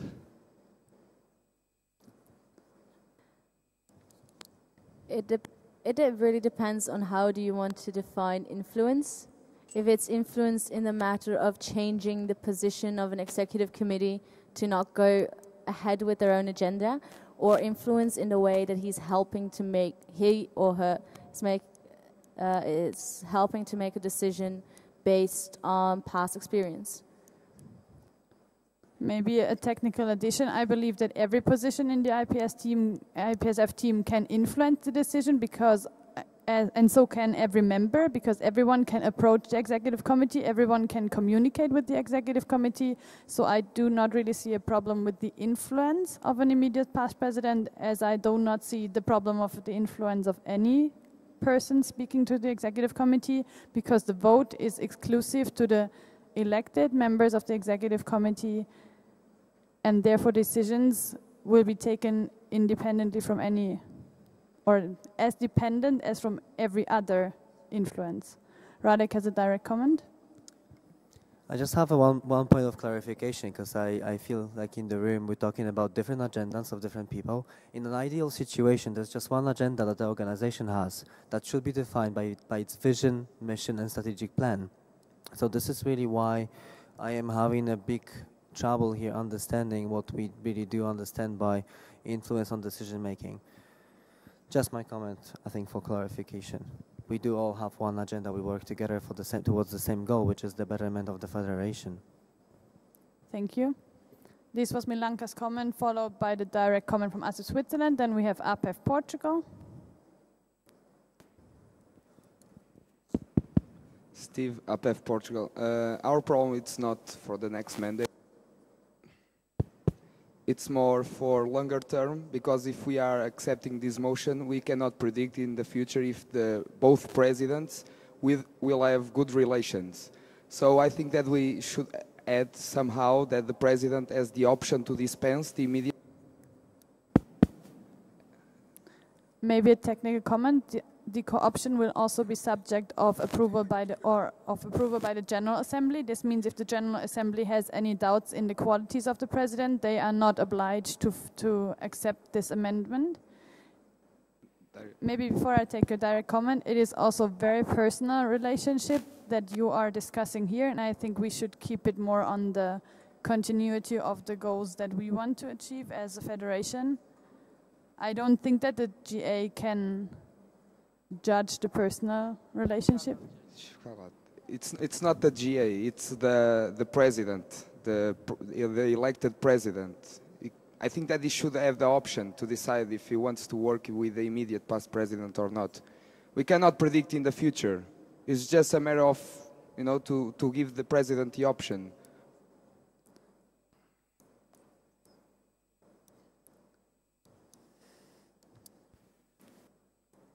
I believe this would give the president an exclusive right to choose whom he wants to have in the team and whom he does not want to have in the team. And I think in this case, we would have a direct influence that would be stronger than every other executive committee member's voice. And this is actually defined in our official documents, that every member of the executive committee has the same privileges.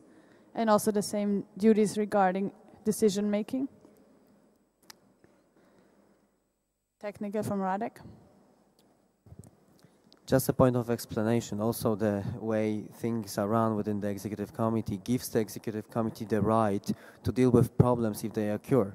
So in this case, if the immediate past president has too much influence or negative influence on the way the team performs, then the executive committee can take a decision to suspend such a position. So there are ways to deal with this. A technical comment from ASEP Switzerland. I believe that Stefan ASEP Switzerland, I believe that was not a technical comment. That was more a point of information, such as a new comment. And there was a technical comment at the US table. Maybe you should consider that one, because that was just not a technical comment, to be honest. Thank you. How many technical comments do we have at the moment in this room? I do not see any, therefore we proceed with Lebanon, who is the next on my speakers list. And I'm adding Milanka to the list of speakers.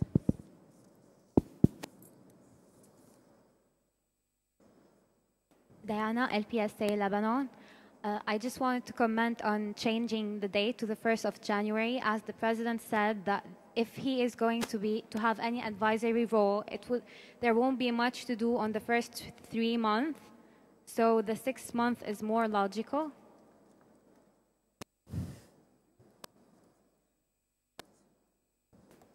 So you're proposing to go back to the original motion?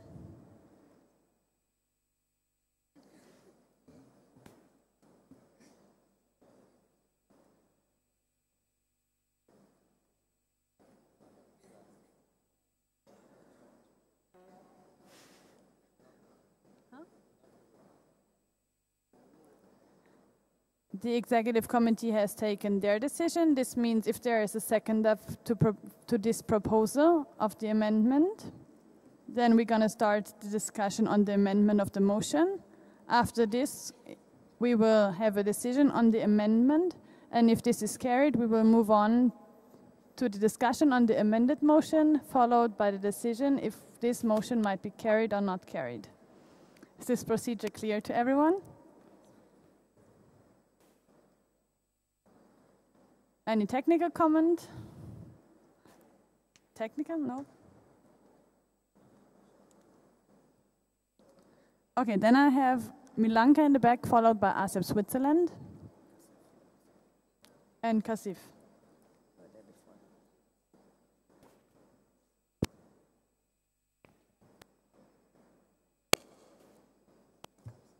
There is a technical comment from APHA ASB, who finally decided to indicate their interest in a technical comment. It's my turn, or? Can I have the microphone for APHA, please?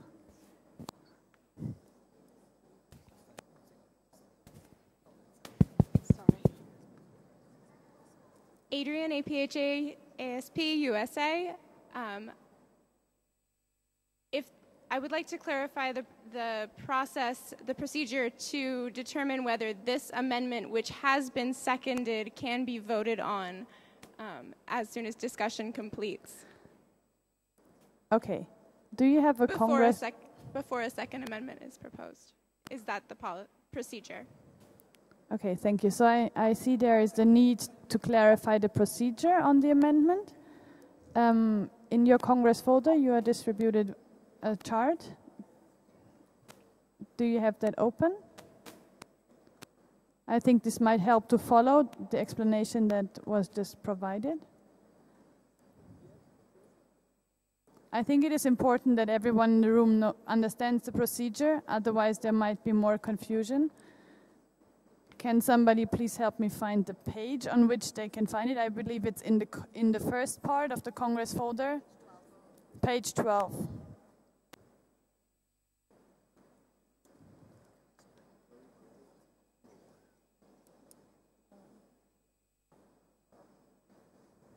Did you find it? Okay. Do you want another explanation on the procedure with? Okay, thank you. Then Milanka in the back, your comment is still valid? Well, in the past, co-opt chairperson regional offices was elected by the regional offices. So in this way, the co-opt president will be elected by GA. So technically, it will be, it's not clarified how it will be put in the official documents, what his role will be. And in that way, like it can be the interference of opinions, and I don't know if you understand what I'm trying to say. The main problem will be like if the past president wasn't acting and it was like bad, why will we put that person again in the exec team and give him the rights to do like whatever he wants, or she? And also like for the second term, when the president is elected, technically he will be also the IPP.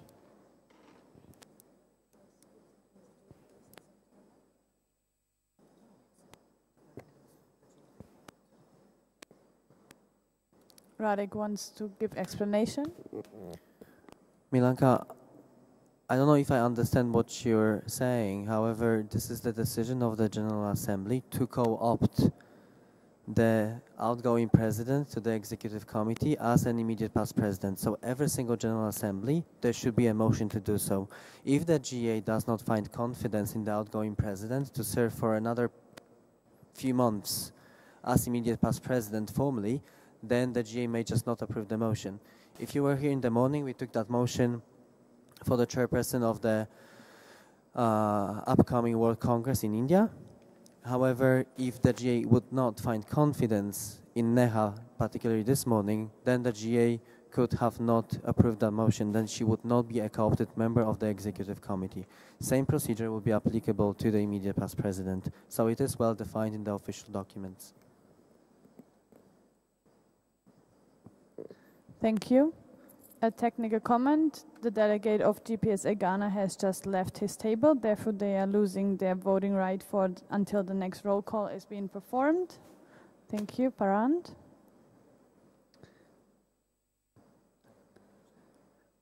Next on the list is ASEP Switzerland, followed by CASIF Brazil and BPHD Germany. And NOPS Australia.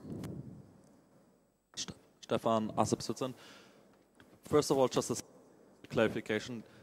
Did we already vote on that associate members, member in association can propose motions or amendments to motions?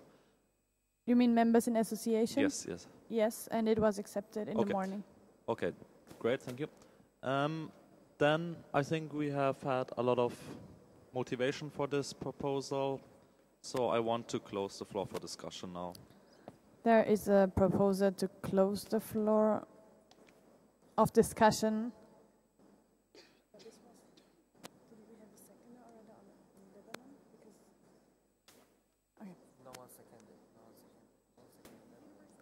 So first, this motion that members in associations can also propose motions was passed, but it's not in force yet. This means the proposal of Lebanon must be proposed by a full member association and being seconded by a full member association. Do you still want to propose to close the floor for the discussion? Which, in consequence of having a seconder, would mean we would move on to voting on the motion as it is proposed here. Is this a request for okay. Will be granted. So this is a proposal to close the floor for discussion. BPHD Germany as a seconder. Technical comment from APHA ASP.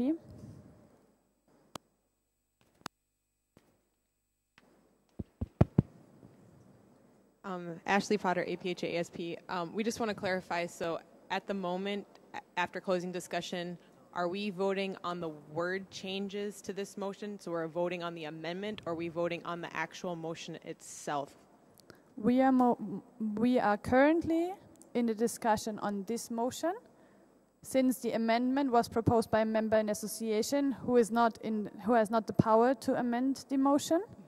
Therefore, this motion is the only motion that is currently valid, and there was a proposer and a seconder to close the discussion. Therefore, we will now proceed on voting on closing the discussion. We need a 2/3 majority to close the floor for the discussion. All those against closing the discussion, please raise your voting cards high. All those against? All those abstaining? Hereby the discussion on this motion is closed. Thank you. This means we're now proceeding to vote on the motion. And we have the 2 minutes intra-delegation discussion. Thank you.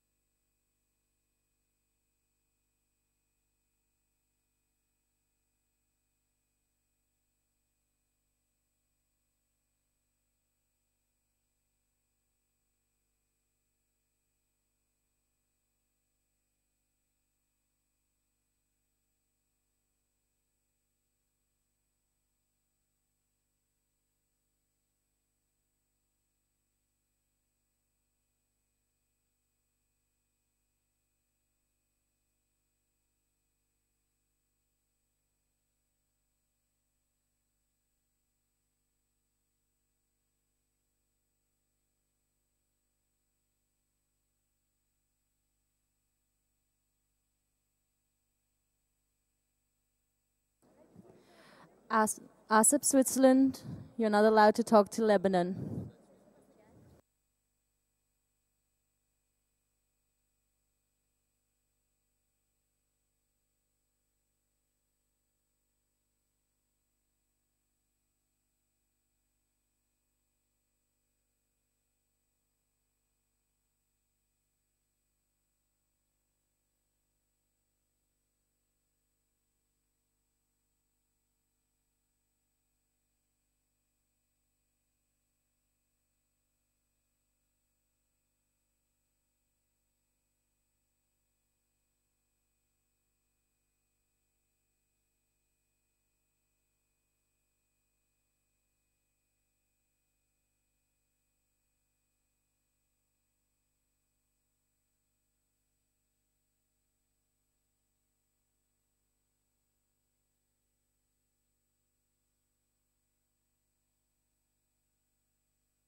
Time is up. Can I please ask the delegates to return to their spots? APEF Portugal. French delegation. Eric FC Canada. APEF Portugal.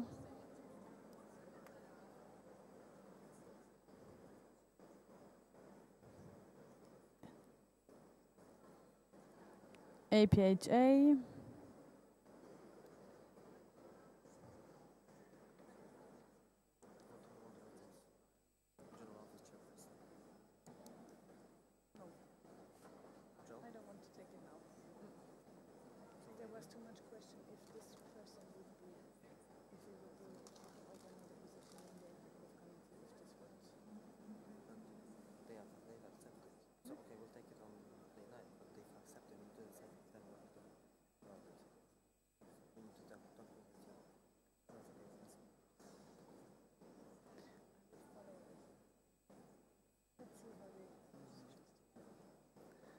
Okay, we will now proceed with voting on the motion as it is presented on the screen. All those against this motion, please raise your voting cards high.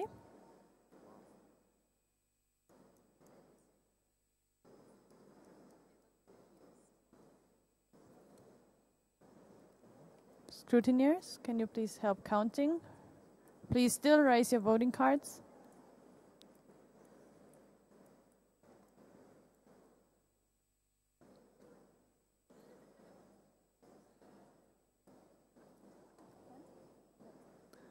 All those abstaining, please raise your voting cards high. All those for? All those for acceptance of this motion? High.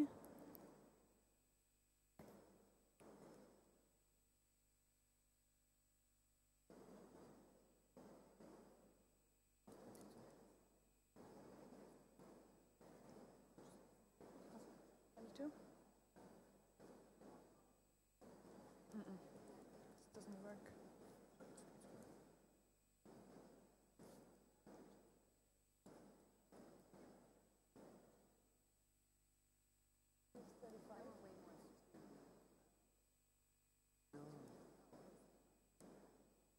All those for, can you please raise your voting cards high again?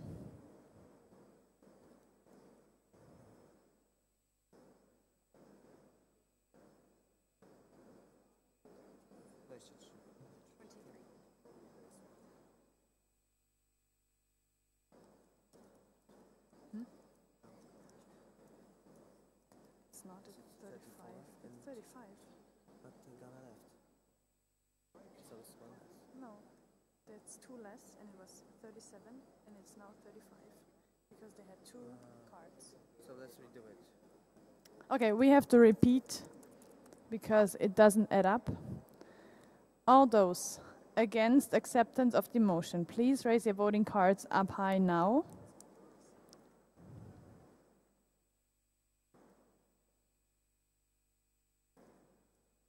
I see 10 against. All those for acceptance of this motion? All those for, please raise your voting cards high.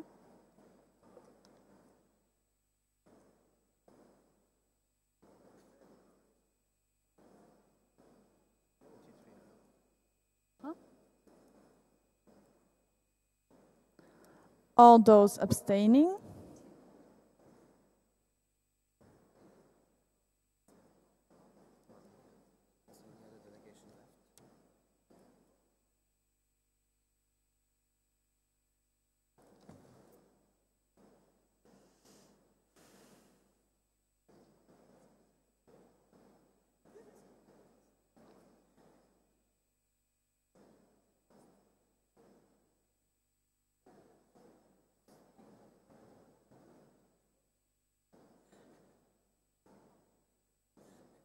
Do you want a coffee break after this motion or not? Yes, a short coffee break would be good.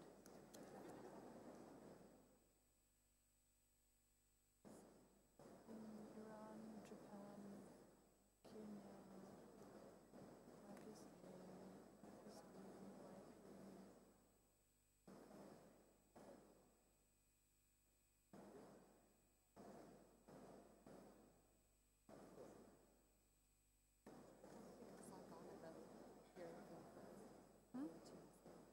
Sorry?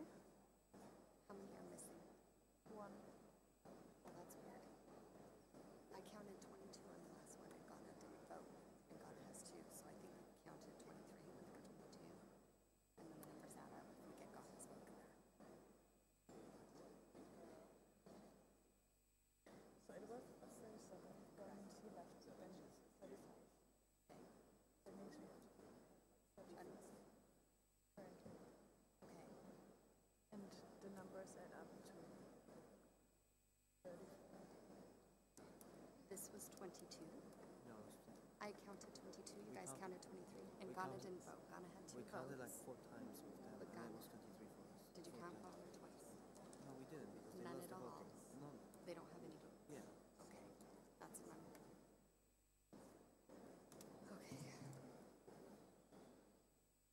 Okay, can I please have all voting cards in the air right now without taking any decision?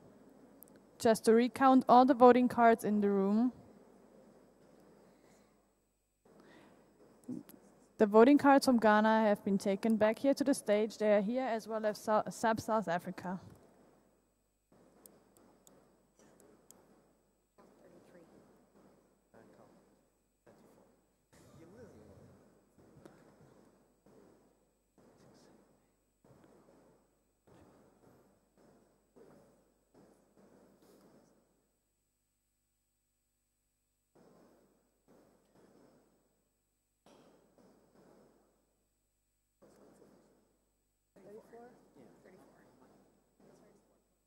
How many voting cards?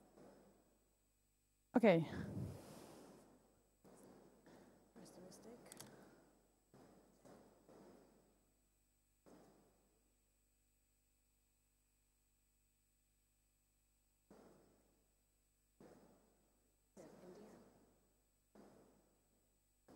Let me just have a look because maybe someone just has left. Yeah.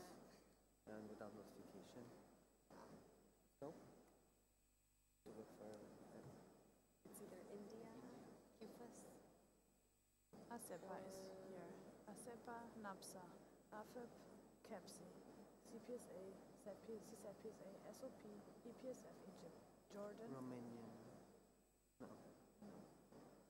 Jordan, FIPSA, ANEF, BPHD, no Ghana, no South Africa, Hungary, India not, IPHSA has, APS Japan has, CAFSA Kenya, 2.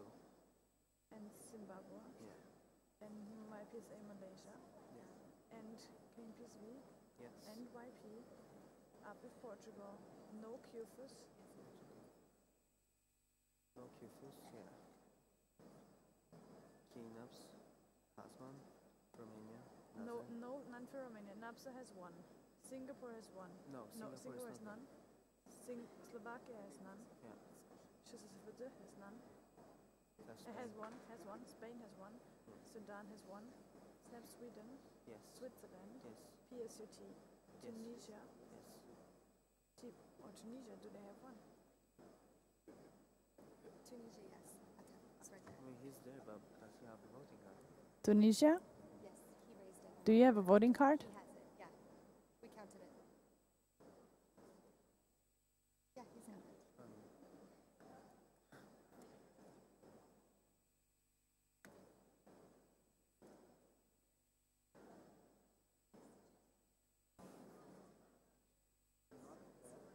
Yes. And we still have 1 too less. Huh? It's not adding up. We have 34 voting cards, and in the roll call we have 35. May I please ask if there's any delegate sitting behind the official delegate table that does not have a voting right because the person was late? Excluding Ghana. Any delegation that is given full voting rights for the General Assembly that does not have the voting right now, but is seated behind the table. Magic.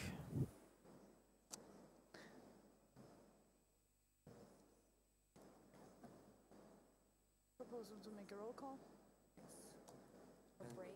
Redo the voting Just after. break and then Vote. 3D roll call.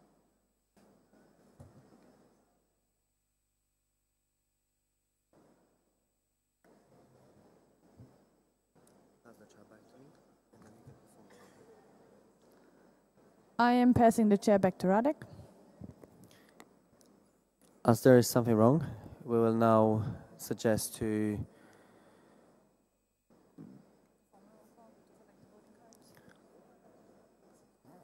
how about suspending the standing orders? can't do it. If we don't have the voting cards. Okay. In this case, we will now perform the roll call as there is something not right with the voting cards. Then we will proceed to the break without suspending the standing orders because we can't do it. And we must just clarify what is happening to the voting cards in this room. So floor goes to Angela to perform the roll call. Please collect the voting cards and the envelopes. Okay, we get one card from ASEPA Algeria, NEPSA Australia, AFEP Austria, CAPSI Canada, CPSA Croatia, CSAT PSA Czech Republic, SOP Denmark, EPSF Egypt, JET PSA Jordan, delegated to EPSF Egypt, FIPSA Finland, ANEP France, BPHD Germany, no card back from Ghana, no card back from South Africa. We have HOPSA Hungary, no India, but IPHSA Iran, APS Japan, KEFSA Kenya, ZPSA Zimbabwe, MyPSA Malaysia, KNPSV the Netherlands, YP Poland, APEF Portugal, no Qatar, Korea, KNEPS Korea, no Romania, NAPSA Serbia, no Singapore, SPSA Slovakia, SSFD Slovenia, FEF Spain,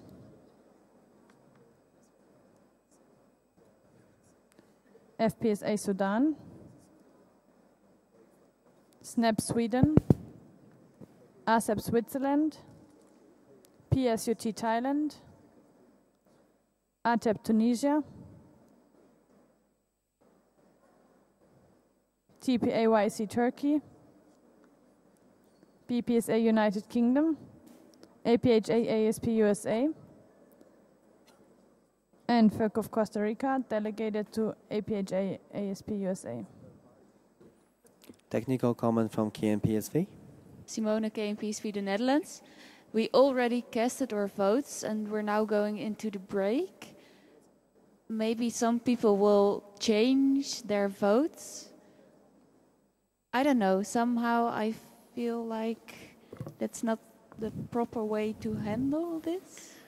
Well, technically we can't also perform the voting if there's one voting card missing in the room. Should be 35 votes that we should be receiving during every single voting. However, we were receiving 34. After 4 or 5 counts, we were still receiving 34. But we can have a roll call again. That's why we will now perform the roll call again to give you the voting cards. Proceed to the voting, then suspend the standing orders and move to the coffee break so everyone can have some refreshment after this tough procedure. Thank you. Scrutineers, Milanka, would you please return to your spot? Milanka. There is no time for discussion. Thank you.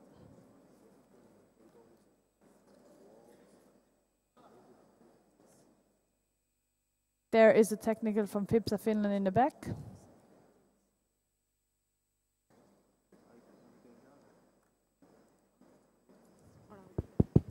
Jarno, FIPSA Finland.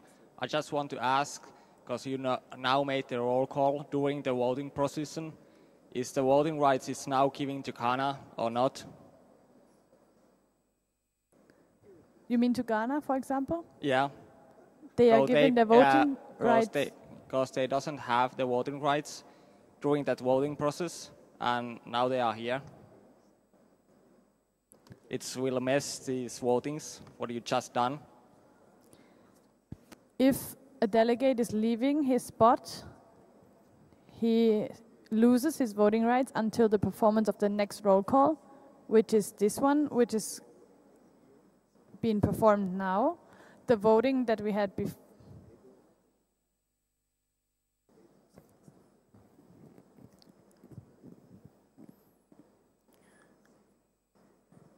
If we understand the provisions of the official documents literally, the next time the roll call is performed, the voting right can be given to anyone who is present in the room. That's the little understanding that we have. If anyone would like to propose a different procedure, then I don't think it's the relevant thing to do.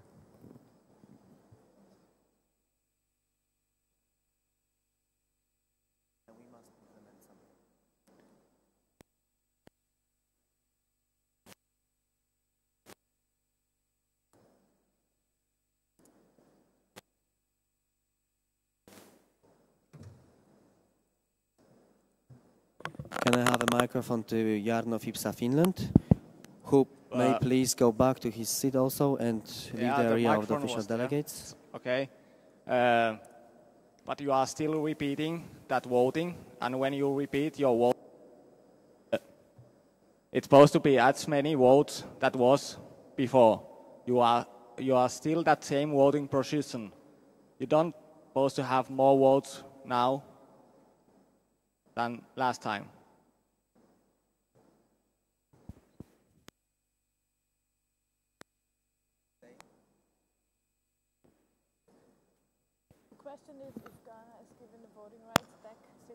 ASEP Switzerland, technical comment, and then we'll consult the parliamentarian who will take the decision how to perform this procedure. Stefan ASEP Switzerland, I want to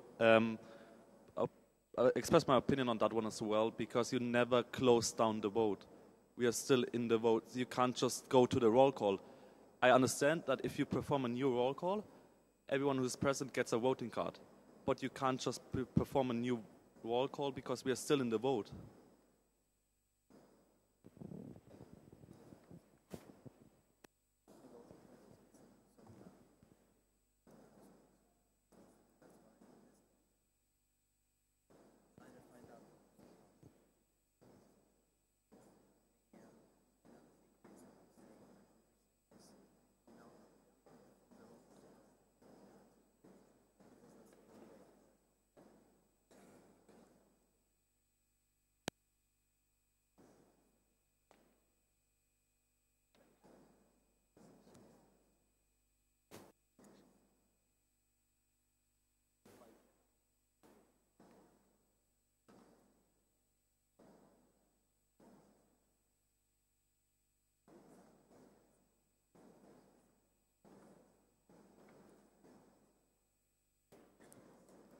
There is a technical comment from FO, AFFOL.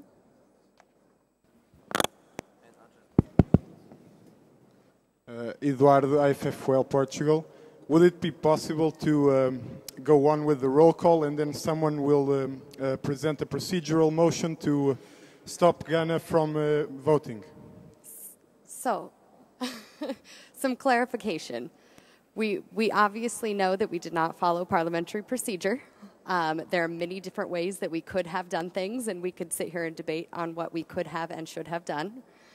But we are here in this situation now. So the question is how to proceed. Do we want to decide to say that we should have made a motion to table the discussion? Should we have made a motion to reconsider the motion to close discussion? Should we have? It's impossible for us to know what we should have done at this point.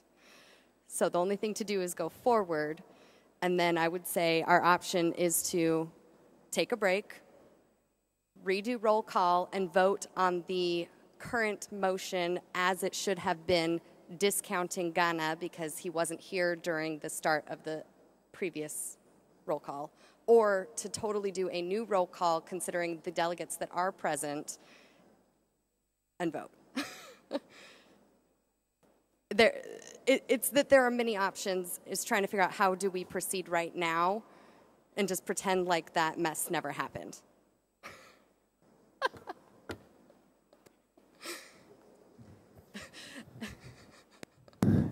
GPSA Ghana has technical comment. Then I saw some more fingers. I need to see them again. If you want to be given the floor, TPAYC will follow. Tijan GPSA Ghana. Technically, I was here during the roll call. I didn't want to interrupt the motion, to suspend it, to use the washroom. I was under pressure to use the washroom to piss. So I cannot just jump and suspend the order So as a single person. I'm sorry, were you here during the first roll call? I was here. So then the procedure is if you leave your table, you must surrender your voting rights until the next roll call. And keeping that in mind, if we take a break and start over, then that means you could be present. But if we take and just redo the voting that we had, pretend like it's still the same session, we're just distributing the voting cards so that we know how many cards we have out there, then you would not have your vote back. It's just deciding, is this roll call a new roll call, or is it a roll call that is redoing the one we had in the active session previously? I believe the moment you collected the cards, any call that you make is a new call. Did everybody hear that point? Okay. His point was basically that because there are some people present now, it's more representative of the association if we include his vote. TPAYC, technical, SPSA Slovakia, ASEP Algeria. Can we have emotion cards for that? Because I see about even emotion cards so far.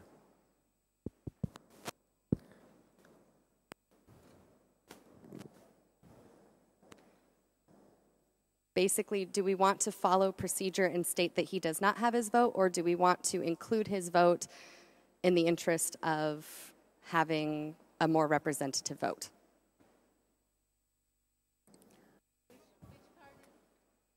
Green, include Ghana. Red, go with procedure, don't include it.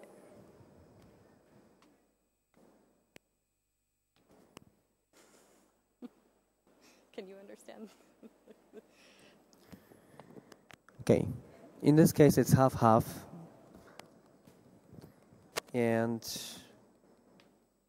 we don't know what to do.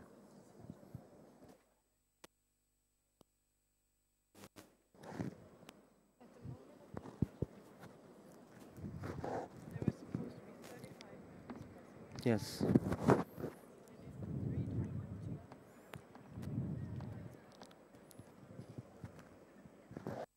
NAPSA Australia.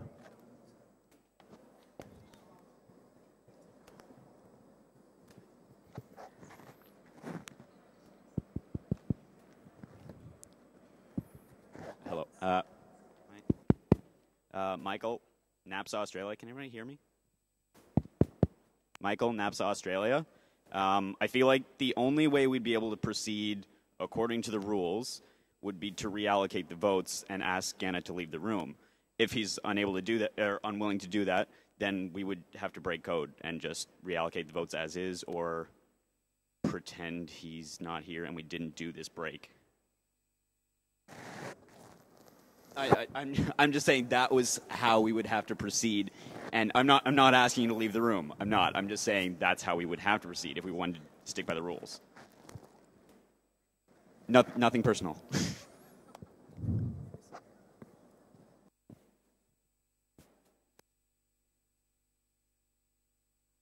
Shall break to consult the official documents.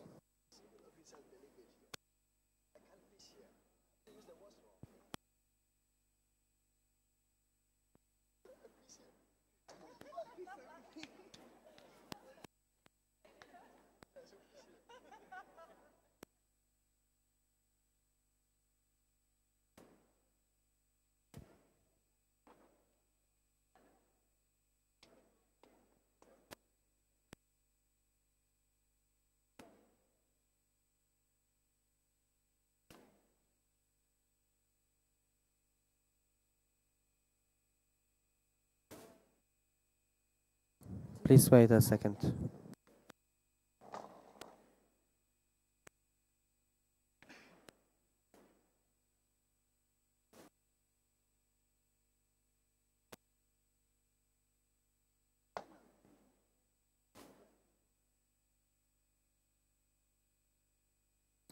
Dale.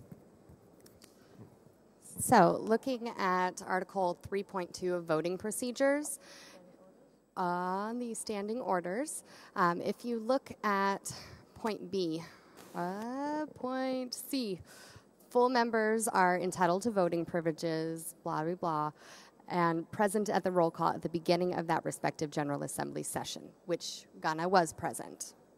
And so then you go to point D, absence of the official delegate during a roll call shall lead to suspension of voting privileges. He was not absent during roll call. Voting privileges shall be returned at the next roll call. We are holding a roll call procedure, therefore voting privileges shall be returned, if we go with literal interpretation of the standing orders. And of course, in this particular case, no procedure will satisfy everyone in this room, but we must agree to proceed in a way. We suggest to follow this little meaning of the official documents.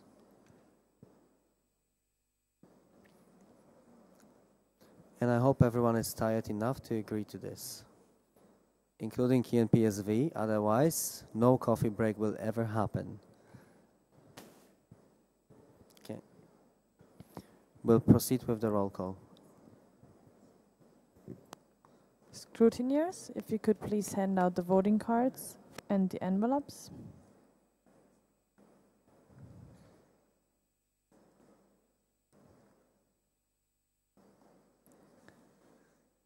ASEP Algeria, NAPSA Australia, AFIP Austria, CAPSI Canada, CPSA Croatia, CZPSA Czech Republic, SOP Denmark, EPSF Egypt delegated to EPSF Egypt, JETPSA Jordan delegated to EPSF Egypt, FIPSA Finland, ANEP France, BPHD Germany,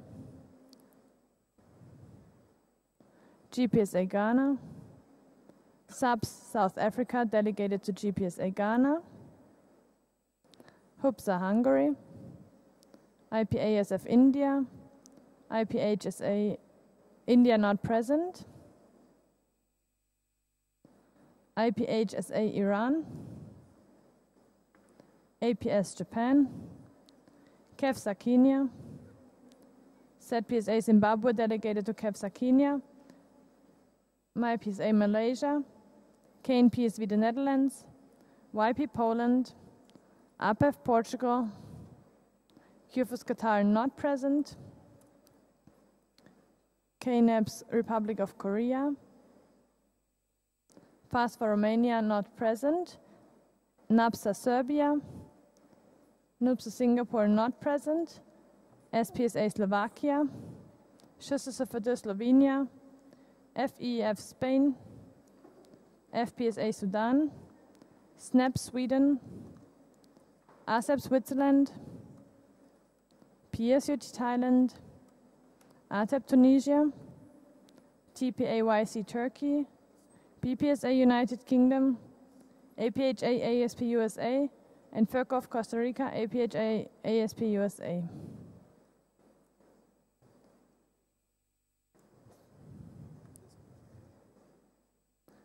Can I please have the voting cards back that have not been distributed? Please hand out any remaining voting cards. Okay. ASEP Switzerland with a technical comment.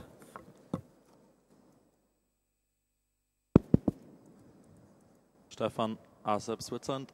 I want to have a clarification. Are we doing a new vote or are we just redoing it out of technical issues now? Because normally, do you understand me? Or normally, if we do a re-vote, you can't change the mode how you voted. If you voted for against before, you have to do it again. You have to vote against again. I just want to have a clarification because I think we are doing a new vote, so you should be able to change your opinion now because we have new full members present in the room who have voting rights, so it's completely a new vote for me. You have your opinion on that.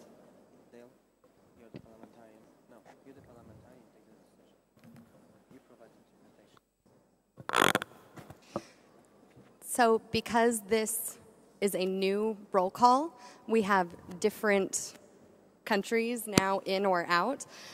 Therefore, I think we should behave as if it is a new vote. Somebody should make a motion to proceed with the voting procedure, and therefore you are able to change your vote one way or the other. You do not have to vote the same way because it's not a recount, it's a revote. Technical from ASEP Switzerland.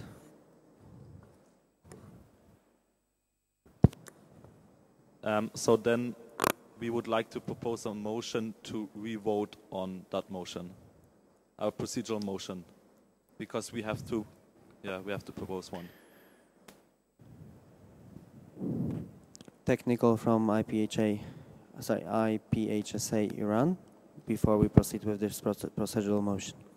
Nico, IPHSA Iran. I think it's not a very big, big deal that this happened, and all of us are tired, and sticking on this topic, I think it's not, it doesn't make sense anymore. So please, everybody, get this, deal with this problem, and just continue the voting.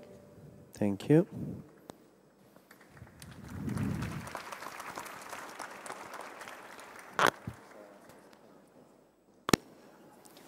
So, ASEP Switzerland proposed a procedural motion to move to the voting procedure on this motion. Do I have a seconder? Yes, I do. IP Poland. Anyone against this procedural motion, please raise your voting cards up high. Any abstentions? The procedural motion has been carried, and we will simply move to the voting procedure. Would you like me to display the motion on the screen? Or can we simply proceed? Okay, I'll display the motion. Can we have the slides, please?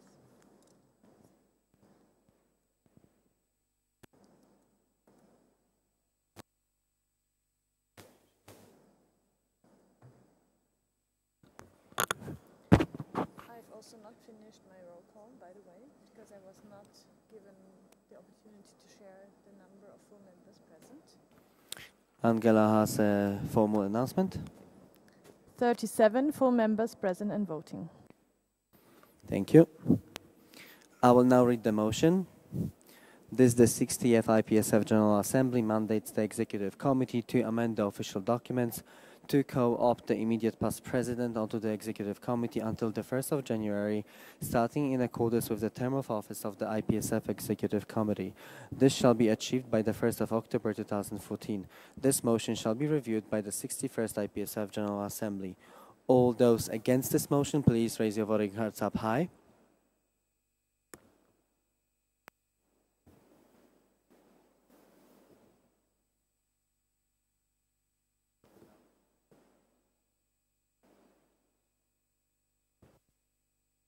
Eleven votes against. Any abstentions?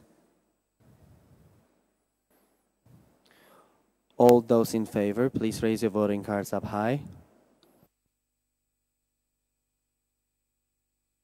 Keep them high.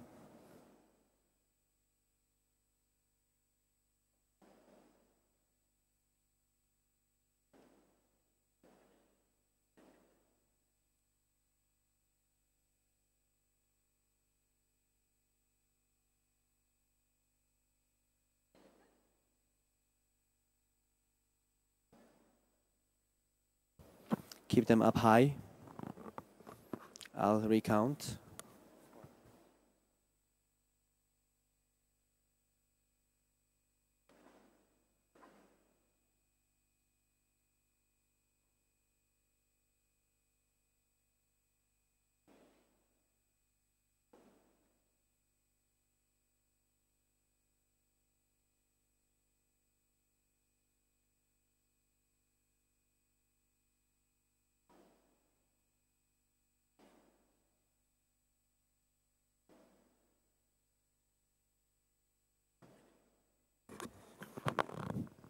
I promise to take a new math class, because definitely something's wrong.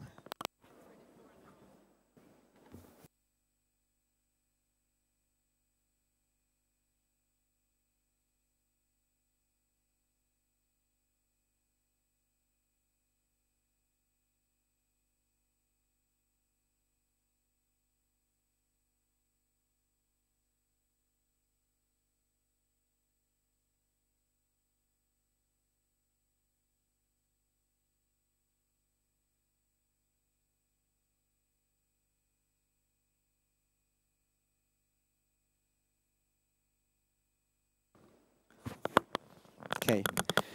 We will recount all the voting cards in the room without the voting because something is still wrong. Please keep them really up high. 1, 2, 3, 4, 5.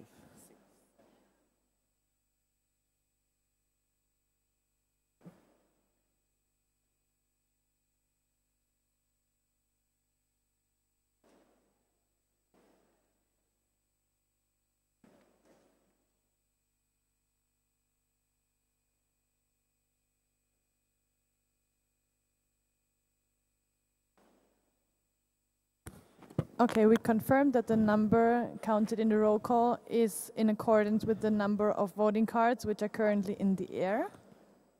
It's 37. 37 full members present and voting.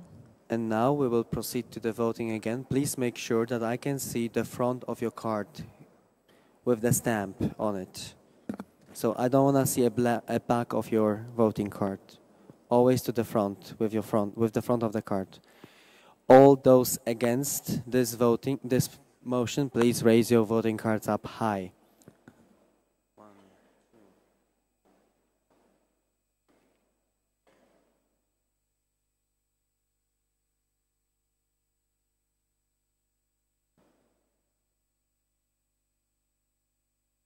We have 11 here. Any abstentions?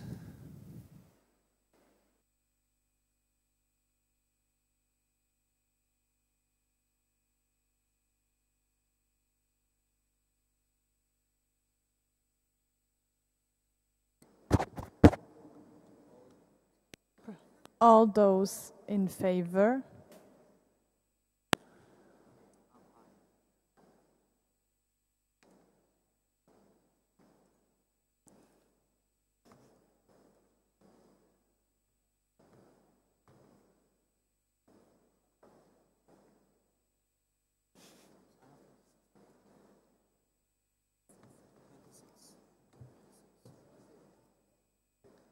Thank you. I should push again. Come back here. So now we have 26, which means that the voting is valid and the motion has been carried. Thank you for your cooperation. Apologies for the procedural mess. And for now, can I please have a proposer to suspend the standing order so we can take a break? APEV Portugal, seconded by SPSA Slovakia. All those against suspending the standing orders, please raise your voting cards up high. Any abstentions? The standing orders have been suspended. We will now perform the roll call to collect the voting cards. Floor goes to Angela. ASEPA Algeria. Followed by NEPS Australia, AFEP Austria, CAPSI Canada, CPSA Croatia, CSAT PSA Czech Republic, SOP Denmark, EPSF Egypt, JET-PSA Jordan delegated to EPSF Egypt. We have HIPSA Finland, ANEP France, BPHD Germany, GPSA Ghana, SAPSF South Africa delegated to GPSA Ghana, HOPSA Hungary, IPHSA Iran, APS Japan, KEFSA Kenya, ZPSA Zimbabwe delegated to KEFSA Kenya, MyPSA Malaysia, KNEPS Korea, KNPSV the Netherlands, YP Poland, APEV Portugal, KNEPS Republic of Korea, NAPSA Serbia, SPSA Slovakia,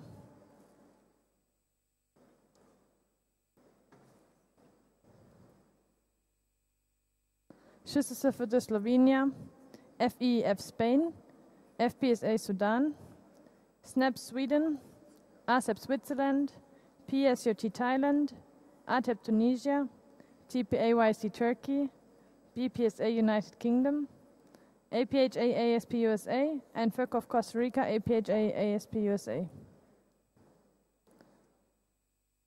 Thank you. We will be back here at 5:30.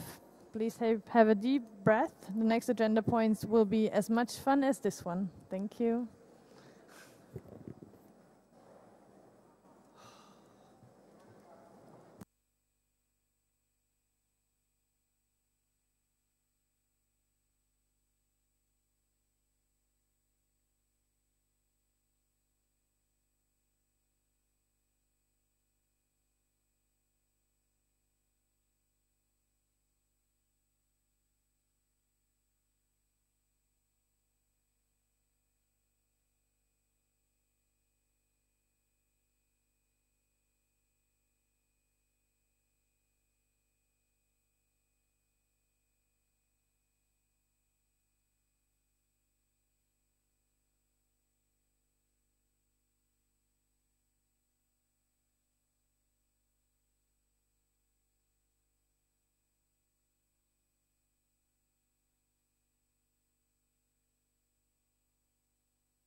I hope the live streaming is on. Even I hope the live streaming is on.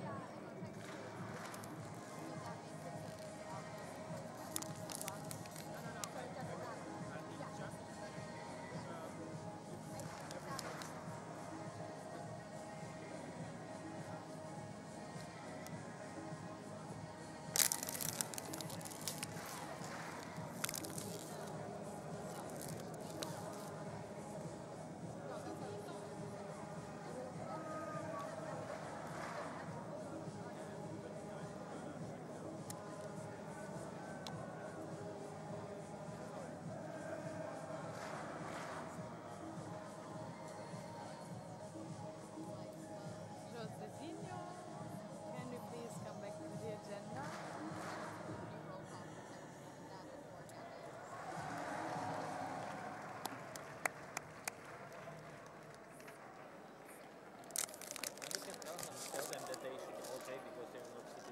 Thank you. Thank you for all the interviews.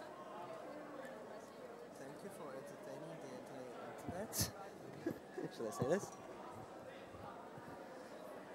Now everyone can go back to their seats. Thank you for entertaining the entire internet, as well as the donations to the IPSF Development Fund, as the session was supposed to start 4 minutes ago and no one was in their seats.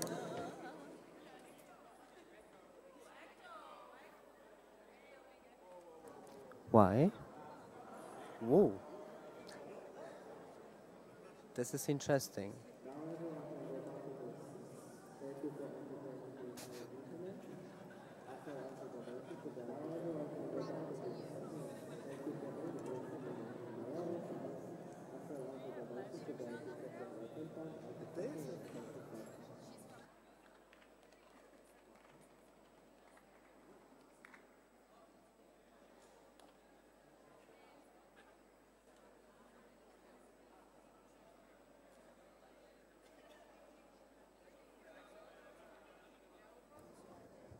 Hello.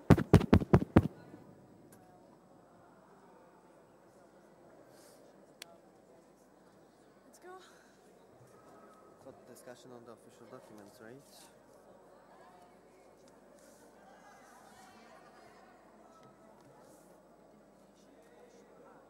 Time.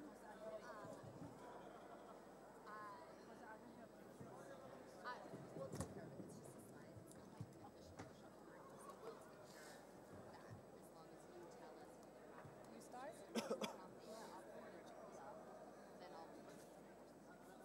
need to find a point.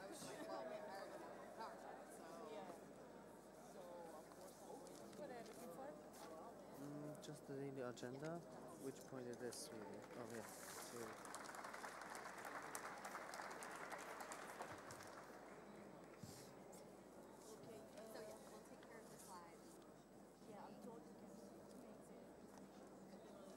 what's the changes to the official documents?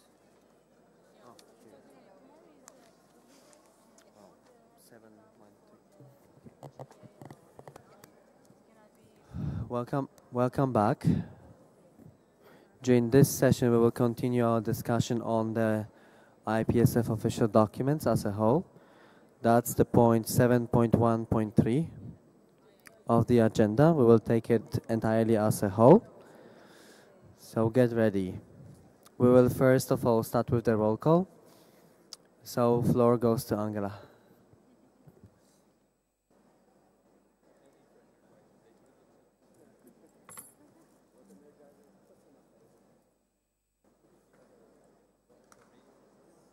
Scrutineers, are you ready?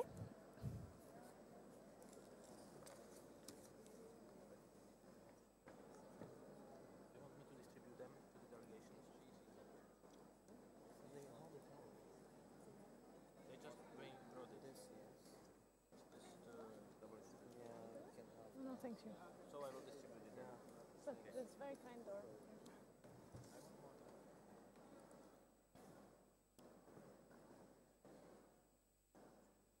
I think it's just the other way around. It's not mixed. I think it's just. But Jordan is with Egypt.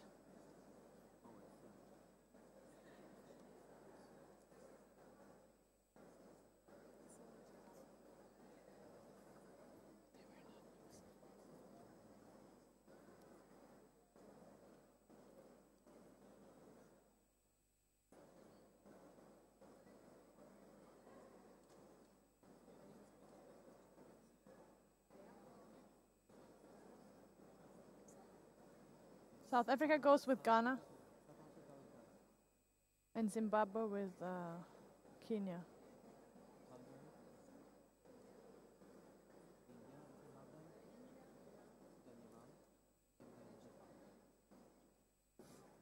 Thank you. SEPA Algeria. NAPS Australia. AFIP Austria not present. CAPSI Canada. CPSA Croatia. CSET PSA Czech Republic. SOP Denmark. EPSF Egypt not present. JET PSA Jordan delegated to EPSF Egypt also not present. FIPSA Finland. ANEP France.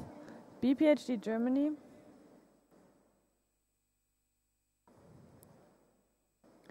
GPSA Ghana. SAPS South Africa delegated to GPSA Ghana. HOPSA Hungary. IPASF India not present. IPHSA Iran. APS Japan. KEFSA Kenya. ZPSA Zimbabwe delegated to KEFSA Kenya. MyPSA Malaysia. KNPSV the Netherlands. YP Poland. APEF Portugal. QFUS Qatar not present. KNEPS Republic of Korea. FASFA Romania not present. NAPSA Serbia. NOSPA Singapore not present. SPSA Slovakia. SHSFD Slovenia. FEAF Spain. FPSA Sudan. SNAP Sweden. ASEP Switzerland. PSUT Thailand. ATEP Tunisia. BPSA TPAYC Turkey. BPSA United Kingdom. APHA ASP USA. And FERC of Costa Rica, APHA ASP USA.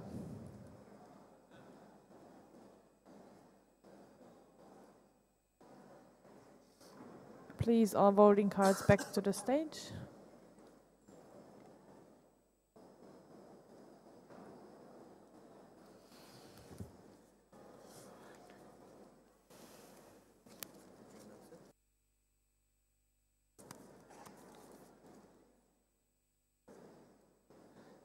-7. 34 full members present and voting. Amy, APHASP, technical comment. Can we please have a microphone to Amy?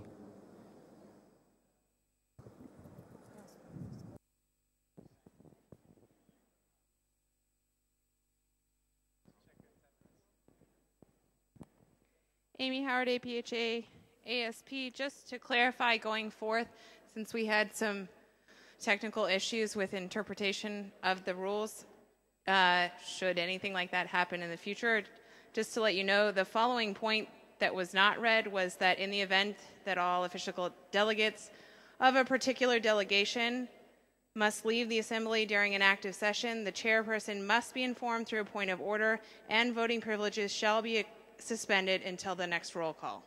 So, just so that we're clear. Thank you. We were aware of this point. They didn't read that one when. However, it also says in the following line that at the next roll call, the voting privileges shall be given back again.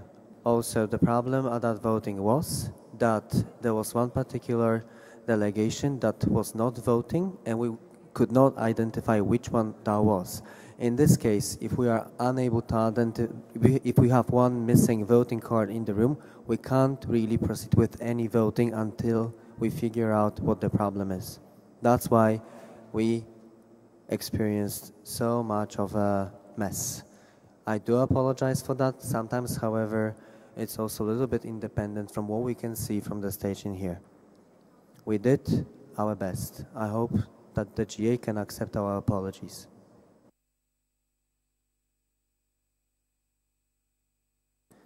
In this case, can I have a proposer to resume the standing orders? KNPSV the Netherlands, seconded by BPSA UK. All those against resuming the standing orders, please raise your voting cards up high. All those, any abstentions? The standing orders have been resumed.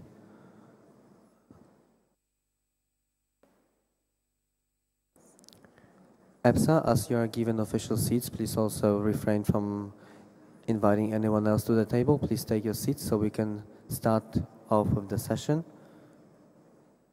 Please. Thank you.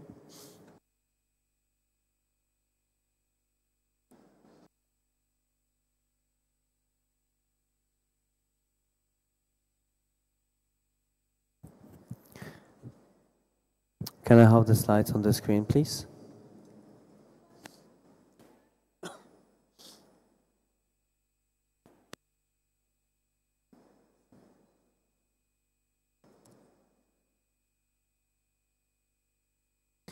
We're moving on to a discussion on, this particular motion.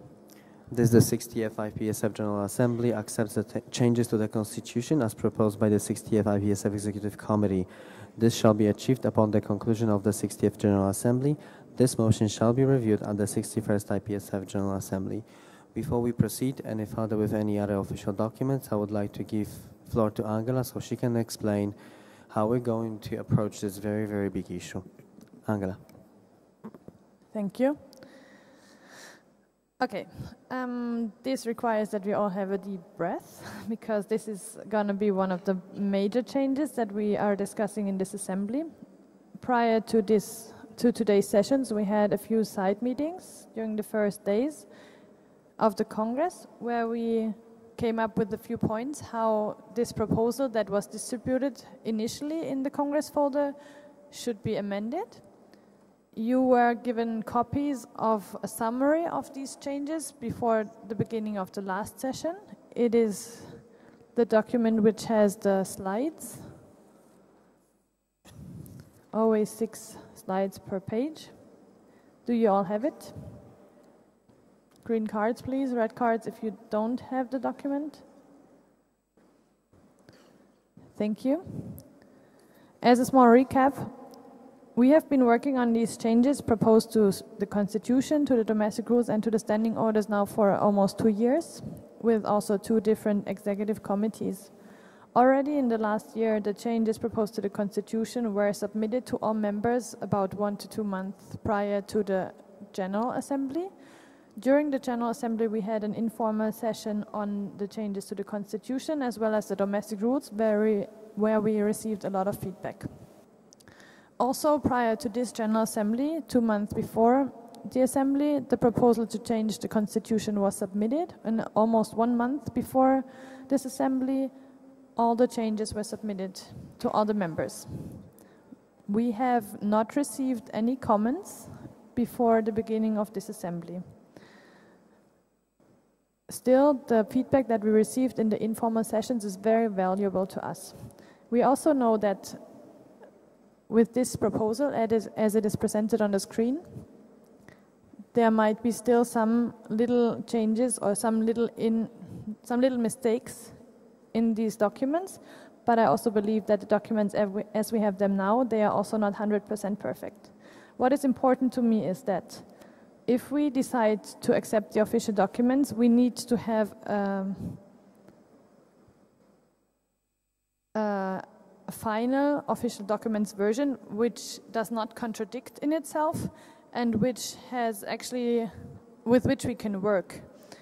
Therefore, we propose the following procedure, that we propose this change to the Constitution, including all these proposals that were discussed in the side meeting. Then we would move on to accept the changes proposed to the domestic rules and the proposals to change the standing orders.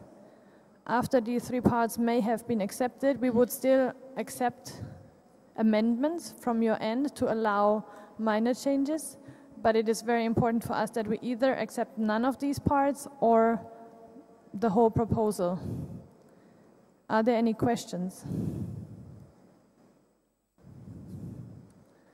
Is there clear questions?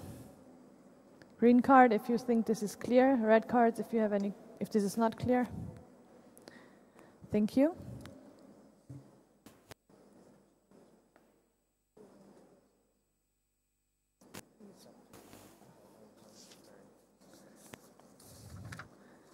Okay, I would like to go through these 4 pages that you have been presented to summarize the discussions that we had in the side meeting. We start on page 1, and the first slide is Constitution, Article 7, 7.2. This amendment was discussed, and the proposal is that we change the wording as proposed from the first paragraph to the wording as it is in the second paragraph. This means we change the proposal from the General Assembly shall consist of all the members of the Federation, and all of them shall be granted speaking rights. Voting rights shall be granted only to full members. The change would read, the General Assembly shall consist of all the members of the Federation. Voting rights shall be granted only to full members. As a motivation, the domestic rules and the standing orders define the privileges of members, including speaking rights, and having it not in the Constitution is not actually a contradiction, but it will just be mentioned later. Are there any questions? Or is that clear? Feedback?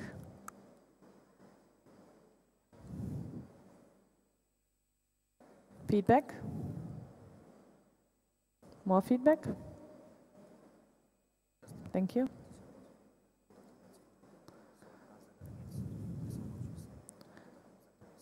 David, Miranda, can we do that later, maybe?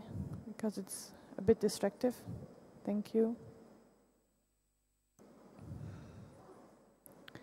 Okay, then the next part was that we have Article 14 of the Constitution, 14.4.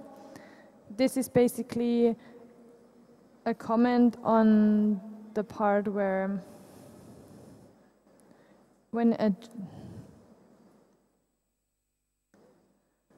a member delegation decides to delegate their vote to another member organization because this organization cannot be represented at an assembly, it is very detailed, or the proposal is very detailed, how this delegation of the vote might happen. Therefore, we propose to move this change actually to the domestic rules, and also to change the wording to via postal vote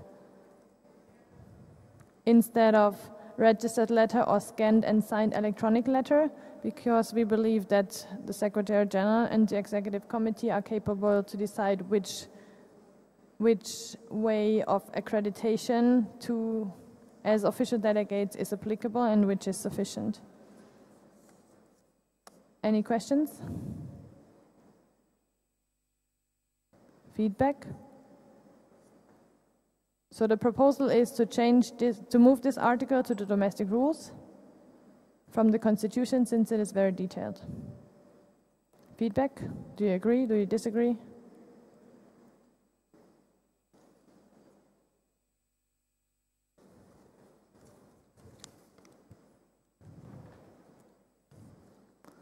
Thank you. Then there is a change in the numbering, which is the next slide. Therefore, Article 10.3.7 was to be deleted, and following this deletion, Article 10.6.6 and 10.6.7, 10.6.8 would have a change in the numbering. So this is more a technical point. Any questions? Thank you. Next part, domestic rules, Article 10.7.6. Basically, here we discuss the finances of our regional offices and the regional working groups. I want to read the first proposal as it was proposed. A part of the Federation's budget shall be allocated to the regional working group as approved by the General Assembly and shall be spent on the objectives of the regional office and of the Federation in the corresponding region. This money shall be cumulative and shall remain in the main federation's budget if not spent within the concerned financial year. During our side meeting, it was brought up that often financial contracts or sponsorship contracts will not allow this reallocation of money, and therefore we propose to leave it out and proceed without the last sentence, which is basically the second part of this slide.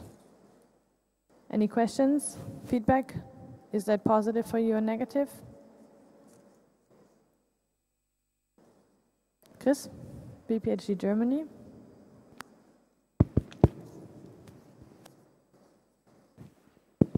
Chris, BPHD Germany, just to get the point, in the end that means that the money will remain in the regional office, or I'm just confused. Yes.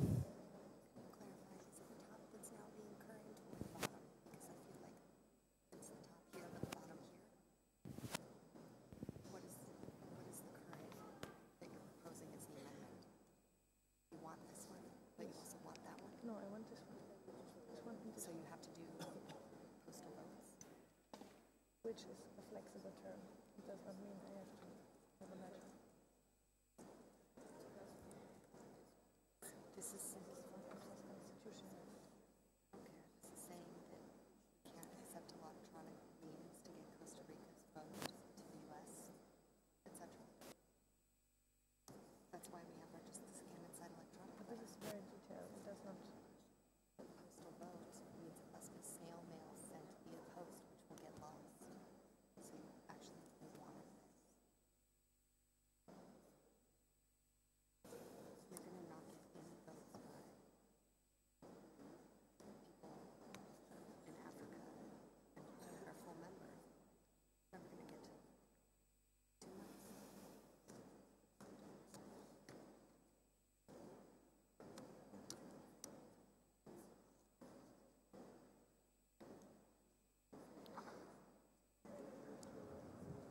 Okay, first to clarify Chris' question, yes, this would mean that the money stays in the region. Is that clear? Thank you. Moving on to the next slide, 2.4.1.c, it's just a renumbering, and also the next numbers will be changed in accordance with this first renumbering. Then when you turn the page, we go to 3.1.2. It's basically the co-option of the immediate past president, which was just extensively discussed. It will also be added the term of office, which would end at the 1st of January.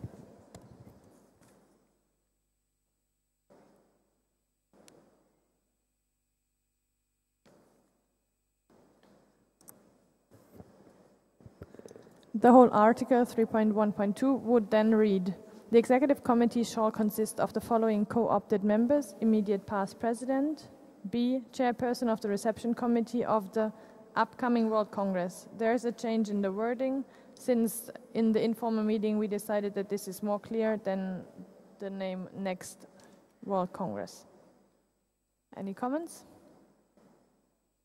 Thank you. Then there was a very significant mistake found by the delegation of Spain. Thank you very much for this comment. It is basically on the election procedure of the executive committee member, when it is detailed that the secretary general and the treasurer are to be elected biannually and not biannually, with the difference that biannually means twice a year and biannually every second year. Thank you very much. Any questions? Moving on, domestic rules 3.1.3.d. Basically, to make this sentence more clear, the word applies will be deleted, whereas it reads, a vice president shall be elected by the executive committee from its own members. Voting shall take place by secret ballot. This election should be held at the first in-person meeting of the executive committee, which shall be achieved as soon as possible. Any questions? Thank you. Domestic Rules 3.1.4.a. Dismissal, resignation and vacancy within the Executive Committee. In the event of an Executive Committee member failing in his duties, all the other Executive Committee members by unanimous approval shall have the power to relieve him in their duties. Basically here it was clarified that it is not a plural, but it is one single person who might be discharged or dismissed. We discussed this intensively to keep gender equality. We also discussed that an article shall be added to the beginning of all the official documents, that the male version will also refer to the female version. This means his/her for all cases when this is repeated. Any questions? IFFUL, can I have a microphone, please?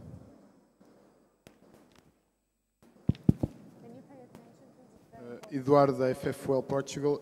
Here in the document you gave us, it says their duties and it should say his duties, as we discussed yesterday. Can you please read the article as it should be? In the event of an executive committee member failing in his duties, all the other executive committee members, by unanimous approval, shall have the power to relieve him from his duties. Okay, thank you for this comment. Very.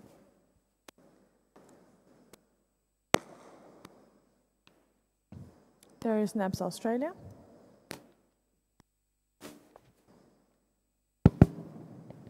Thank you. Michael, NAPS Australia. Just wondering if included in this, so it references executive committee members, will that include the now co-opted immediate past president?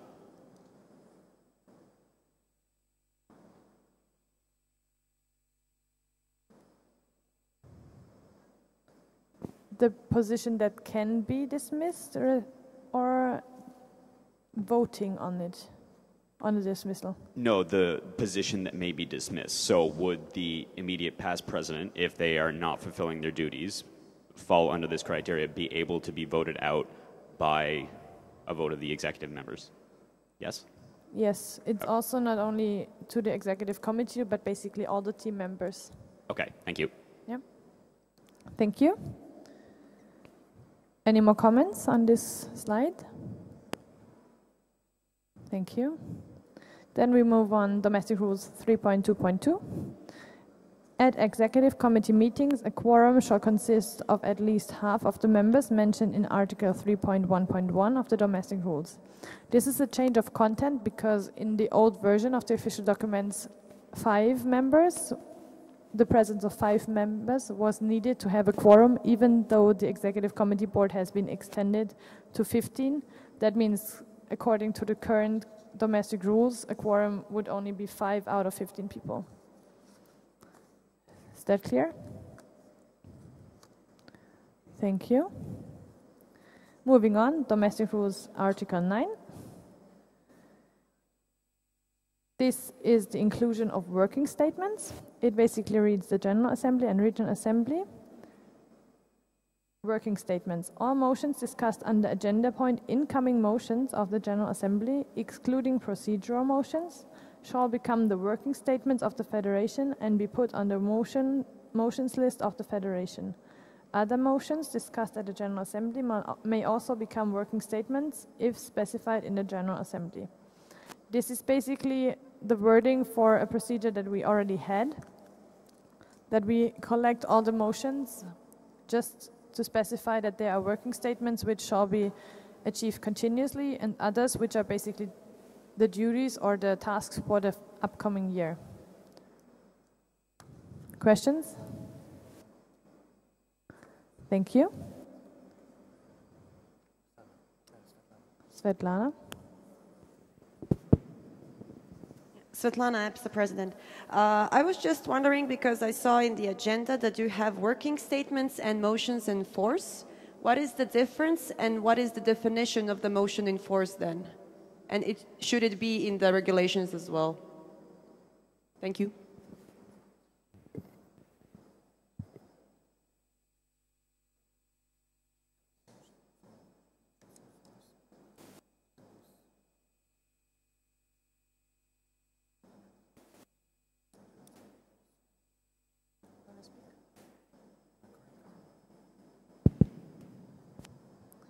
clarification from Dale. Thank Okay. you. In the official documents, it's actually stated that the working statements are motions that are passed by the GA that are only effective for 1 year. All of the working statements and the motions in force are evaluated by each GA. So it just means the statements that would be what you're working on and mandating the executive to work on for that coming year. And they become motions in force after 1 year, meaning that they're going to be achieved continually year to year. Does that clarify? It's already in official documents in the domestic rules. In the domestic rules, if you press Control F somewhere on my computer, you will find it. I can't hear. I already tried to look for motions in force in domestic rules by pressing Control F, and it doesn't show anywhere. It is in there, and I will find it for you. Thank you very much. Okay.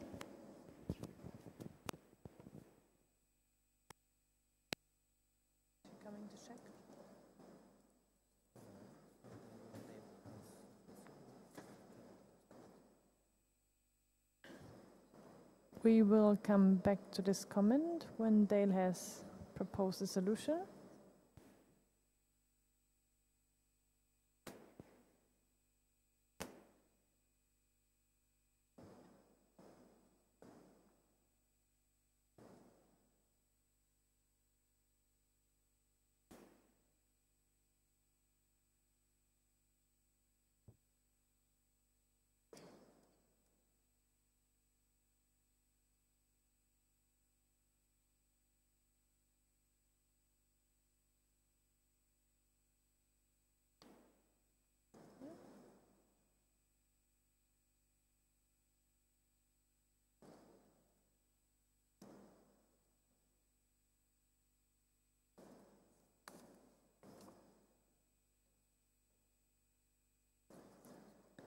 Okay, I will move on with the explanations and then move back to that point. Thank you. The next two slides are a repetition of what has already been discussed. Sorry for that. Then we have domestic rules 3.3.2.L to ensure completion of their undertaken tasks over a 1 month period after the end of their terms of office. We changed the word over to within, and the word after was deleted. This reads the following: to ensure completion of their undertaken tasks within a 1 month period from the end of their terms of office. This was found more clear. Can I have some feedback, please? Any questions? Thank you, thank you, thank you. Then we have domestic rules, Article 10.3.3. Basically, we found out that the income factor is defined as without the wording country classification. This means before we had the wording 23 of all organizations with a high income, whereas we refer to country classification, and this wording was added here to make it more consistent with the rest of the article. Thank you for the feedback. Then we have Article 10.3.3 again. As it is stated in here, the bold word annually, we added to the standing orders Article 3, which is the program of business, that you can find on the next slide, that there shall be the annual basic fee discussed in the General Assembly, which would basically mean that we would not necessarily increase the basic fee every year, but that it would be mentioned every year, which finally will be the annual basic fee. The motivation herefore is that if you look back, or if you try to find out what the basic fee is, you would have to check all the past minutes of the General Assembly, or at least the motions that were accepted in these General Assemblies, whereas if you have the confirmation every year, it's more clear where you find this information. Okay, feedback? Thank you.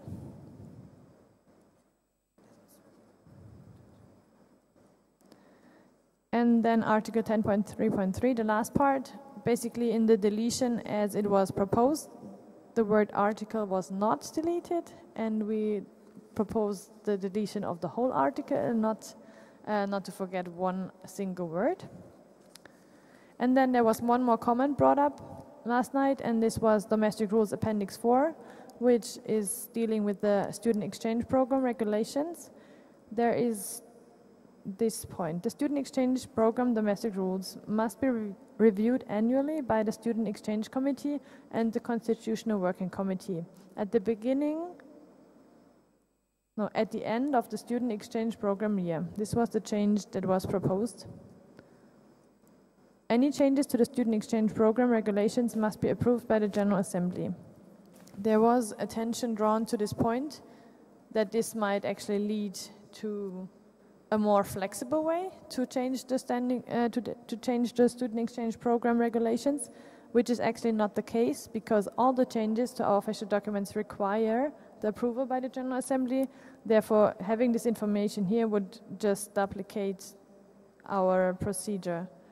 And in all the other articles or appendixes, we also do not have this statement. Therefore, it's just more consistent if we delete it here.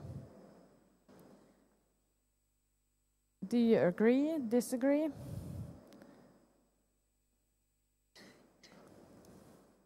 Okay, I see a few red cards. And a comment from Svetlana in the back.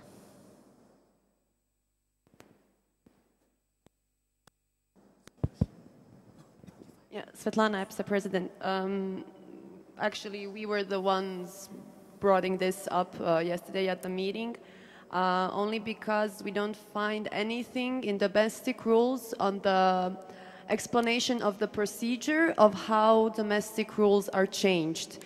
It is only stated in the Constitution that domestic rules can be changed by the General Assembly, but nowhere is explained on the procedure. So who gives the motivation for changes, who brings the changes, to whom the changes are sent, who reviews the changes, and so on. And yeah, just because of that, so that I don't know if it also applies to appendixes. Okay, maybe as an explanation, for changes to appendixes to our official documents, the same rules apply as to the main part of our official documents. As for now, changes proposed to the Constitution or domestic rules were usually part of the agenda of the General Assembly, which requires usually an acceptance of 50% plus 1. Single majority. Then the proposal changes to the domestic rules and to the standing orders could usually be implemented via motion by all the full members, either proposed and seconded by full member organizations. And so far, this was the procedure that applied. There was a proposal by either the executive committee or 2 full member organizations. I don't know if more explanation is needed on the procedure.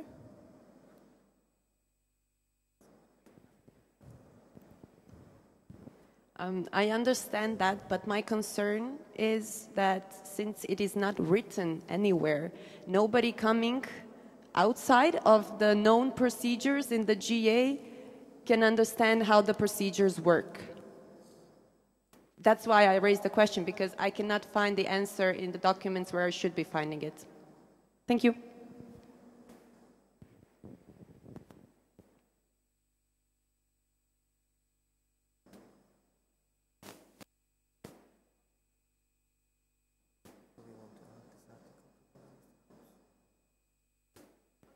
Okay, I think it is very good to have this comment and also to add further explanation. I believe that this might be added through an amendment as we proposed after acceptance of the overall documents, and therefore allowing enough time also to provide sufficient wording. How do you feel about that as the GA? ASEP Switzerland has a comment. Did I understand correctly? You want to first agree to accept all the official documents and then change them? I don't know how that works, because when we accept them, then it's accepted, then you can't change it again, in my opinion. And to be honest, when are we actually discussing, like opening, are we already discussing this now, or are we doing that later? I don't understand. Is it this just an update on what happened yesterday, or are we actually already in the discussion to the proposals made by the executive committee?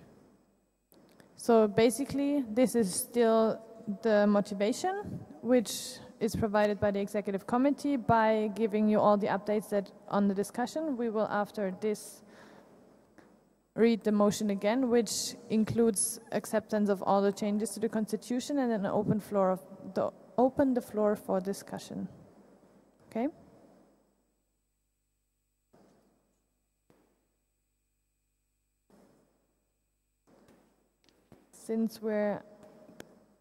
Can this comment be taken in the discussion, or do you want to have it now?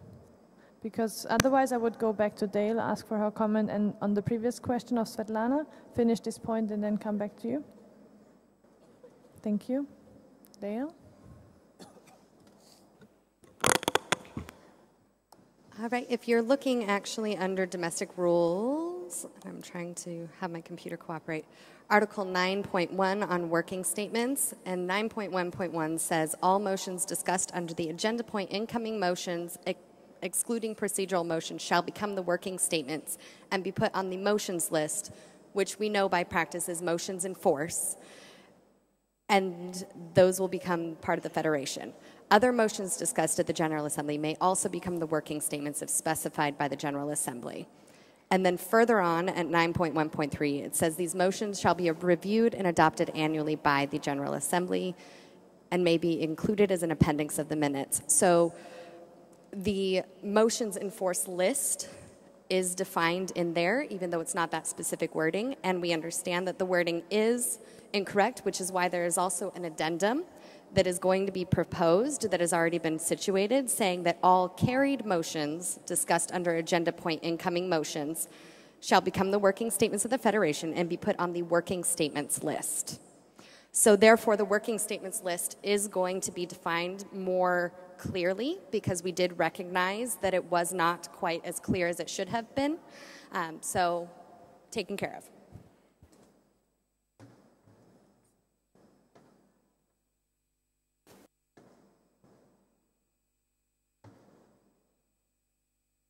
Okay, thank you. Further questions or comments or clarification needed on these? Svetlana has a direct comment.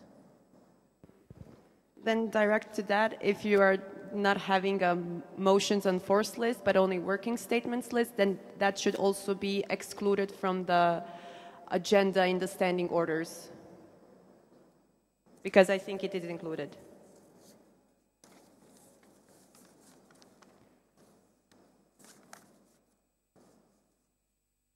Or maybe not. Or maybe not. Dale is on her way to the EBSA table.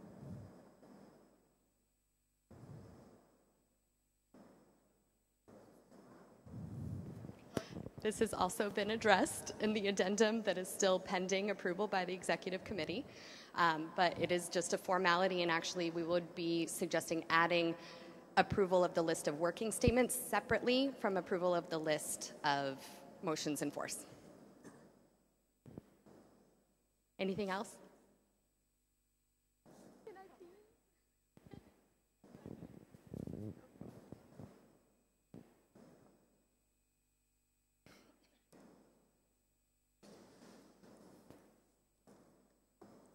Is there further clarification needed on one of the points that we discussed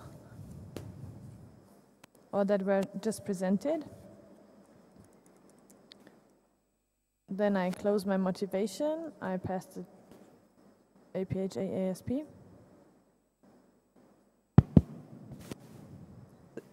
Ashley Potter, APHA ASP. For domestic rule 3.1.3, where you change it to biennially, which means every 2 years, it's just there's a spelling error. Do you know? So biennially, which is bi-yearly or 2 years, there should be an I in front of the A.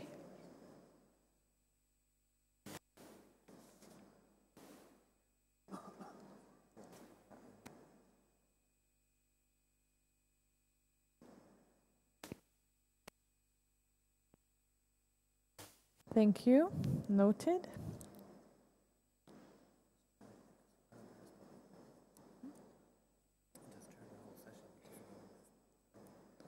Okay, thank you. Thereby I close my comments and I would like to open the floor on discussion of this motion. Can we have the slides, please?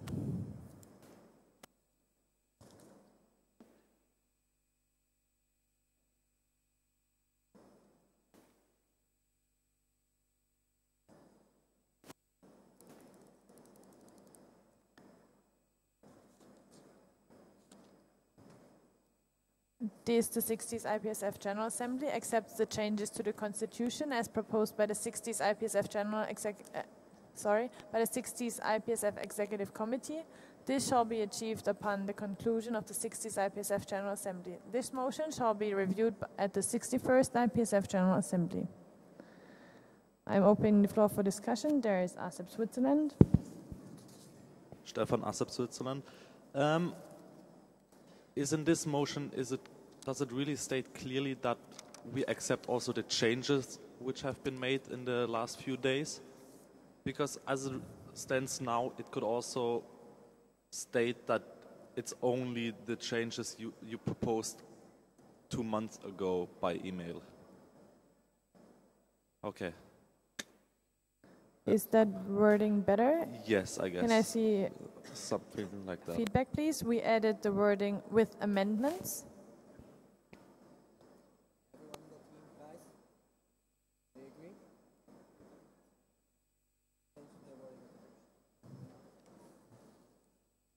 Thank you, Switzerland.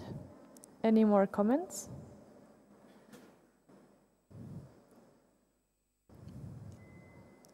Chris, BPHD. Chris, BPHD Germany, regarding the point with the student exchange program, the sentence we are erasing, you just mentioned that is declared somewhere else, the changes. Can we please see where and the wording? Because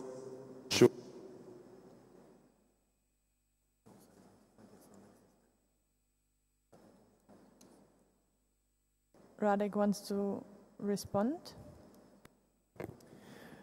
During the comments when Angela was providing motivation, it was clarified in the room that that wording in terms of the official changes to the IPSF domestic rules is non-existent.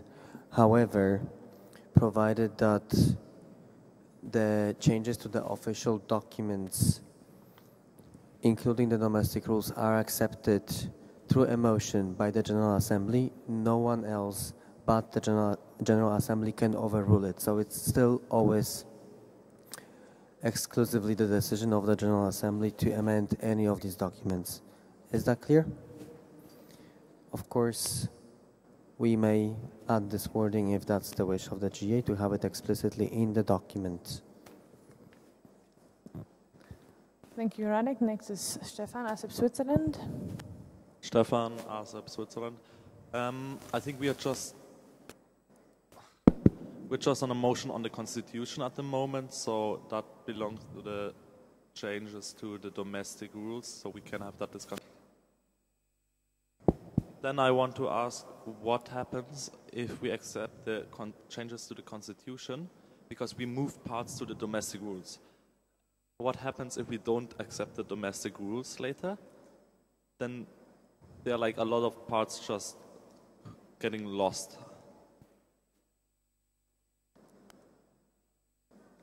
Radek? This is why Angela has primarily suggested in the beginning to accept the domestic changes to the domestic rules and standing orders as they are, just because of these movements between the different documents. And then if there are still specific changes required that the GA would like to amend in the domestic rules or standing orders, we will take that separately as a motion that will overrule what we just decided upon. This is, of course, acceptable. However, the initial approval of all the three official documents is required, so we don't lose any of the contents. Thank you. Is that clear?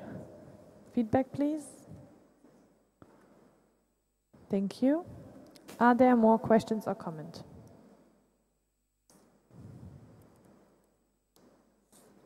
Thank you. Then I hereby want to close the discussion on this motion and proceed to the voting on this motion. All those against acceptance of this motion, please raise your voting card high.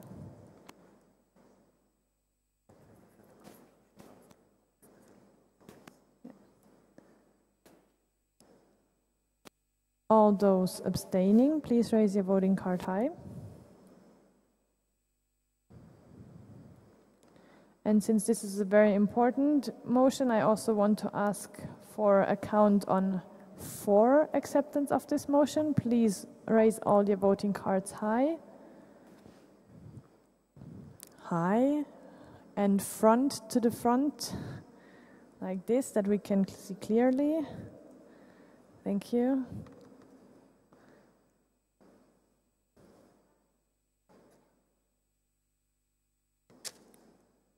Ghana, can you please raise the voting cards separately? Thank you.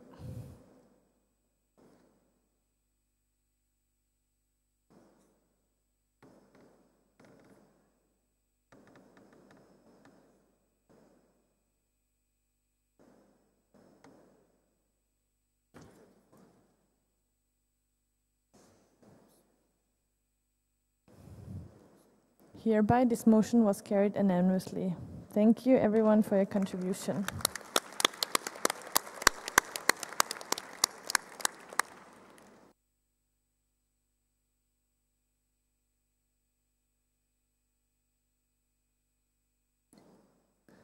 Okay, hereby we continue to acceptance of, or to the proposal of the next motion. This, the 60s IPSF General Assembly, accepts the changes to the domestic rules as proposed by the 60s IPSF Executive Committee with amendments.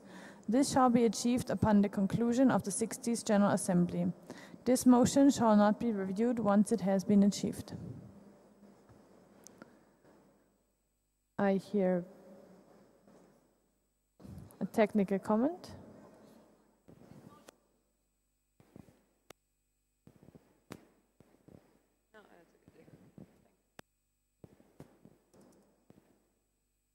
Thank you. The wording has been corrected. Since we have the right motion on the screen, I would like to open the floor for discussion. IFFOL. Thank you. Rodrigo Simões, IFFOL. Can you please clarify the last sentence? Does this mean that we cannot change the motion?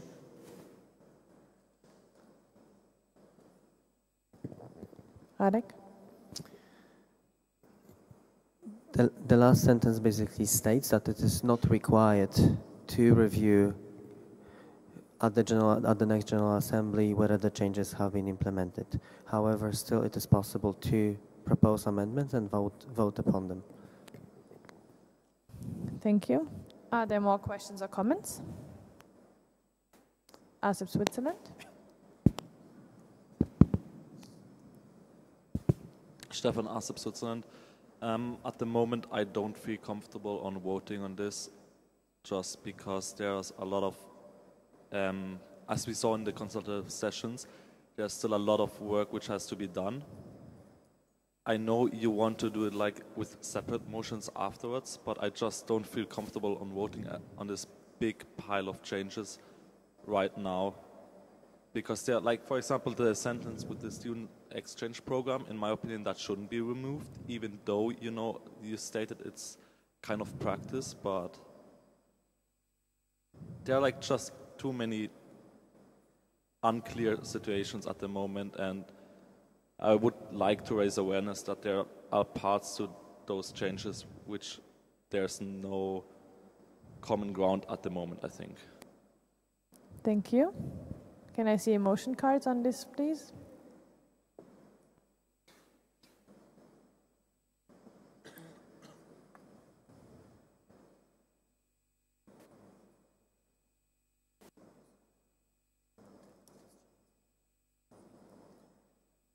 Radek wants to comment.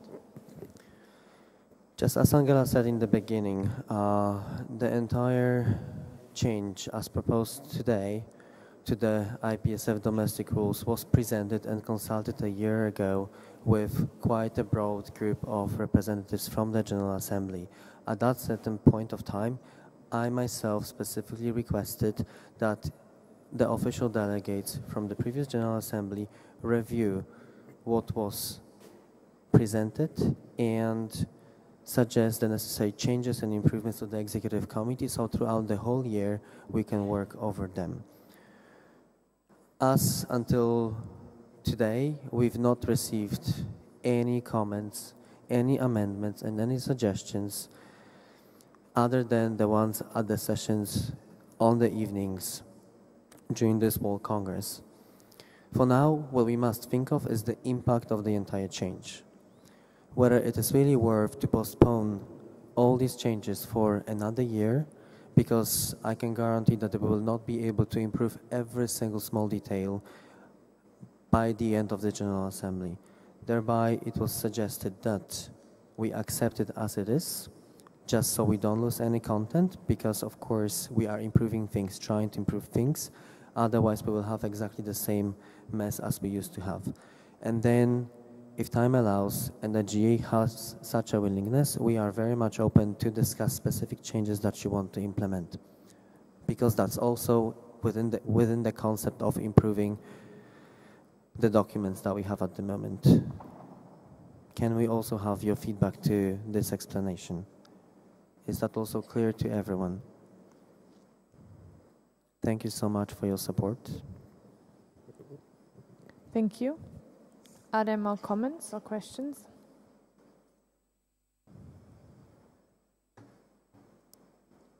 If there are no further comments or questions, I would like to close the floor for discussion and move on to voting on this motion.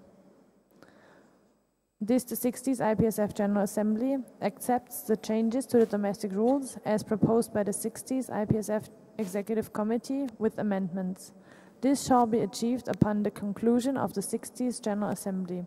This motion shall not be reviewed once it has been achieved. All those against acceptance of this motion, please raise your voting cards high. All those abstaining.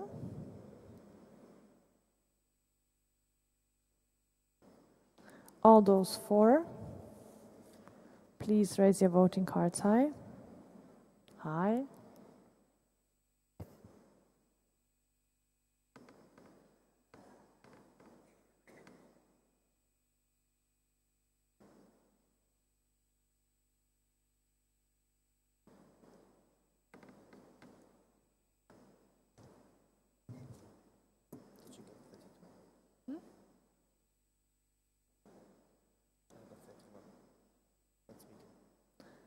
Okay, please raise your voting cards high, all voting cards.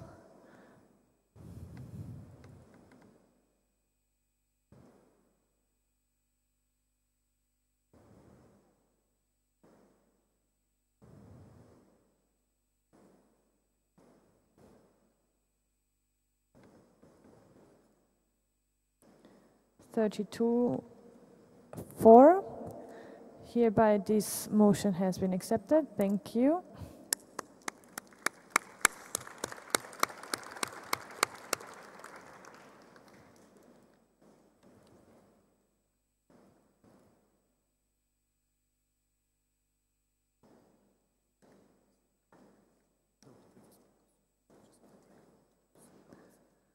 Then we move on to the next motion regarding the changes to the standing orders.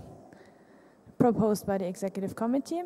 This, the 60th IPSF General Assembly, accepts the changes to the standing orders as proposed by the 60th IPSF Executive Committee with amendments.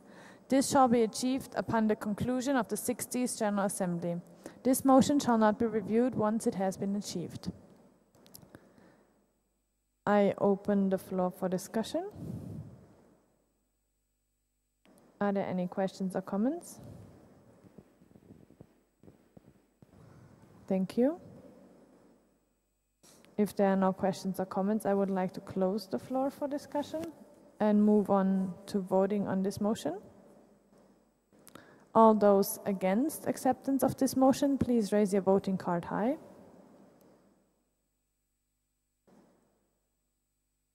All those abstaining, please raise your voting card high.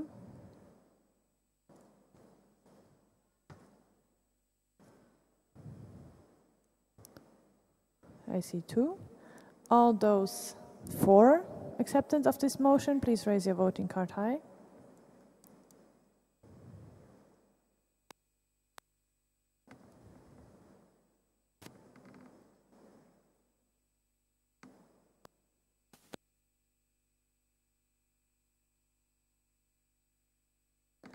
(32). This motion has been carried. And the changes proposed to the standing orders have been accepted. Thank you.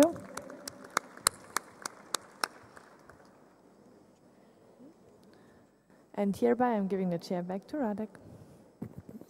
Thank you, Angela. Having taken all these decisions, I would like to thank the General Assembly for these votes of confidence in the work carried by the Executive Committee. It also seems that some of us will be skipping the excursion day tomorrow, so in case you still want to request some improvements to the changes just accepted to the domestic rules and standing orders, please make sure to communicate this interest to us so we can work on the suggested wording for the final day of the General Assembly on day 9. Also, if anyone wishes to work along the Executive Committee tomorrow, you are more than welcome to do so and skip the excursion day tomorrow with us. Thank you. Angela. I also want to draw your attention to the fact that IPSF has a constitutional working committee, so whoever feels the strong interest to be part of this committee is welcome to approach me after this session. And then I can provide proper instructions of how you could become part of this committee. Thank you.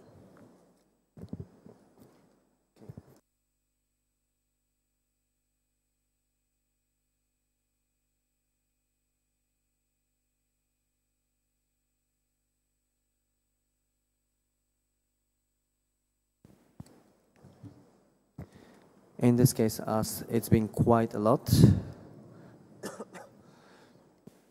we will suggest the closing of the today's session of the General Assembly, and this will be followed, so we can still use the time, by a presentation on the upcoming World Health Student Symposium delivered by Nico, and then also possibly some announcements if there are any. Would that be acceptable and welcome by the General Assembly if we can have your feedback?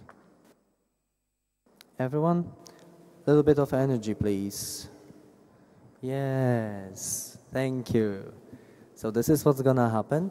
Can I please have a proposer for suspending the standing orders? Justishev de Slovenia, seconded by Anne France. All those against suspending the standing orders, please raise your voting cards up high. Any abstentions? The standing orders have been suspended. Thank you so much. We will now perform the roll call in order to collect the voting cards and envelopes with the secret ballots. Floor goes to Angela.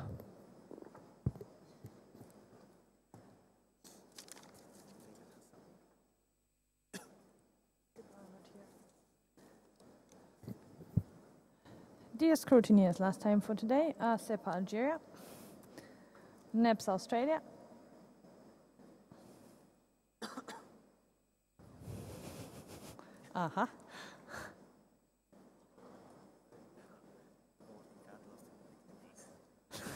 Thank you. There is CAPSI Canada, CPSA Croatia, CZPSA Czech Republic, SOP Denmark. Next is FIPSA Finland, ANEP France, BPHD Germany, GPSA Ghana, SAP South Africa delegated to GPSA Ghana, HUPSA Hungary, IPASF Iran, APS Japan, KEFSA Kenya, ZPSA Zimbabwe delegated to KEFSA Kenya, MyPSA Malaysia, KNPSV the Netherlands, YP Poland, APEF Portugal, QFUS Qatar, KNEPS Republic of Korea, Qatar was not present, sorry, NAPSA Serbia, SPSA Slovakia, SHSFD Slovenia, FEF Spain, FPSA Sudan, SNAP Sweden, ASEP Switzerland, PSUT Thailand, ATEP Tunisia, TPAYC Turkey, BPSA United Kingdom, APHA ASP USA, and FERCOF Costa Rica delegated to APHA ASP USA.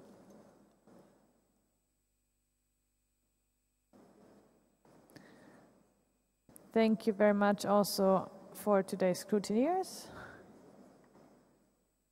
for all the running and collecting and distribution. And I'm giving the floor to Nico to give her presentation. Thank you. Thank you, Angela. At first, sorry for my voice. And secondly, I'm going to give you a brief introduction about the WHSS. As you know, WHSS is the World Healthcare Students Symposium. This symposium is held each 2 years, and the previous events were held in Malta, Portugal, Egypt, Czech Republic, and the latest one was held in Switzerland. The organizations that are going to take part in the next event are coming here on the screen. 2 of them are the pharmacy student organizations, EPSA and IPSF. 2 of them are for the medical student organizations, IFMSA, EMSA, and also dentistry students and veterinary and physical therapy students are going to take part in the next WHSS event. And why run a WHSS Congress? The only Congress which bring all of the healthcare students from all over the world together is the WHSS, and also it's an opportunity to meet the future professionals and follow what will happen in the future. And it can learn you how to be active and effective in the future of the healthcare system, as well as speak for and work toward a better future for the healthcare profession. And the next step for us is for implementing a new Congress. It's going to be in autumn 2015, and the joint working group already exists. And we are responsible for the lectures and workshops and all of the program that is going to carry out there. We are still looking for the host, but unfortunately, I'm excited to tell you Canada and Lebanon are interested for implementation of the next symposium. But you still can help us for receiving more applications by introducing and promoting our call in your association and other organization in your country. What we are looking for the organizing committee is they should provide food and accommodation for about 330 people.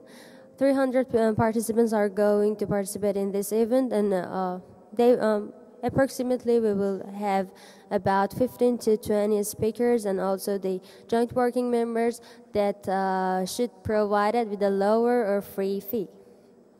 And the event is going to implement it in 5 to 7 days, and target registration fee should be about 200 euros. And because if it's going to be expensive, the participants are going to be reduced.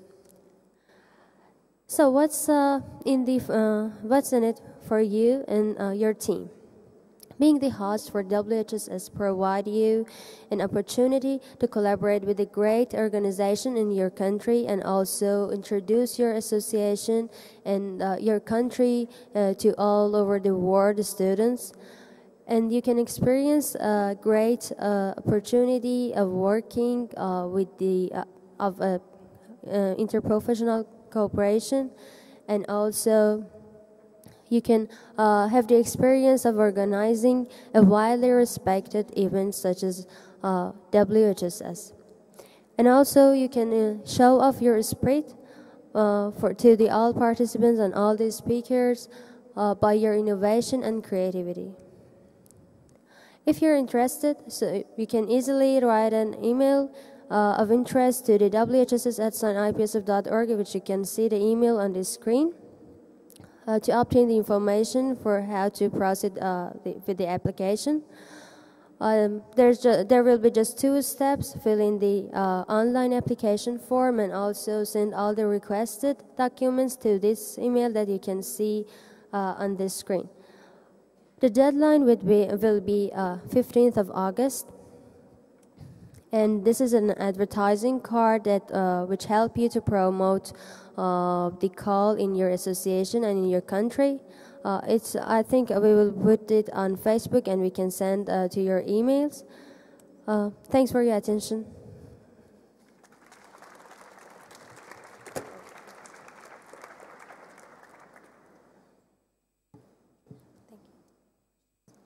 Any questions? Thank you. Thank you, Nico. Are there any other announcements? Okay, then you're free to go. Enjoy your pool party tonight and tomorrow the excursion day.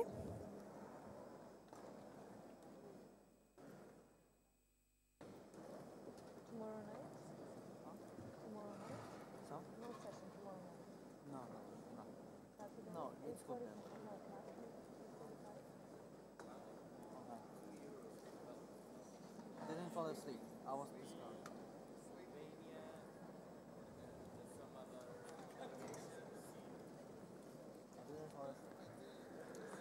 Can we have some music? Thank you.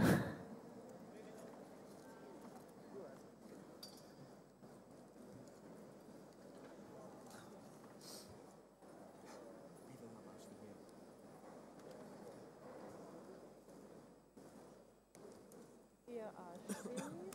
Thank you for the support from the very morning till the very evening. Thank you, thank you, thank you. Obrigada.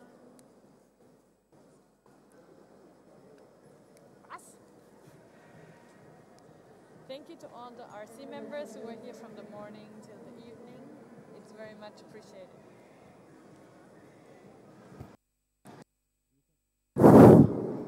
You can leave all the items in the room following the request from the BPSA UK, as no one will be using this room tomorrow and we will be back in 2 days.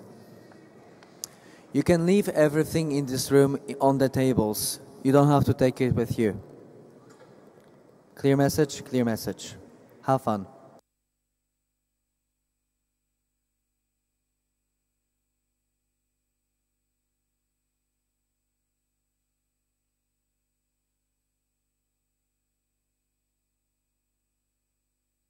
You can leave